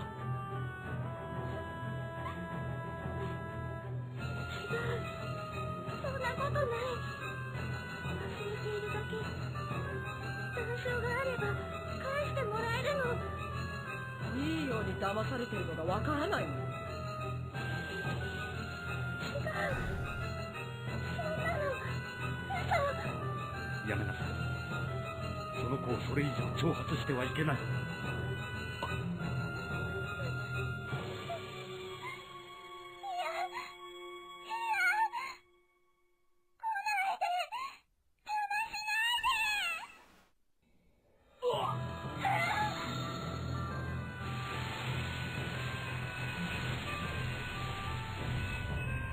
Interesting. I mean, there's always something that goes wrong.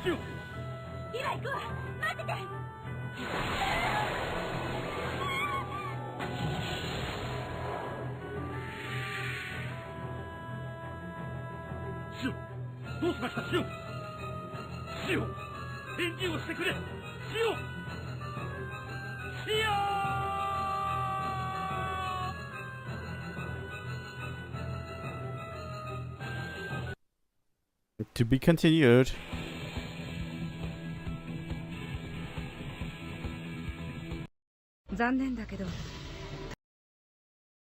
Oh.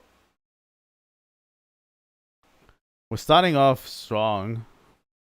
助かる見込みはたとえわずかでも可能性は残っているはずです。そうね。でも最悪の状況も考えておかないと。心の準備をしておくべきよ。何を準備すると言うんです。私が信じていなければまたあれを裏切ることになる。ごめんなさい。そうね。あなたは信じてあげるべきよ。Honestly, all of this I'd actually like to see in game. Not gonna lie. I hope if they ever remake Xenosaga, I hope all of this lands in game.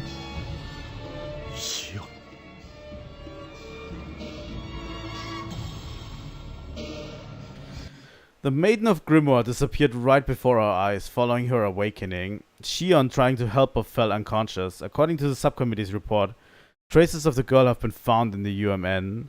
Therefore, it's possible that Shion's consciousness is forcibly held there.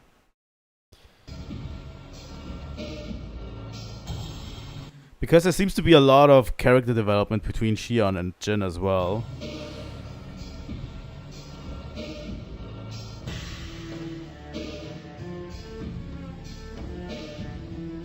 Along with Professor Mizrahi, we tried to retrieve it, but not having a single clue in the immensity of the UMN, this was a lost cause. Being unable to do anything else, I had nothing more to do than wait. I could do nothing but deplore my uselessness, the same as 14 years ago. No, Jin, stop beating yourself up.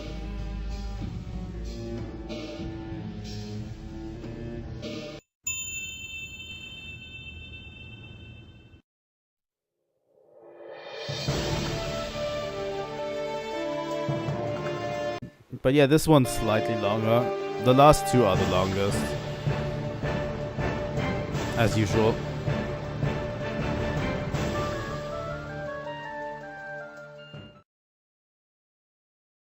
Nepilim. ここはアルスノバ。ベクターによって封印された思い出の世界。封印？思い出の世界？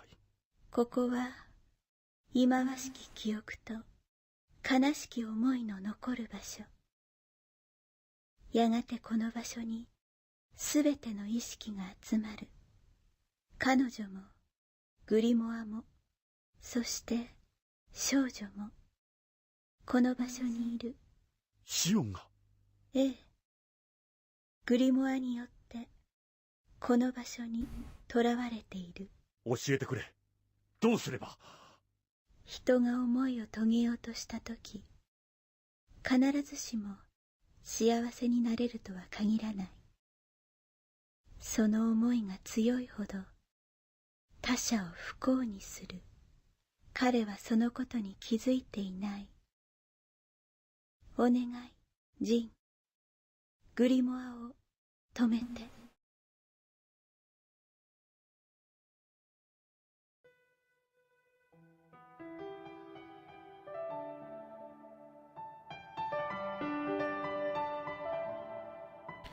Nephilim contacted me through my consciousness. She informed me that Shion and the girl were being held prisoner by Grimoire. They are in the depths of S Division, a location controlled by Vector and protected by very high-level security. Interesting.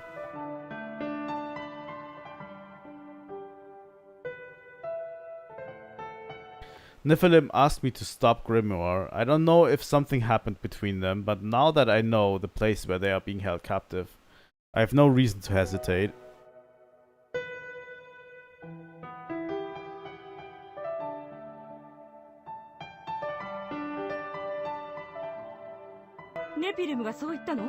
Nephilim said that? Oh. ベクターによって封印されたアルスノバという場所に少女と共に囚われていると。二人を助けに行くつもり？無茶よ。ベクターの管理する中枢領域なんて政府としても簡単に手を下せる場所ではないわ。やはり協力してはもらえませんか。下手なことをすればあなたも私もただでは済まないのよ。分かっています。無理強いはしませんよ。ジン、おそらくあの少女はもう助からないわ。それでも申し訳ないが、ES とこの断章、しばらくお借りします。参ります。Oh. Let's go, Jin.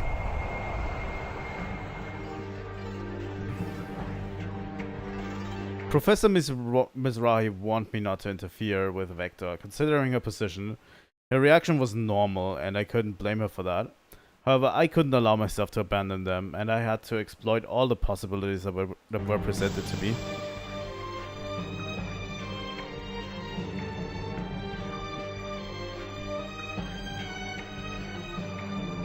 I never hesitated even for a second at the thought of going to save them.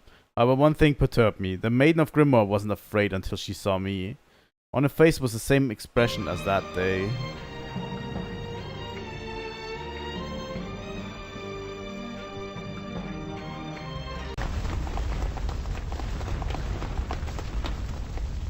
Situation.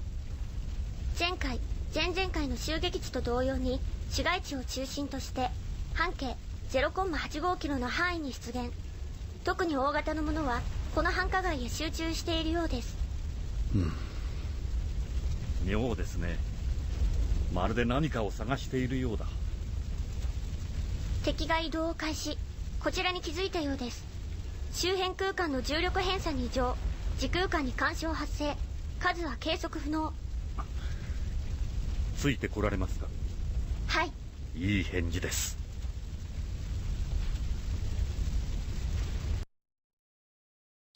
Interesting. I then went, along with the 100 Series Realian, towards the location where the Gnosis were concentrated. There we found a boy. Are we now back on Melcher? 何者？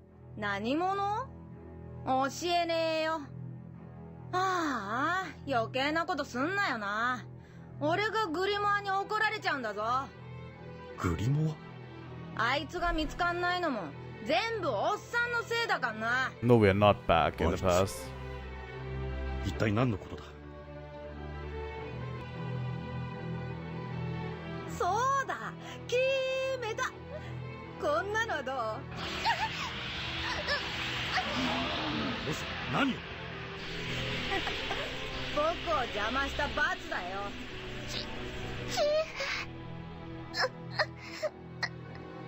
いける。そんなことをすればあなたの体が。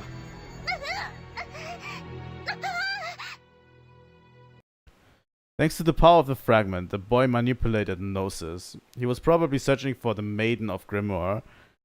We would have to face the Gnosis that was in our way, but the boy made it touch the Realian, who began to Gnosify. She executed the Hilbert effect and pulled herself into our dimension. With no way to save her, and given that she was completely Gnosified, there was nothing I could do but to destroy her. 怖がらないで。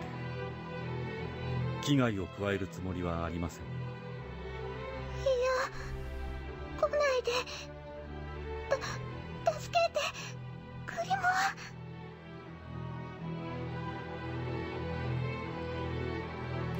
Scientia talked about Grandis. During my investigation of the Gnosis, I had the opportunity to meet one who Gnosified my partner, one of the Series Realian. Okay. What up, Jin? At the time, the girl was also afraid. My partner executed the Hilbert effect on herself, which pulled her into our dimension. That's literally what we just did. And I had no choice but to destroy her. The girl saw it all and wasn't frightened by the scene itself, but by me.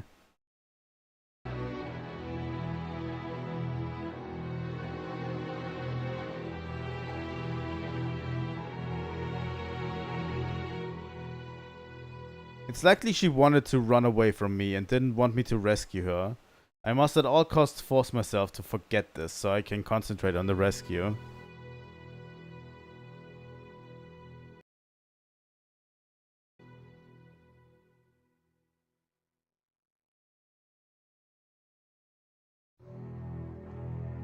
I needed certain equipment to infiltrate the heart of Vector and get by their security. Yeah, some of this text is repeating. I don't know if it's in the original as well. I needed certain equipment to infiltrate the heart of Vector and get by their security. Other than subcommittee, I saw no other way than to visit this organization. Indeed, only Doctus and her colleagues could help me. If Shion was with me, she would surely yell at me, saying I was irresponsible and rash.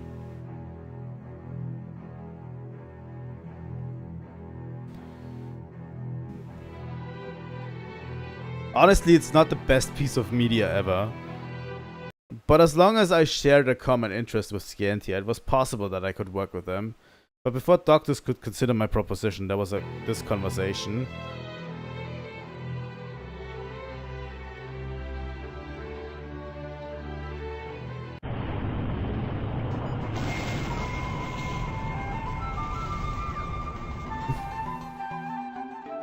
What is your plan? まさか私たちを潰しに来たのかしら。見ての通り丸腰ですよ。取引しませんか。私はグリモアの居場所を知っている。そしてそこへ行かなければならない理由がある。その手伝いをお願いしたいんです。すべてが終わった後でグリモアと談笑を引き渡しましょう。虫のいい話ね。あなたたちにはダイブの準備を頼みたい。悪い話ではないと思いますが。ダイブ中、あなたの命は我々が握ることになるのよ。そこまで信用してくれるの？信用するしかありません。他に打つ手がないんでね。取引に応じなかったら？それは困ります。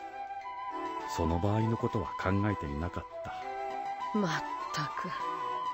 そのひょうひょうとした態度。怒りを通り越して呆れるわね。いいわ。取引に応じてあげる。ただし、言うだけの働きはしてもらうわよ。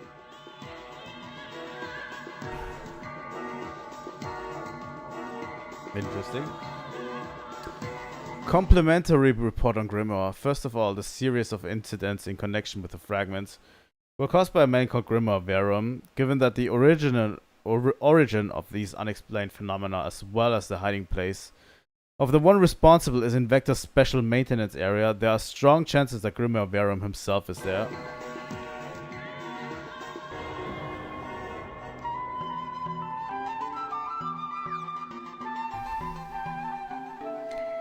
Honestly, this PowerPoint presentation is not the best sort of media that they ever produced. How has he managed to stay alive all this time? That is a mystery. For an unknown reason, possibly linked to the disappearance of Lost Jerusalem, it seems that he has become a spiritual entity that exists within the UMN. We can assume that Vector knows this fact, hides the existence of Grimoire, and holds him in order to reconstruct Lemegeddon.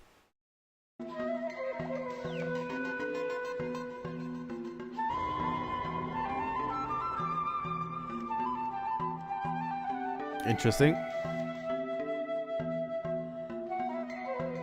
まさかアルスノバとは。これでベクターの関与がはっきりしたわけね。いい？今から UMN に直接干渉をかけ、強制的に突破口を作るわ。そこを通ってアルスノバまで移動する。了解です。アルスノバの座標は？そこにグリモアの少女がいるのなら、談笑が共鳴して道案内してくれるわ。当然ベクターの特別管理領域だから全力で潰しに来るわよ。生き残れるかどうかはあなた次第ね。ご期待に添えるよう努力しますよ。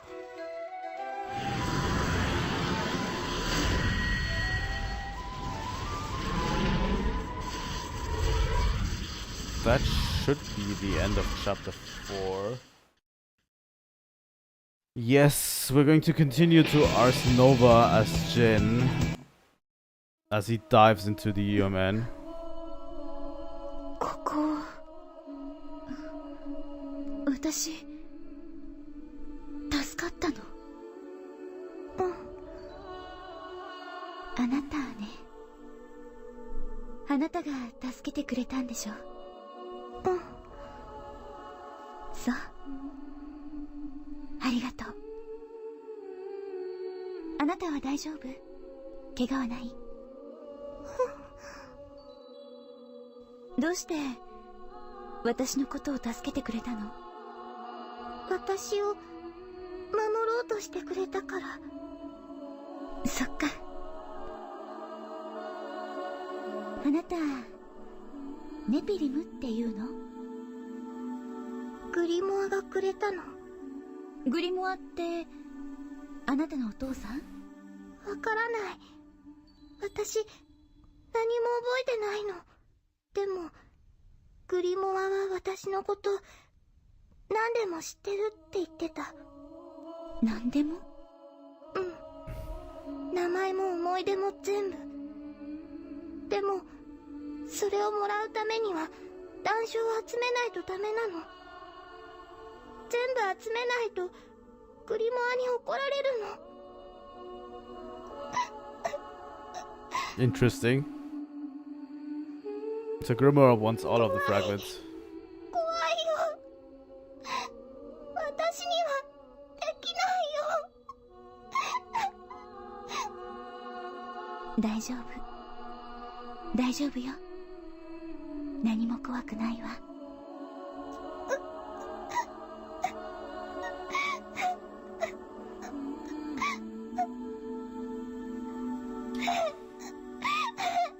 What is it with Japanese media and little girls crying? 私がそばにいてあげるわ。必ず守ってあげるから。Oh.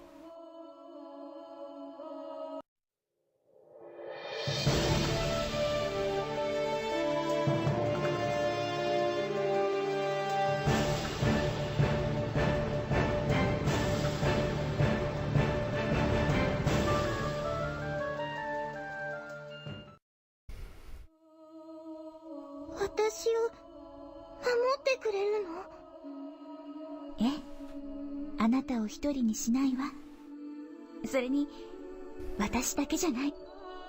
兄さんも一緒よ。兄さん？そう、ジン・ウズキっていうの。変わり者で頑固だけど本当はね、すごく優しいのよ。だから大丈夫。絶対に助けてあげるわ。うん。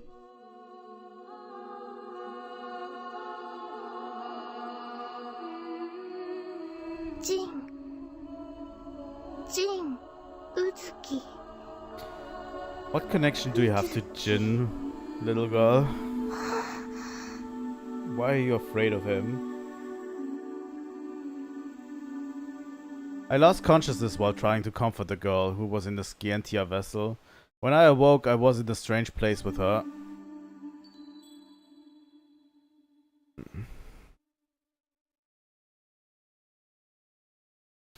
Where was this? Who brought us here?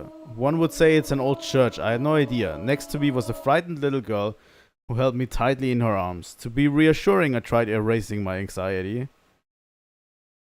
It's an interesting story, but yeah, an odd way to do it. And it would be way better in game form, honestly.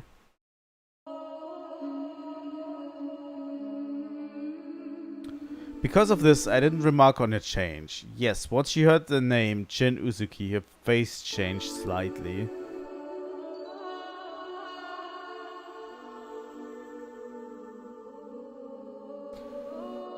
Like, there's definitely some battles you could do, you could introduce, you know, stuff like this. 何をそんなに恐れているのかな。あなた、何？グリモア、あの人が。怖い？わかんないよ。でも Who are you? いじめられる。助けて。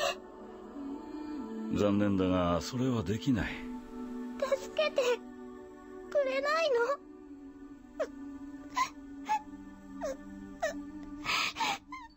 の？ネピリム、君は思い出が欲しいのだろ？ネピリムって名前グ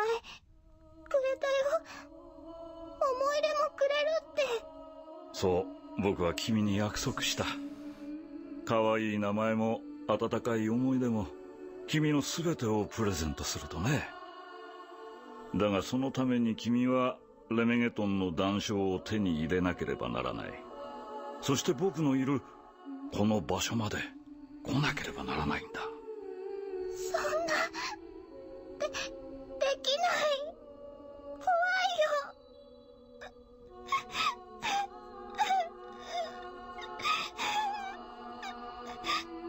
いよ。大丈夫、できるさ。さあ、おいでネピリム。何言ってるの？ふざけないで。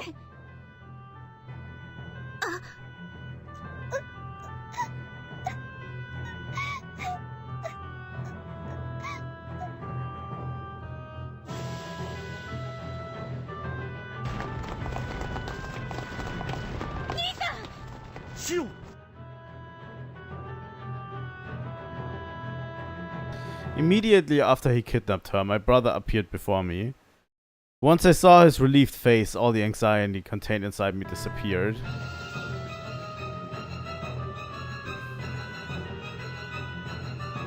Intense music.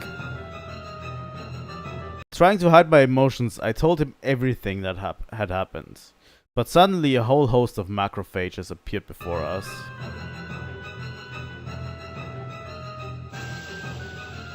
This could have been a boss battle.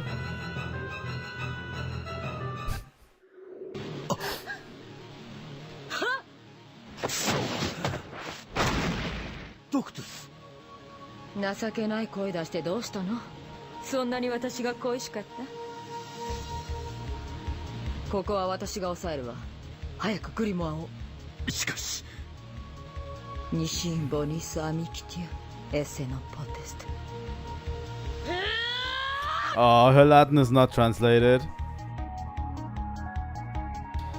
In an unexpected manner, Doctus appeared to protect us. Why did she do that if we're enemies?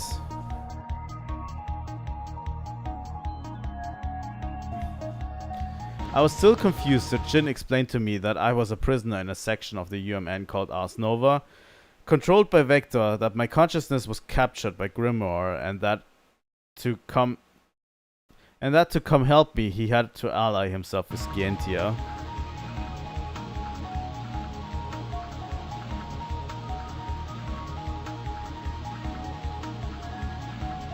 Grimoire seems to have fled to the depths of this building. We went in pursuit of him.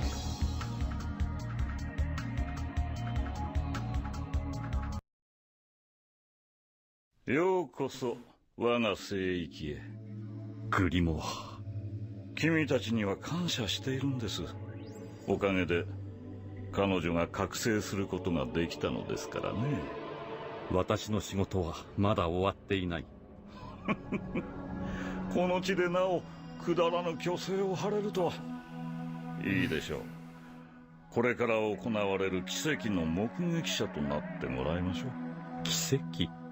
あなたたちはここが単なる機密情報の集積地だと思っているようですが、それは大きな勘違いだ。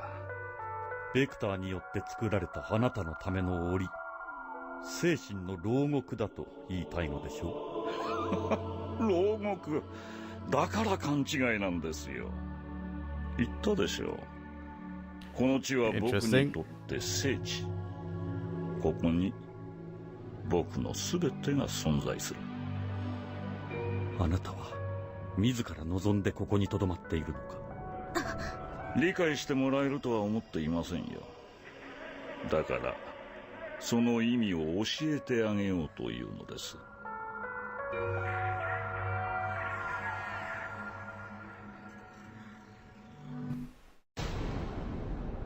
ふずき断章。やめてお願い。そう。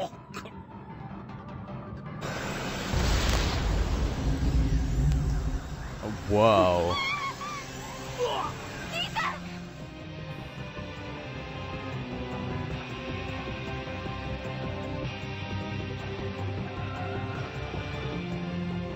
So that's why she wanted the fragments. She told us that the fragments were indispensable for her to get her memory back.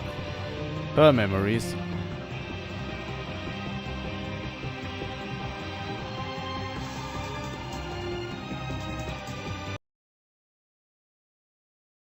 Not knowing who she was, he probably was the only one who could tell her. But could she be happy if she got her memories back, knowing that she was a Realian born for experiments?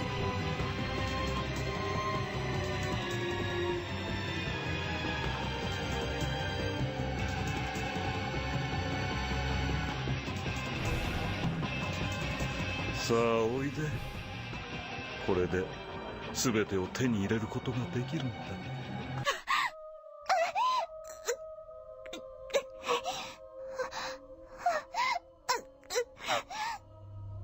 これは何？これが私？ Oh. Is that the song of Nephilim we hear in the background?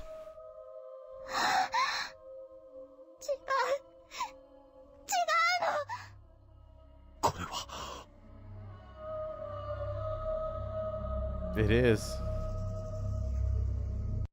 これネピリムの歌声。さあ聞くがいいこの声を。我が愛しき歌声を。ダメよ。この歌を歌わせてはダメ。やがて歌は UMN へと広がり、全宇宙へと響き渡る。そして我が娘を、ネピリムを、この聖地へと呼び戻すことができる。Interesting. ネピリムがあなたの娘？これ私の記憶じゃないの？このアルスノバは愛しき娘の記憶。Ars Nova is the memory of my dear daughter. You shall inherit her memories. Then we can use Lemegeton, and you can accommodate my daughter's soul. You will become the object of my desires. Oh my god. I wanted to read this out because it's really important. He uses the Song of Nephilim to kind of capture Nephilim's soul that is somewhere in the UMN or something. この記憶のすべてを受け継いでもらう。そしてレメゲトンの使い、君に娘の魂を宿らせよ。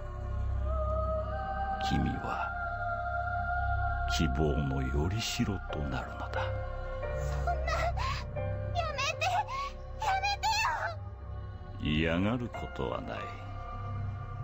君は望みのものを手に入れたのだよ。Yeah, it's going to implant the memories into the Realian girl, right? 違う。こ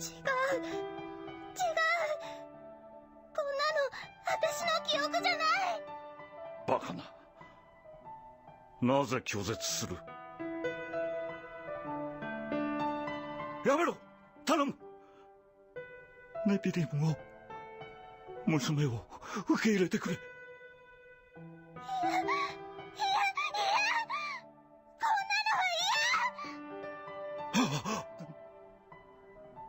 なぜだ？なぜ拒む？わからないの？彼女は他人の思い出が欲しいんじゃない。自分だけの心が欲しかったのよ。どうして気づいてあげられないの？偽りの心に代わり、この世で最も尊い心を宿し、ネピリムとして生きていくことができるのだ。これほど幸せなことがあるか。そんなのあなたの思い込みじゃない。知ったふうな口を聞くな。ベクターの若造に利用され続けながら永劫の時を、娘を失った苦しみに耐え続けたのだ。そんな。ああ、僕の希望が消えてゆく。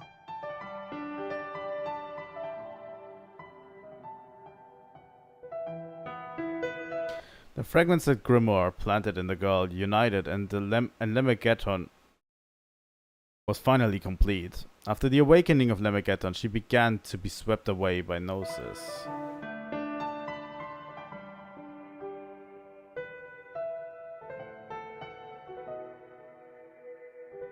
If she stayed in this state, she would emit the song throughout the UMN, which would quickly spread it and make it resonate all throughout the universe. If this happened, our world would be completely overrun by the Gnosis.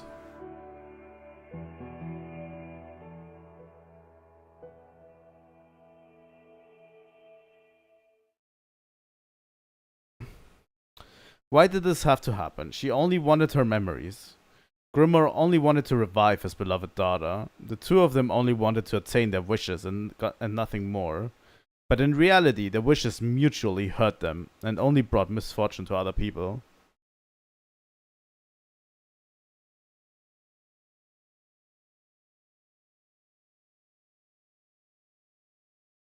Interesting.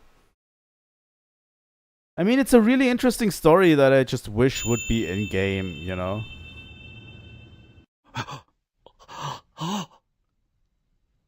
Nephilim. Nephilim.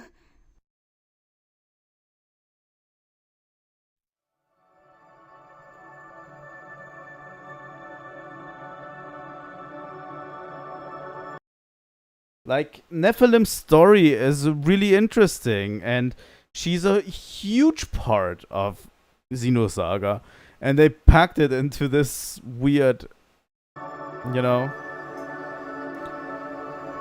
やっと戻ってきてくれたね。待っていた。ずっと待っていたんだ。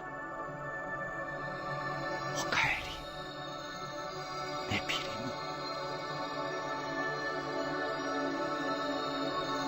あなたをここに縛り付けていたのはこの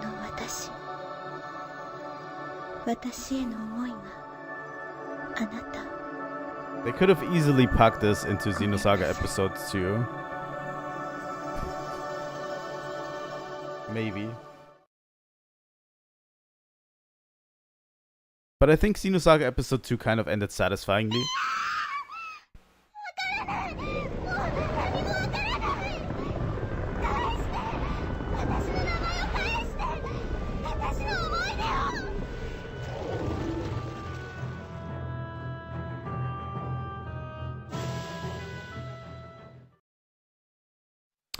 We continued in the final chapter.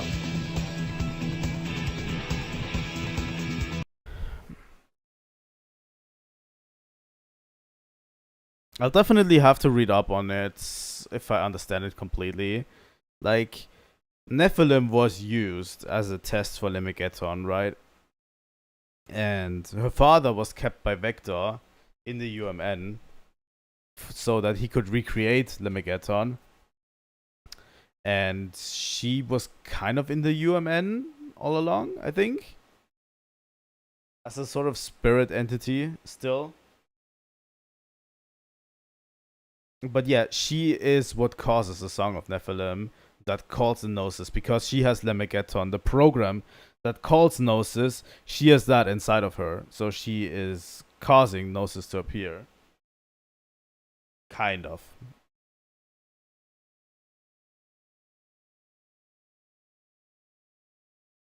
If I understand this correctly, how this works, it's a little bit difficult to figure out through these slides what is actually happening. That's why I wanted this to be in the game. But the good part is Xenosaga Episode 3 has a very extensive database that you can go into, so we'll read up on that when we play Xenosaga Episode 3. But yeah, let's watch the last 20 minutes of this.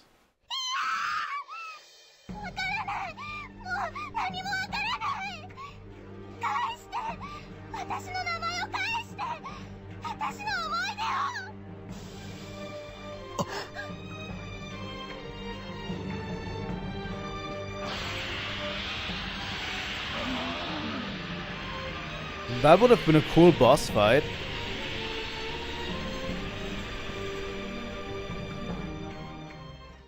Probably. cool final boss.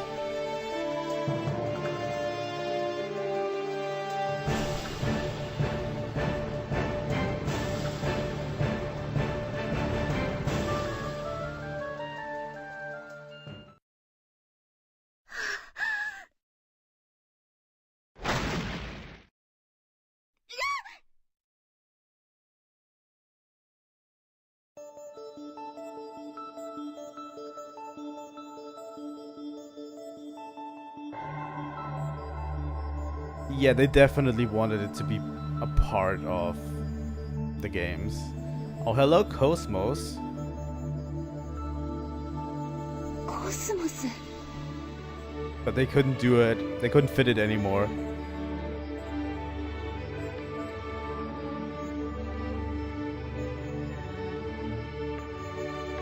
The black smoke produced by Lemegeton surrounded by the girl's body as she transformed into a Gnosis.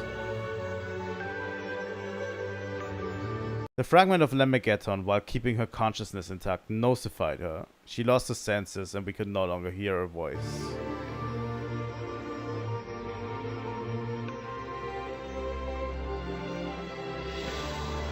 I was unable to contain my emotions and I began to lose control when KOS-MOS, equipped with a new exoskeleton, appeared to get us out of this mess.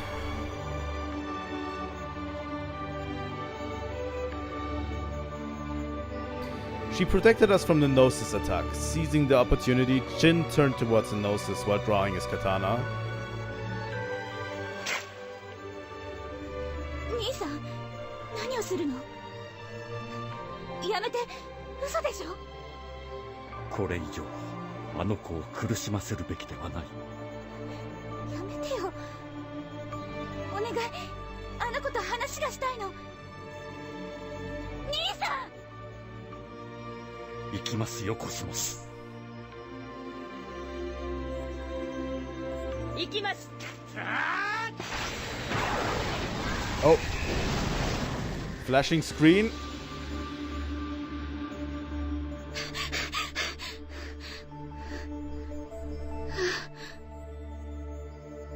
Jin's katana cut the Gnosis in two, allowing the Maiden of Grimma to pull herself out, what remained. My brother was right, she hadn't completely nosified yet and could still be saved.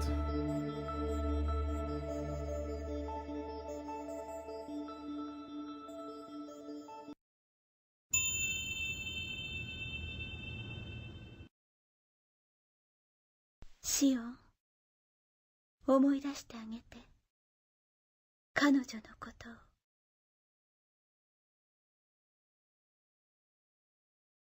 These are my memories?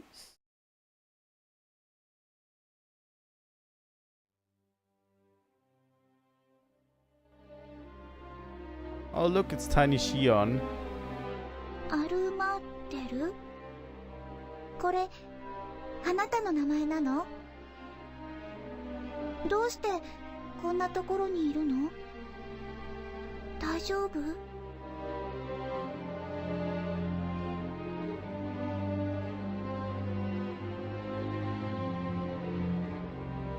No, that's not it.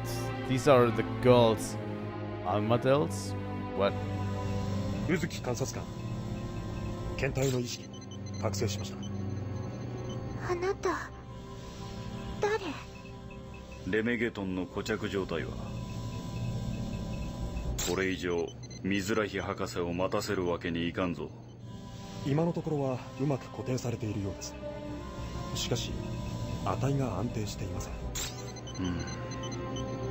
やむをえん。フェーズ6からやり直す。それでは検体に負担が。構わん。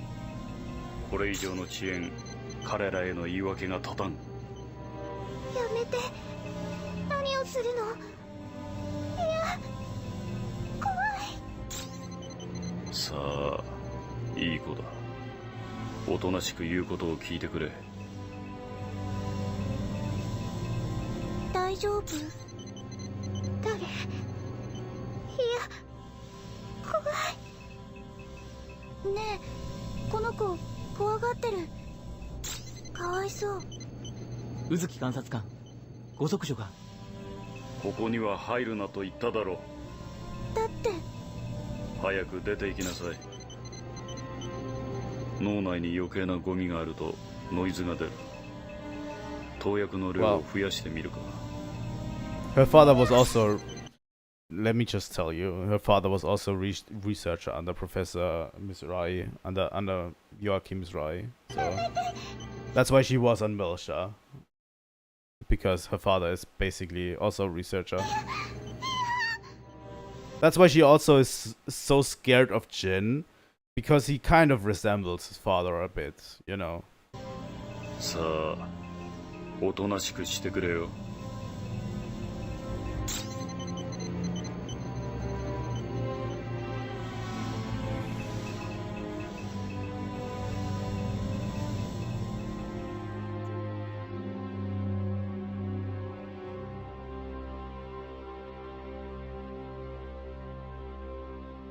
I remembered everything. With the help of the girl's memories, my memory returned.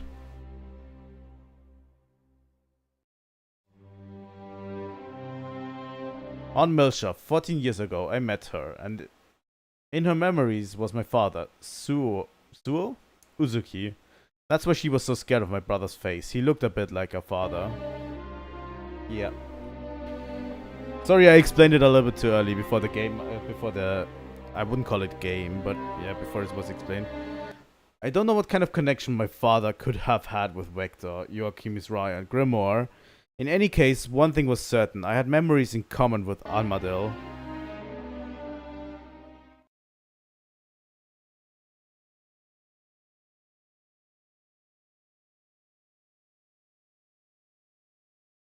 It's still running.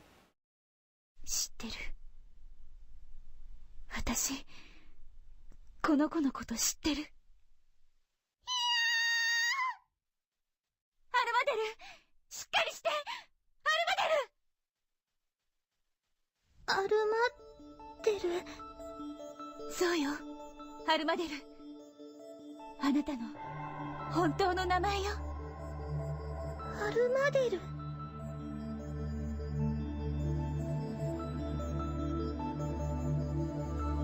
あなた、アルマデルって名前なのね。私はシオン。あなた、一人ぼっちなの？怖がらないで。私がそばにいてあげる。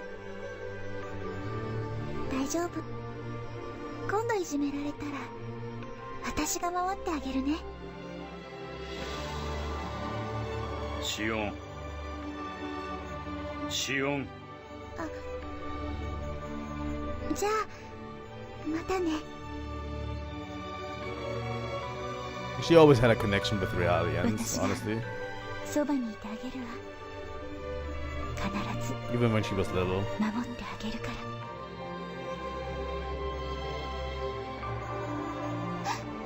シオン。そうよ、アルマデル。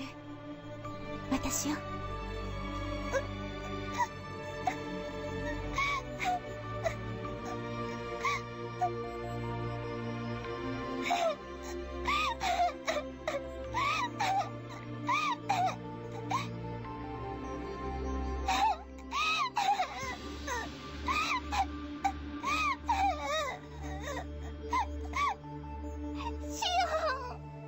もう大丈夫よ。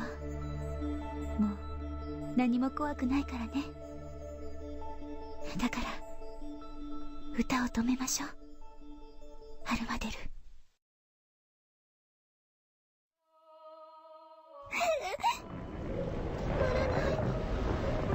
止まらないの。止められないよ。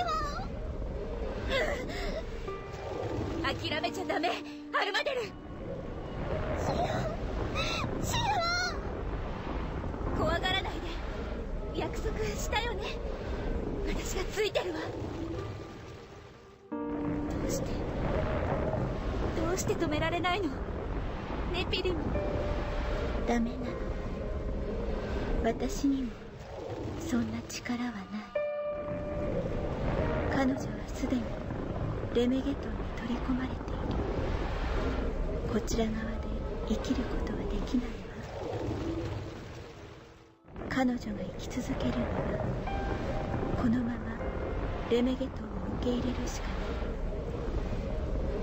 い。でもそれを決めるのは彼女自身。そんな、どうして止められないよ。このままだとシオンが。アルマデル、みんなシオンを助けたい。でもできないの。私には止められない。大丈夫、止められるわ。あなたがそれを望むのならもう分かっているはずよ。思い出して。思い出す。じゃあまたね。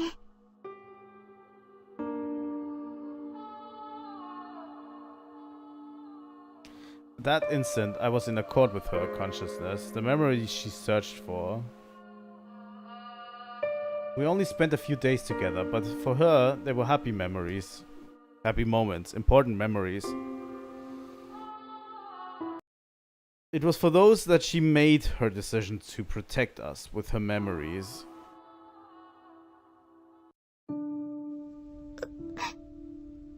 これ、私の中の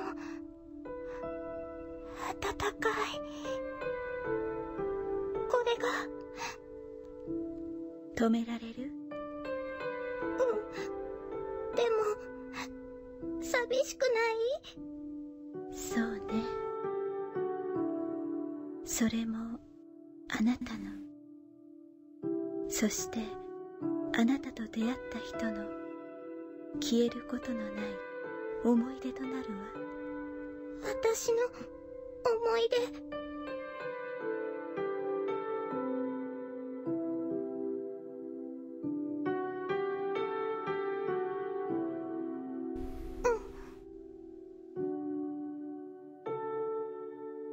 シオン。アルマデル。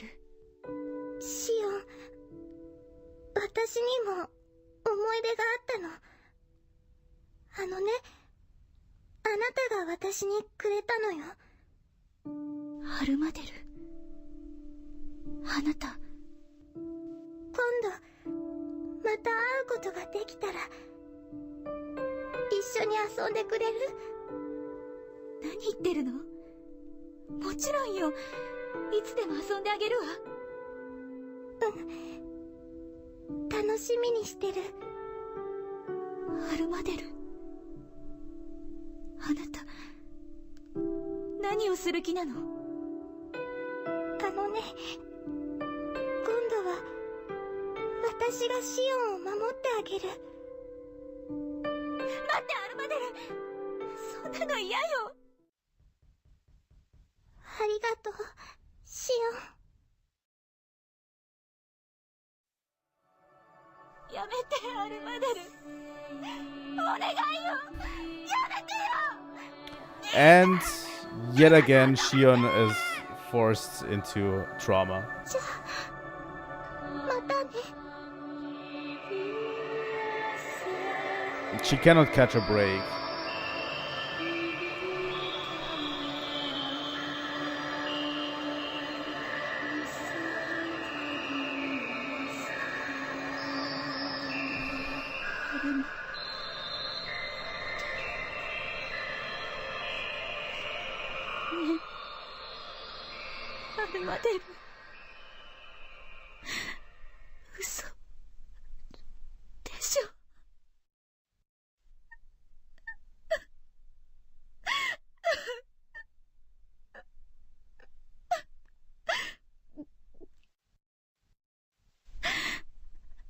なんで、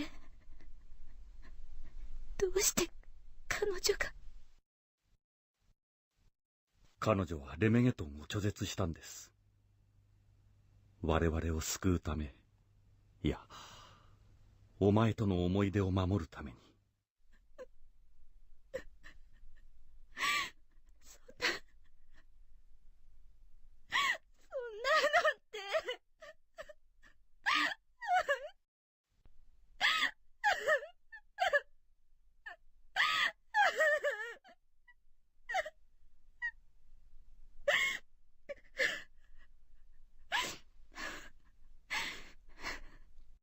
もうすぐここは閉じた空間となる。グリモアとアルマデルのための誰も訪れることのない永遠の墓標。シオン、空間の崩壊が始まっています。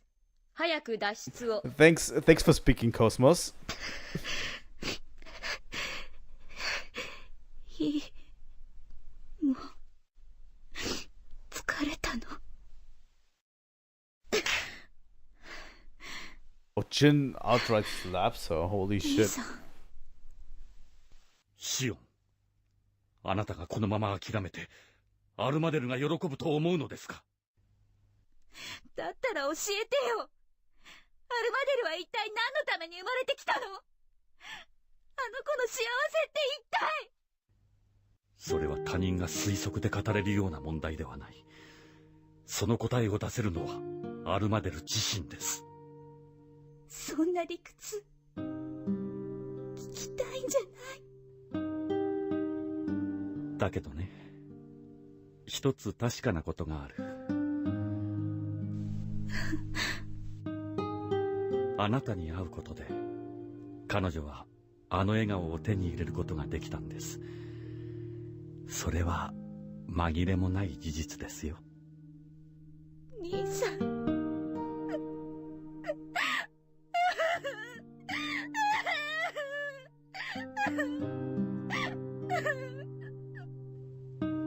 さあ、帰りましょう、シオン。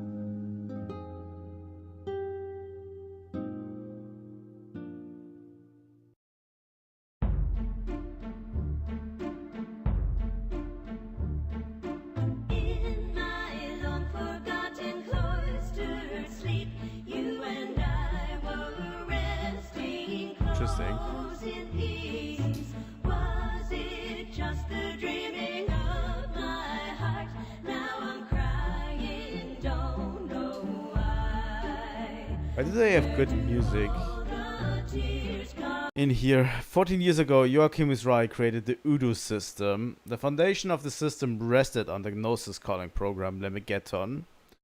Albedo was born to serve as a guinea pig for this research. Grimoire planted Nephilim's memories into Albedo's brain. Then, using Lemegeton, he tried to revive Nephilim's consciousness. However, Albedo rejected these memories and sacrificed herself to stop the Song of Nephilim. Created by Lemegeton, she nosified and turned to salt.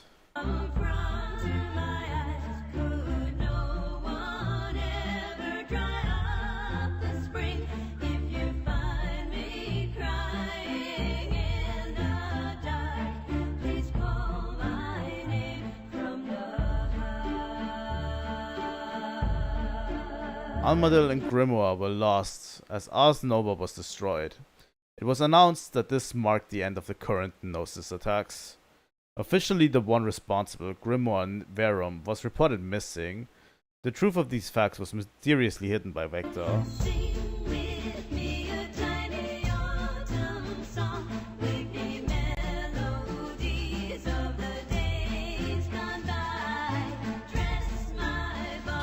Other areas suffered the pressure of Vector. Yuli of the subcommittee was transferred to a Federation military establishment. I also heard that the Foundation that was in charge of the investigation was pursued for having connections to this incident. My discipline for having broke into S Division was demotion and outright removal of my position as chief. The KOS-MOS project was frozen until a new chief was named.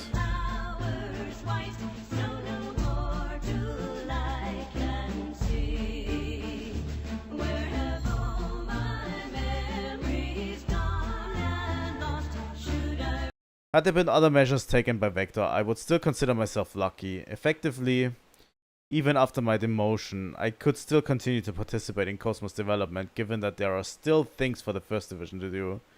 But a loss of confidence in the UMN and Vector arose inside of me, and this feeling wouldn't go away. I could never forget Albedo.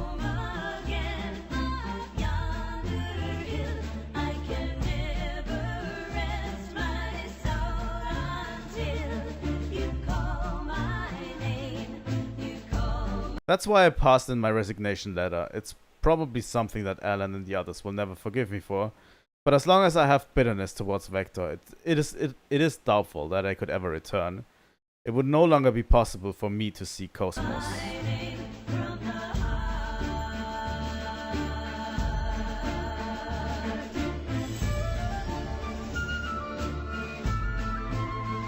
I have not thought about what would happen, but I intend to research the truth on the subject of my father and his part of the incident 14 years ago, the UMN and Vector. Feb and Nephilim told me I must face my past. To be continued in Xenosaga episode 3.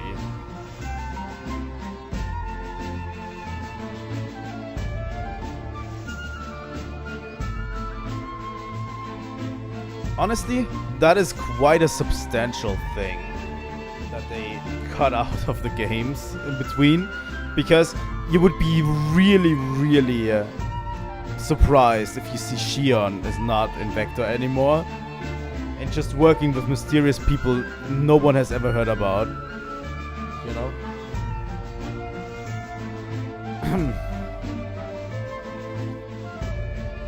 It is really important, and it is, you know, it talks a lot about the Song of Nephilim and Lemegeton, which is really, really an important part of this, you know? So, I have no idea what to do now. I would have at least 1.5 hours left in the stream, like in my tank, if we want to continue until 9 p.m.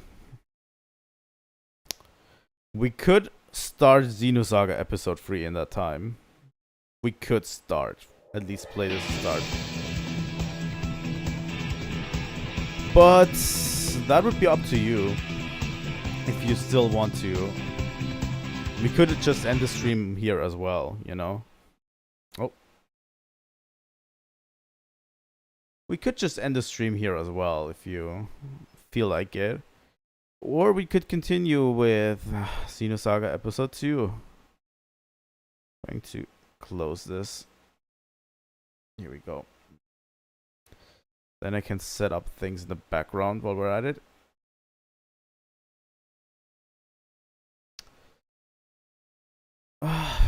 It's hard to discern that, honestly. I would really love to get back into episode 2.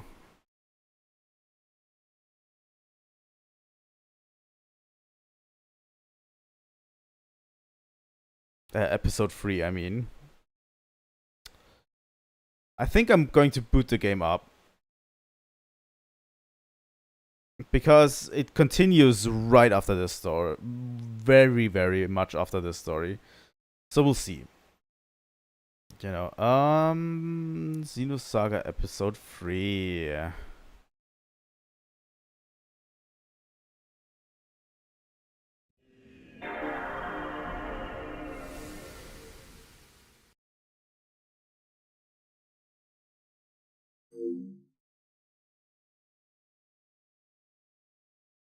Wow.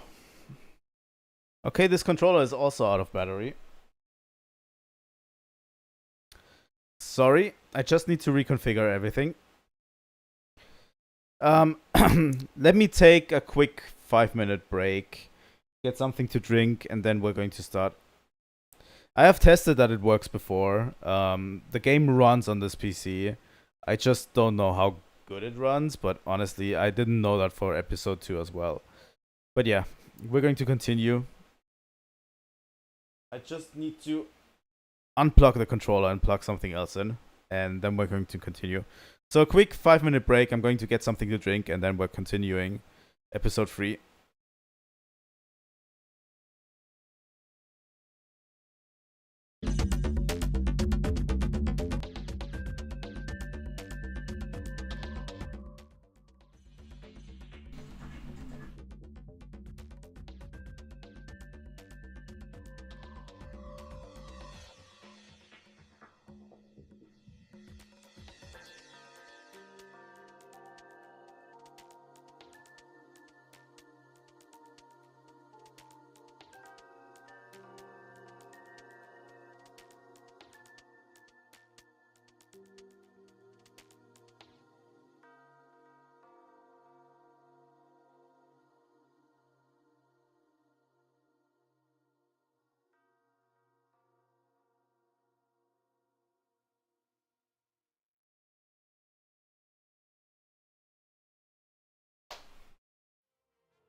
Here we go. Here we go. Everything should work fine out of the gate.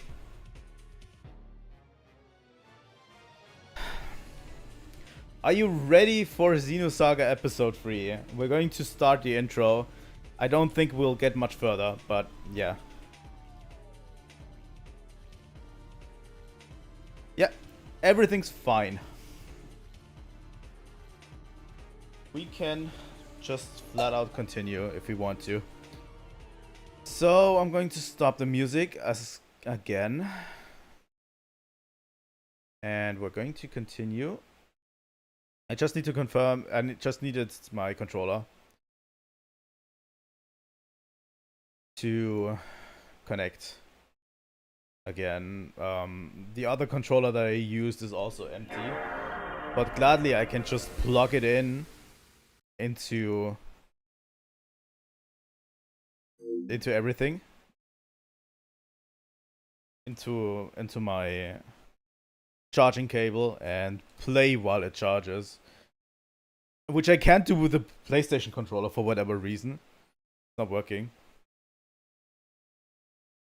But yeah, let's boot up Xenosaga episode 3.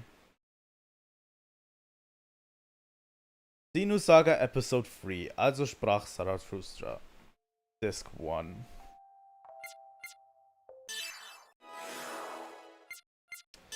Let me check.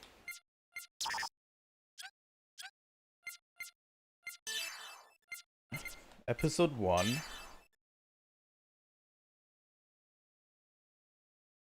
You can go into the data and watch episode 1 and 2 back here. You know? If you want to. We just played the game, so I'm not going to get into this. Okay, this is going to be already a step up in quality. You're going to notice a step up, way up in quality. And music as well. Music, sound design, visual design is all perfect in this game in my opinion. As perfect as you can get. So also let me move my camera a bit down. I need to know where I need to position my camera for this game. Okay, let's go. New game. Check for clear data. Episode 2 feature unlocked. Earn Shion's vector on uniform. Subtitles on, vibration, display adjustments, everything's okay. Yes. Let us start.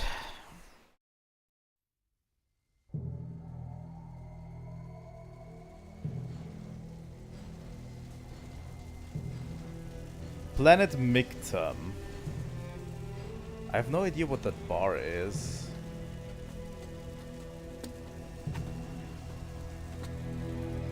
Are all the cutscenes broken like this? Now we are on Planet Mictum, by the way.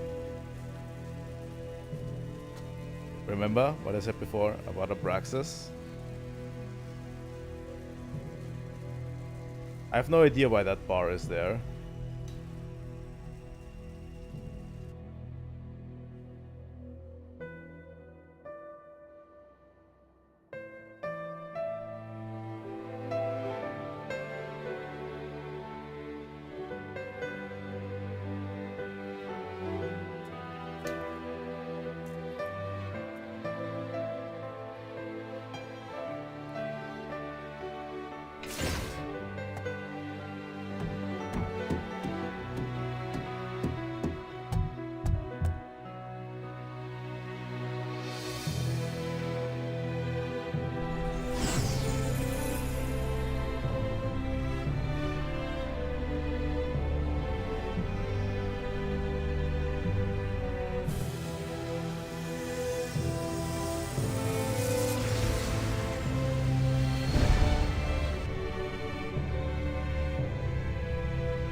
Looks like things are going smoothly.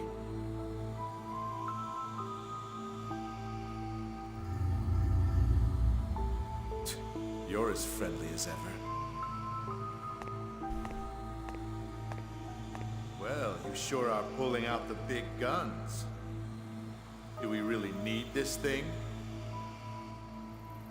The space-time anomaly 15 years ago took place in an incomplete fashion.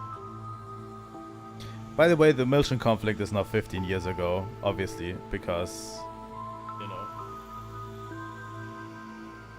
We must correct the errors.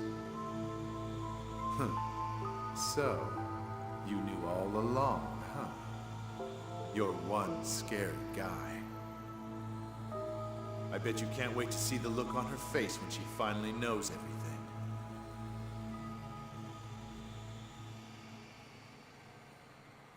So, this is our princess? She smells good. Come on, Virgil. I've fallen in love already.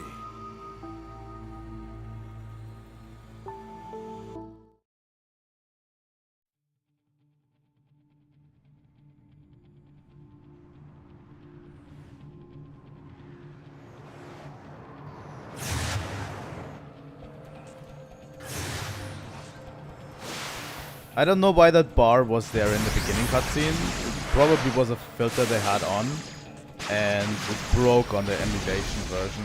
Miyuki, you didn't tell me that they had macrophages deployed. What the hell have you been doing? Take it easy. I checked it out the best I could. It's not my fault. Look, Shion, 3 more interceptors just appeared out of nowhere. Then concentrate on supporting me instead of making excuses.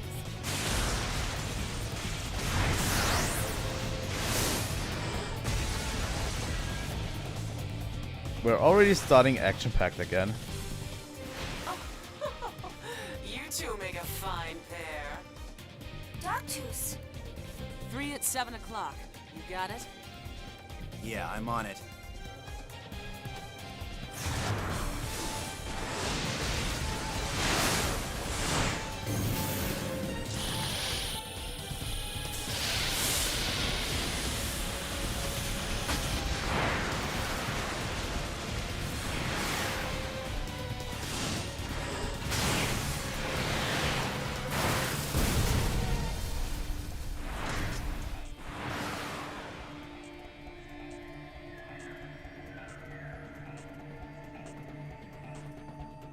This is a vector symbol on it.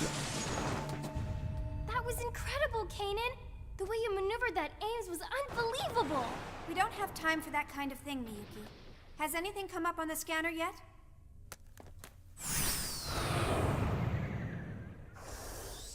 I hope you understand what we're after poses a considerable threat to Vector.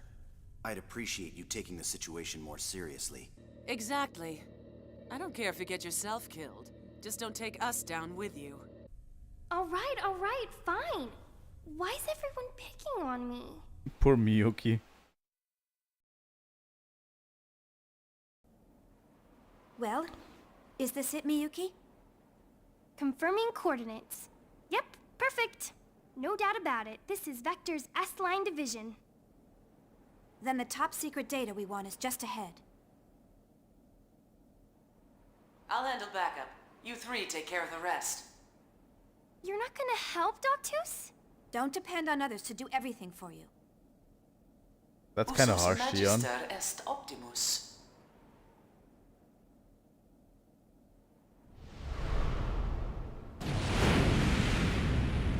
Hurry. I want to be as far from here as possible when our pursuit arrives. I know. Okay, we are into gameplay. Oh, just a sec, you two. I forgot to tell you, but in order to successfully carry out this mission, I made a note of the information you should know ahead of time. Please access the database. The database is located here.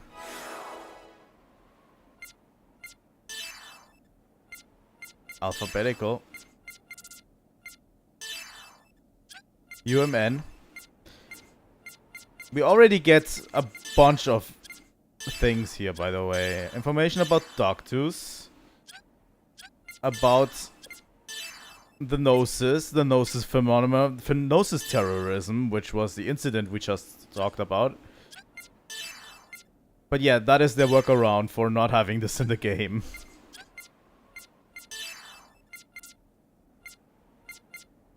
Lots already, yes. It's basically telling a lot about the story of everything. We're going to read into that a little bit later, but episode 1 summary, episode 2 summary, end of episode 2 to present is basically... It's basically everything we just went through condensed into text form. So yeah, that's the database. New information is automatically added to the database. You should check it out frequently. Not bad, you actually came prepared. I know. Actually, I wanted to add a lot more data files to it. But I didn't think even you could process all of them, so I stopped. I send the rest to you after this mission is over. There's quite a few, so I'll send them in chunks. Let's go.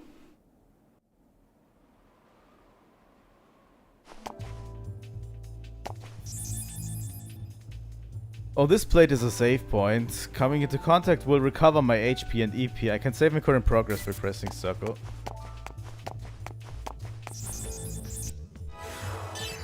Does saving work in this game? Yes, it does. More dynamic camera angles. We also have a party of 3 with Shion, Miyuki, and Kanan.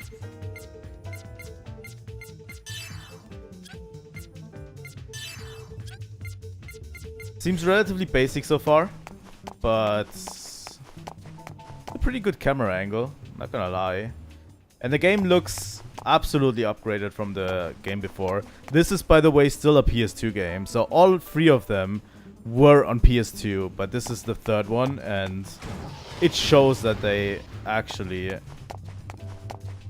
visually enhanced it. Can't go any further. It's probably faster to just destroy this than find any other route. Anything can be destroyed. Anything that can be destroyed will be locked on automatically, so I just press square. There we go. By the way, I like Shion's new design quite a lot.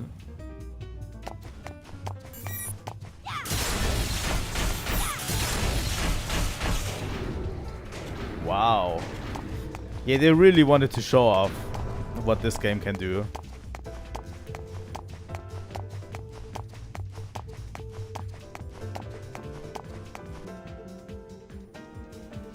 But yeah, I like her redesign.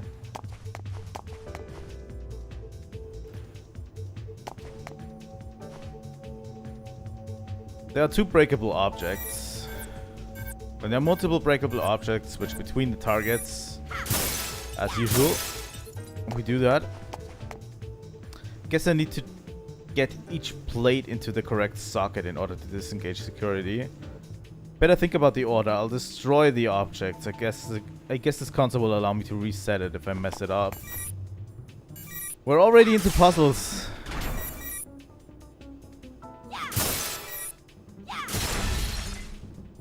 Nope, we're setting this up. Hello, console?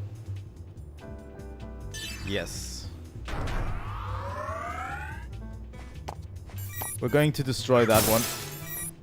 And then we just need to move that one. And then that one.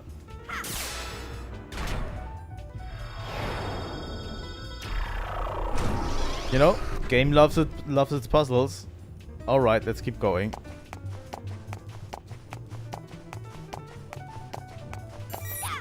I think I went on my first try, if it even runs. I think I went to the first battles. And that's where I stopped, basically. Oh, and we have segment address. But I can't open this with the decoder.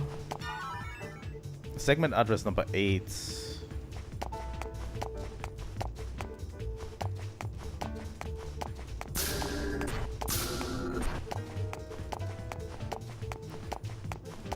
Also, we're running, not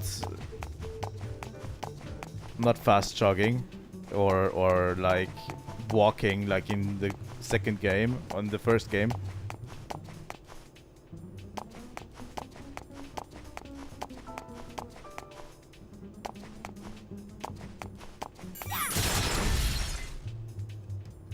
Oh. Analyze ball. Oh.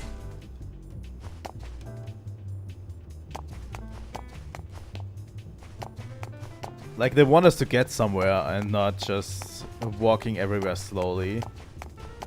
It's nice, you know?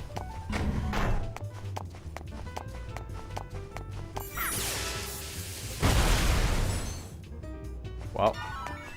Nano repair, 100 gold. Another 300 gold.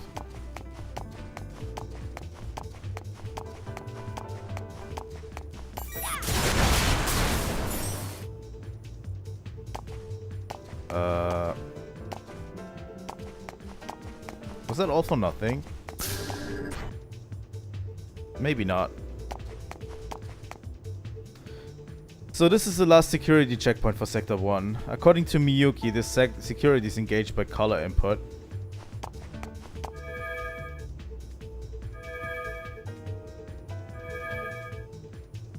Green, blue. I didn't get the first one.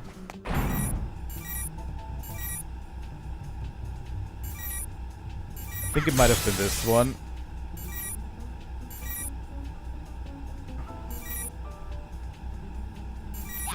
Red, green, blue.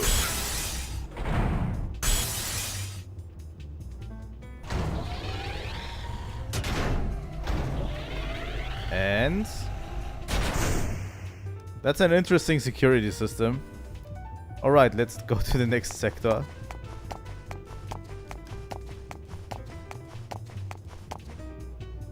Move. Sure.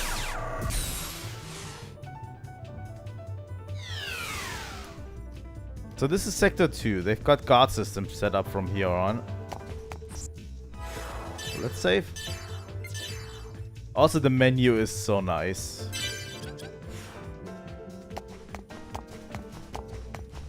Definitely my favorite out of all three. Oh.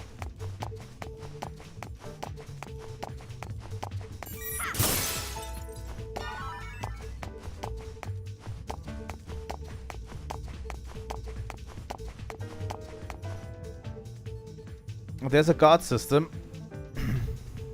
Well, no time for being a coward. I better get in contact and destroy it before it notices me.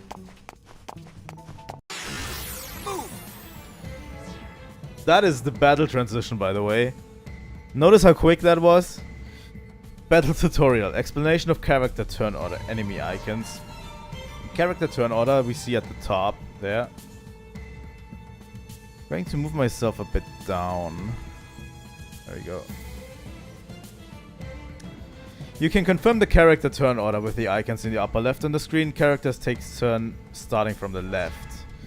The enemy icons indicate the enemy type, biological, mechanical, or gnosis. Yep. This enables you to select the attack most effective against each type. Yes. For a more detailed explanation, please view the tutorial in the database.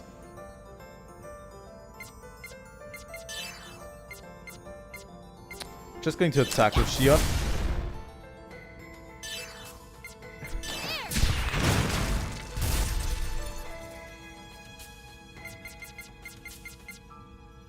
I think they might have replaced the... Ouch. They might have replaced the whole combo thing from the first and second game.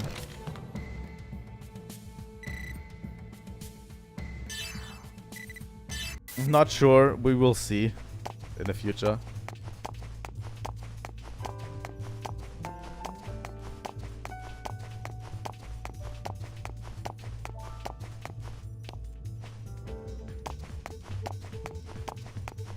I mean, it wasn't that great in the second game, so I wouldn't fault them for removing it completely and just making a standardized system. It'll only take 3 minutes. Battle tutorial. Explanation of boost, text, and finish strikes. Using boost increases a character's number of turns at the cost of 1 unit of boost count. When you cast damage, the gauge on the upper right of the screen fills. When it reaches 100%, your boost count increases by 1. That's like the old games. Using boost, holding down R1 or R2 during battle will cause the boost menu to appear at the cursor position. Pressing the button square, triangle, circle that corresponds to a character during this time will activate boost. Characters may use the special attacks by consuming boost. Attack type special attacks gain levels after multiple uses, enabling them to do more damage. Finish strikes. If you finish off an enemy with a special attack, a finish strike will occur, and the experience points, skill point, and credits gained will increase by 1.5. For a more detailed explanation, please view. So if we attack, let me get this right. We get a boost. I'm going to just attack with Gaignun.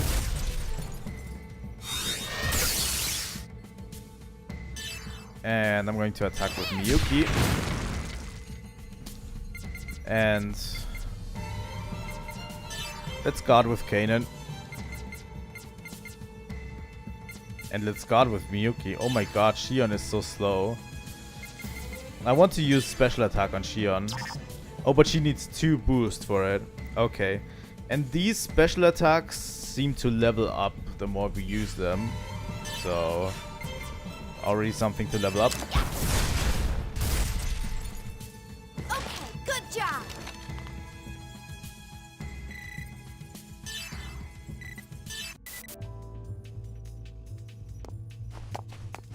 Oh, we can also slow walk by just using the D-pad.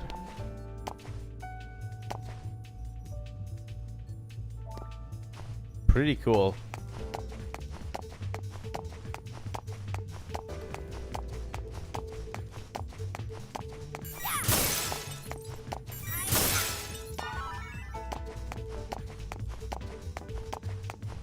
Honestly, so far feels really nice to play this game.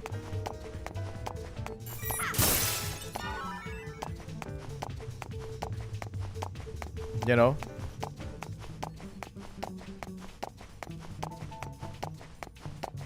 Just a solid RPG battle system. No combo bullshit, you know?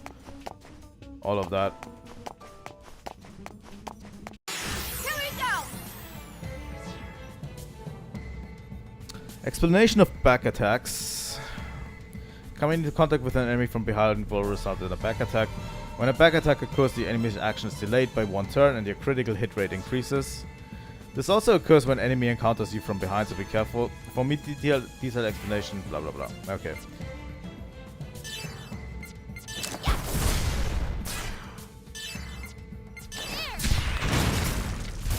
Nice one, Miyuki.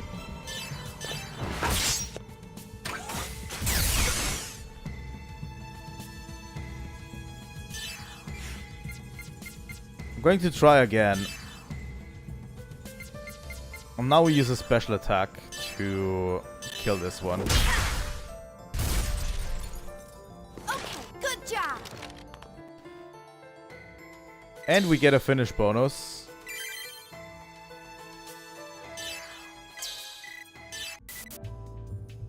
So you just need to hit an enemy with a finisher to get upgraded. To get an upgraded bonus. Yes, we did keep our boost from previous fight.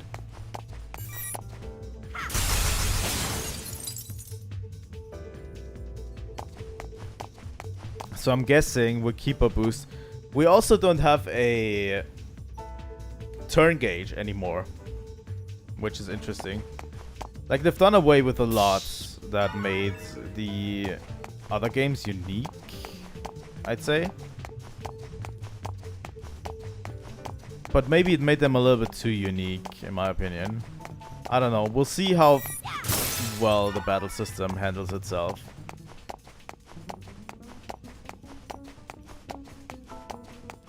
You know? We did keep our boost from a previous fight, though, which is cool.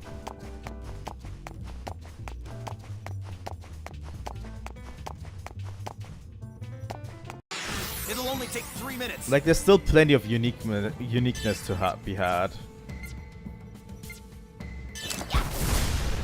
I remember there being absolutely a few unique aspects of this game.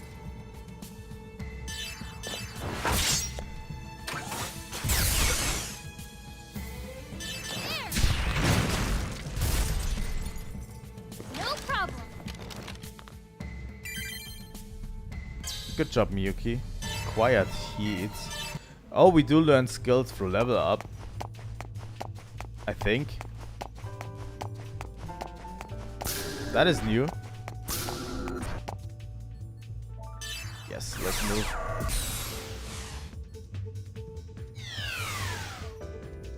So this is Sector 3. Vector's S-Line division is comprised of 5 sectors, so I guess we're at the halfway point. Let's hurry.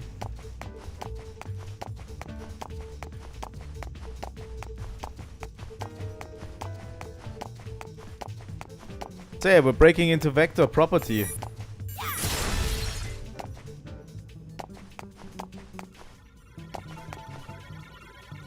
Press the switch, yes. Always press the switch. You know?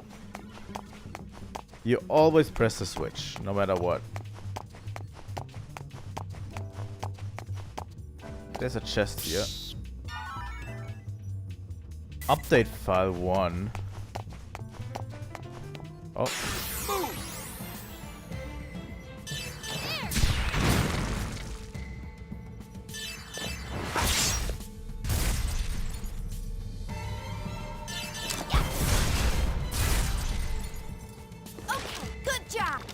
Good job, guys.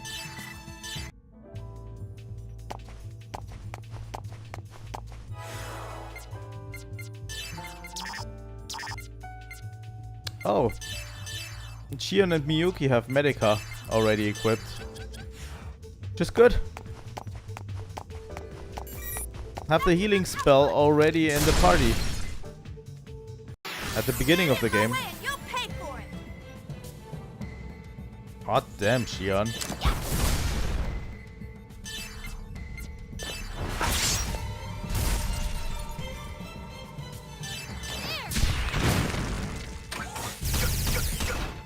Ouch.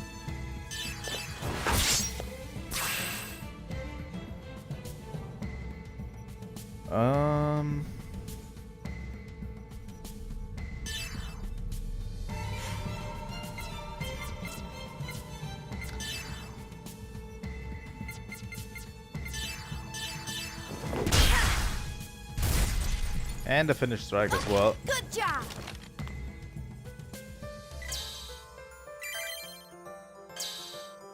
Quiet lightning blast, acquired lunar blade. Sometimes enemy are transferred when objects are destroyed, so I better be careful when I'm low on HP. Interesting.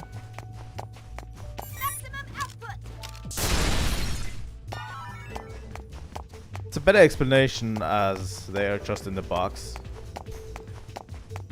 For whatever reason.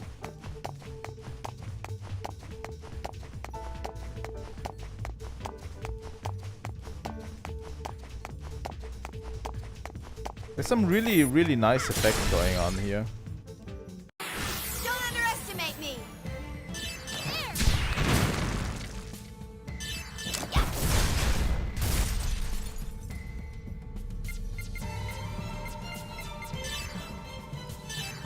Ether drive. Oh. I should have read what that does before. Lunar Blade 1. Short, medium physical attack. Interesting. No problem. So far it plays more like a regular RPG would. Which actually I don't find too bad. You know?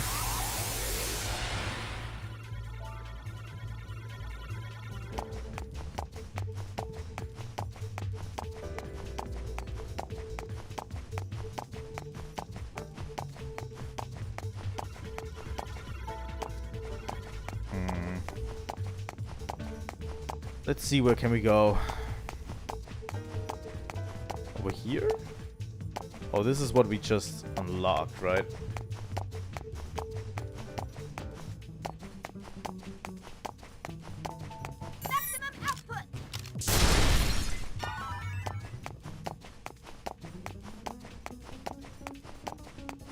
It's a little bit comforting, you know? Having a game that actually plays a little bit more like an RPG. There's something quite comforting about it, because for episode 1, I mean, for episode 1 you kind of learn it over time, but episode 2 always felt a bit like you don't know what you're doing all the time, most of the time, and we're just coasting by on good wishes or something. It felt like always an uphill struggle in episode 2,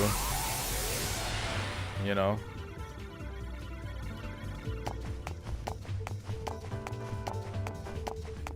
Episode 1 we kind of could grind ourselves and learn, and by the end episode 1's combat system clicked, but episode 2's wasn't as good in my opinion. Even though we managed to beat like the boss relatively easy, that was a bit of a struggle. Wait, where do I go? Is this all the way over there? Okay, Shion. We're running.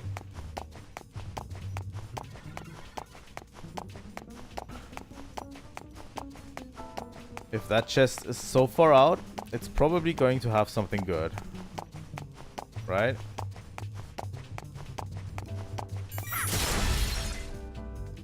Shion, take care of the rest.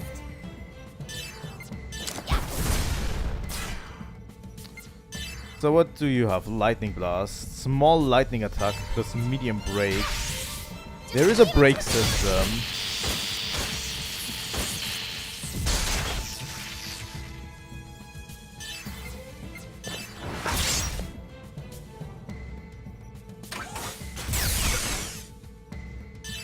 But they haven't taught me yet how it works, so... By the way, Miyuki and Kanan are definitely not going to be permanent party members.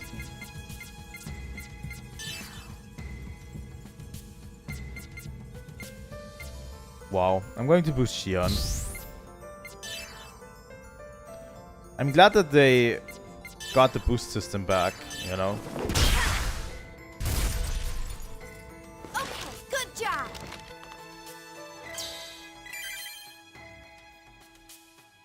Jackal.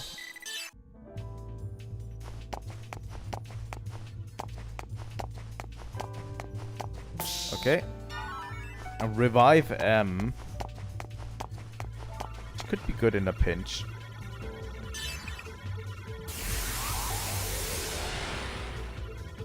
Oh, that's a good shortcut.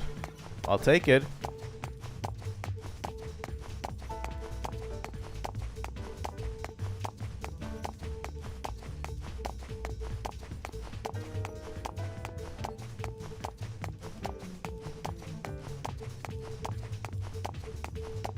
I think I want to end it after this section. After this section is over, like... After... Oh my god, that's the wrong place. Maybe.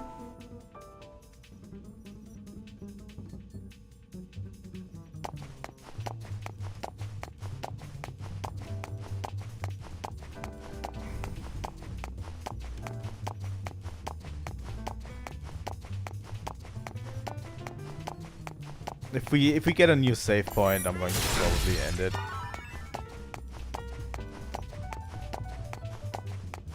You know, for today. We've been at it for a while. But yeah, I just wanted to check it out. The beginning of it as well. No save point, huh?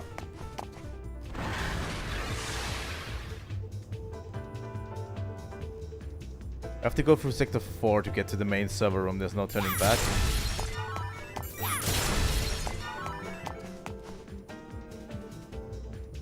It's a guard system again. Might as well use a trap that I just got. This trap is long-range control type, so I'll need to first set it and then detonate it. I'll need to set the trap with R2 plus circle, plus square, and then press square to detonate it. I know my traps I have in stock by the icons on the bottom of the screen, so that should make my battle strategy easier. Oh my god. Get in my way and you'll pay for it. Explanation of traps initiative. If you enter battle while a trap is in effect, you will receive a boost bonus, increasing your boost count by up to 3. If you touch an enemy while they are caught in a trap, you will have the initiative at the start of battle. When you have the initiative, the PC's action will have priority. For more detailed explanation, please view. Okay. Oh my god, they made the trap system better. Actually.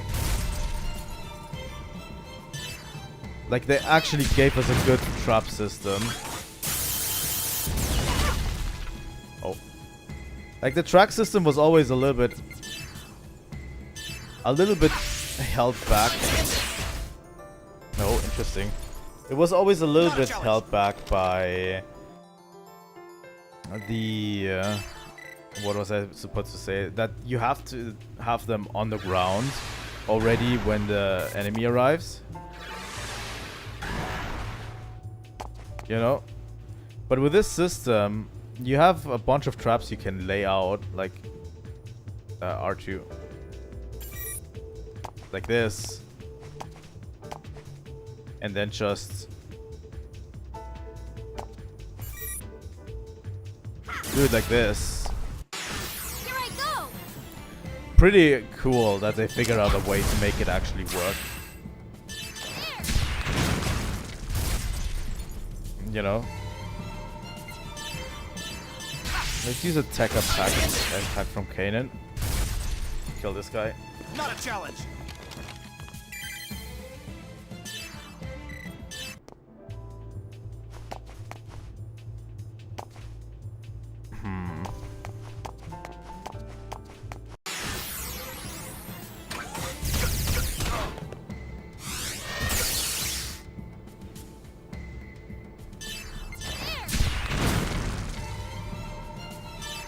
You know what? I'm going to take a short few seconds break because I need to check up on something real quick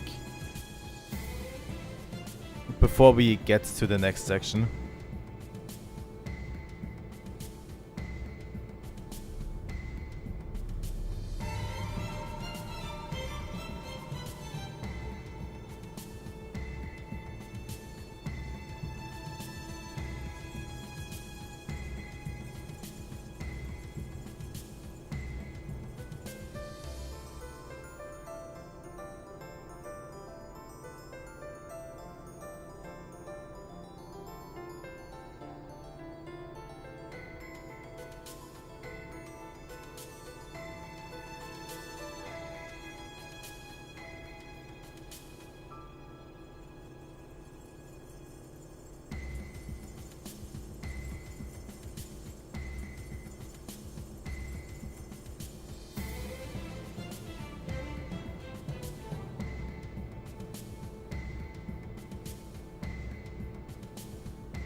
Sorry, I just had to check if it was actually having a thunderstorm outside. It didn't, so let's continue as per usual. Is the audio fine or is it a little bit too loud? Because I see it a bit peaking on these settings.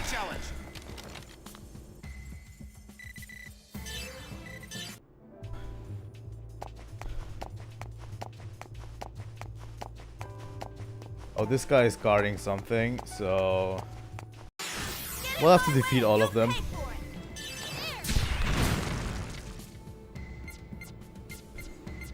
Use a special attack. Good.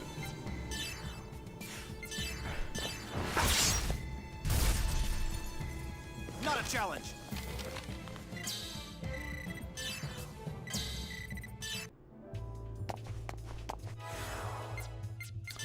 Let's use Ether from Shion.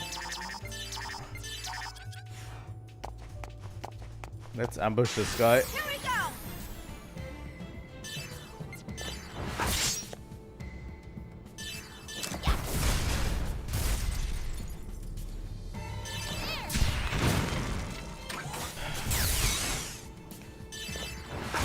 But yeah, we'll find a save point soon, and then we're going to end the stream for today.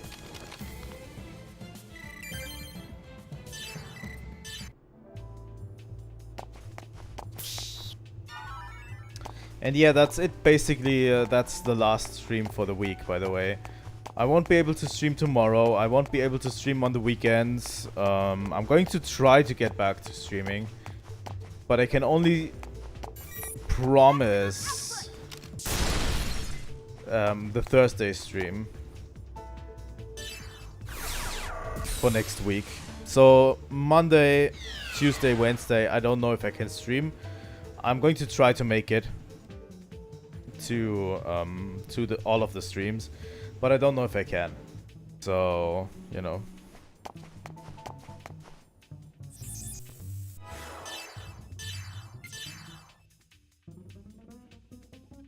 But yeah.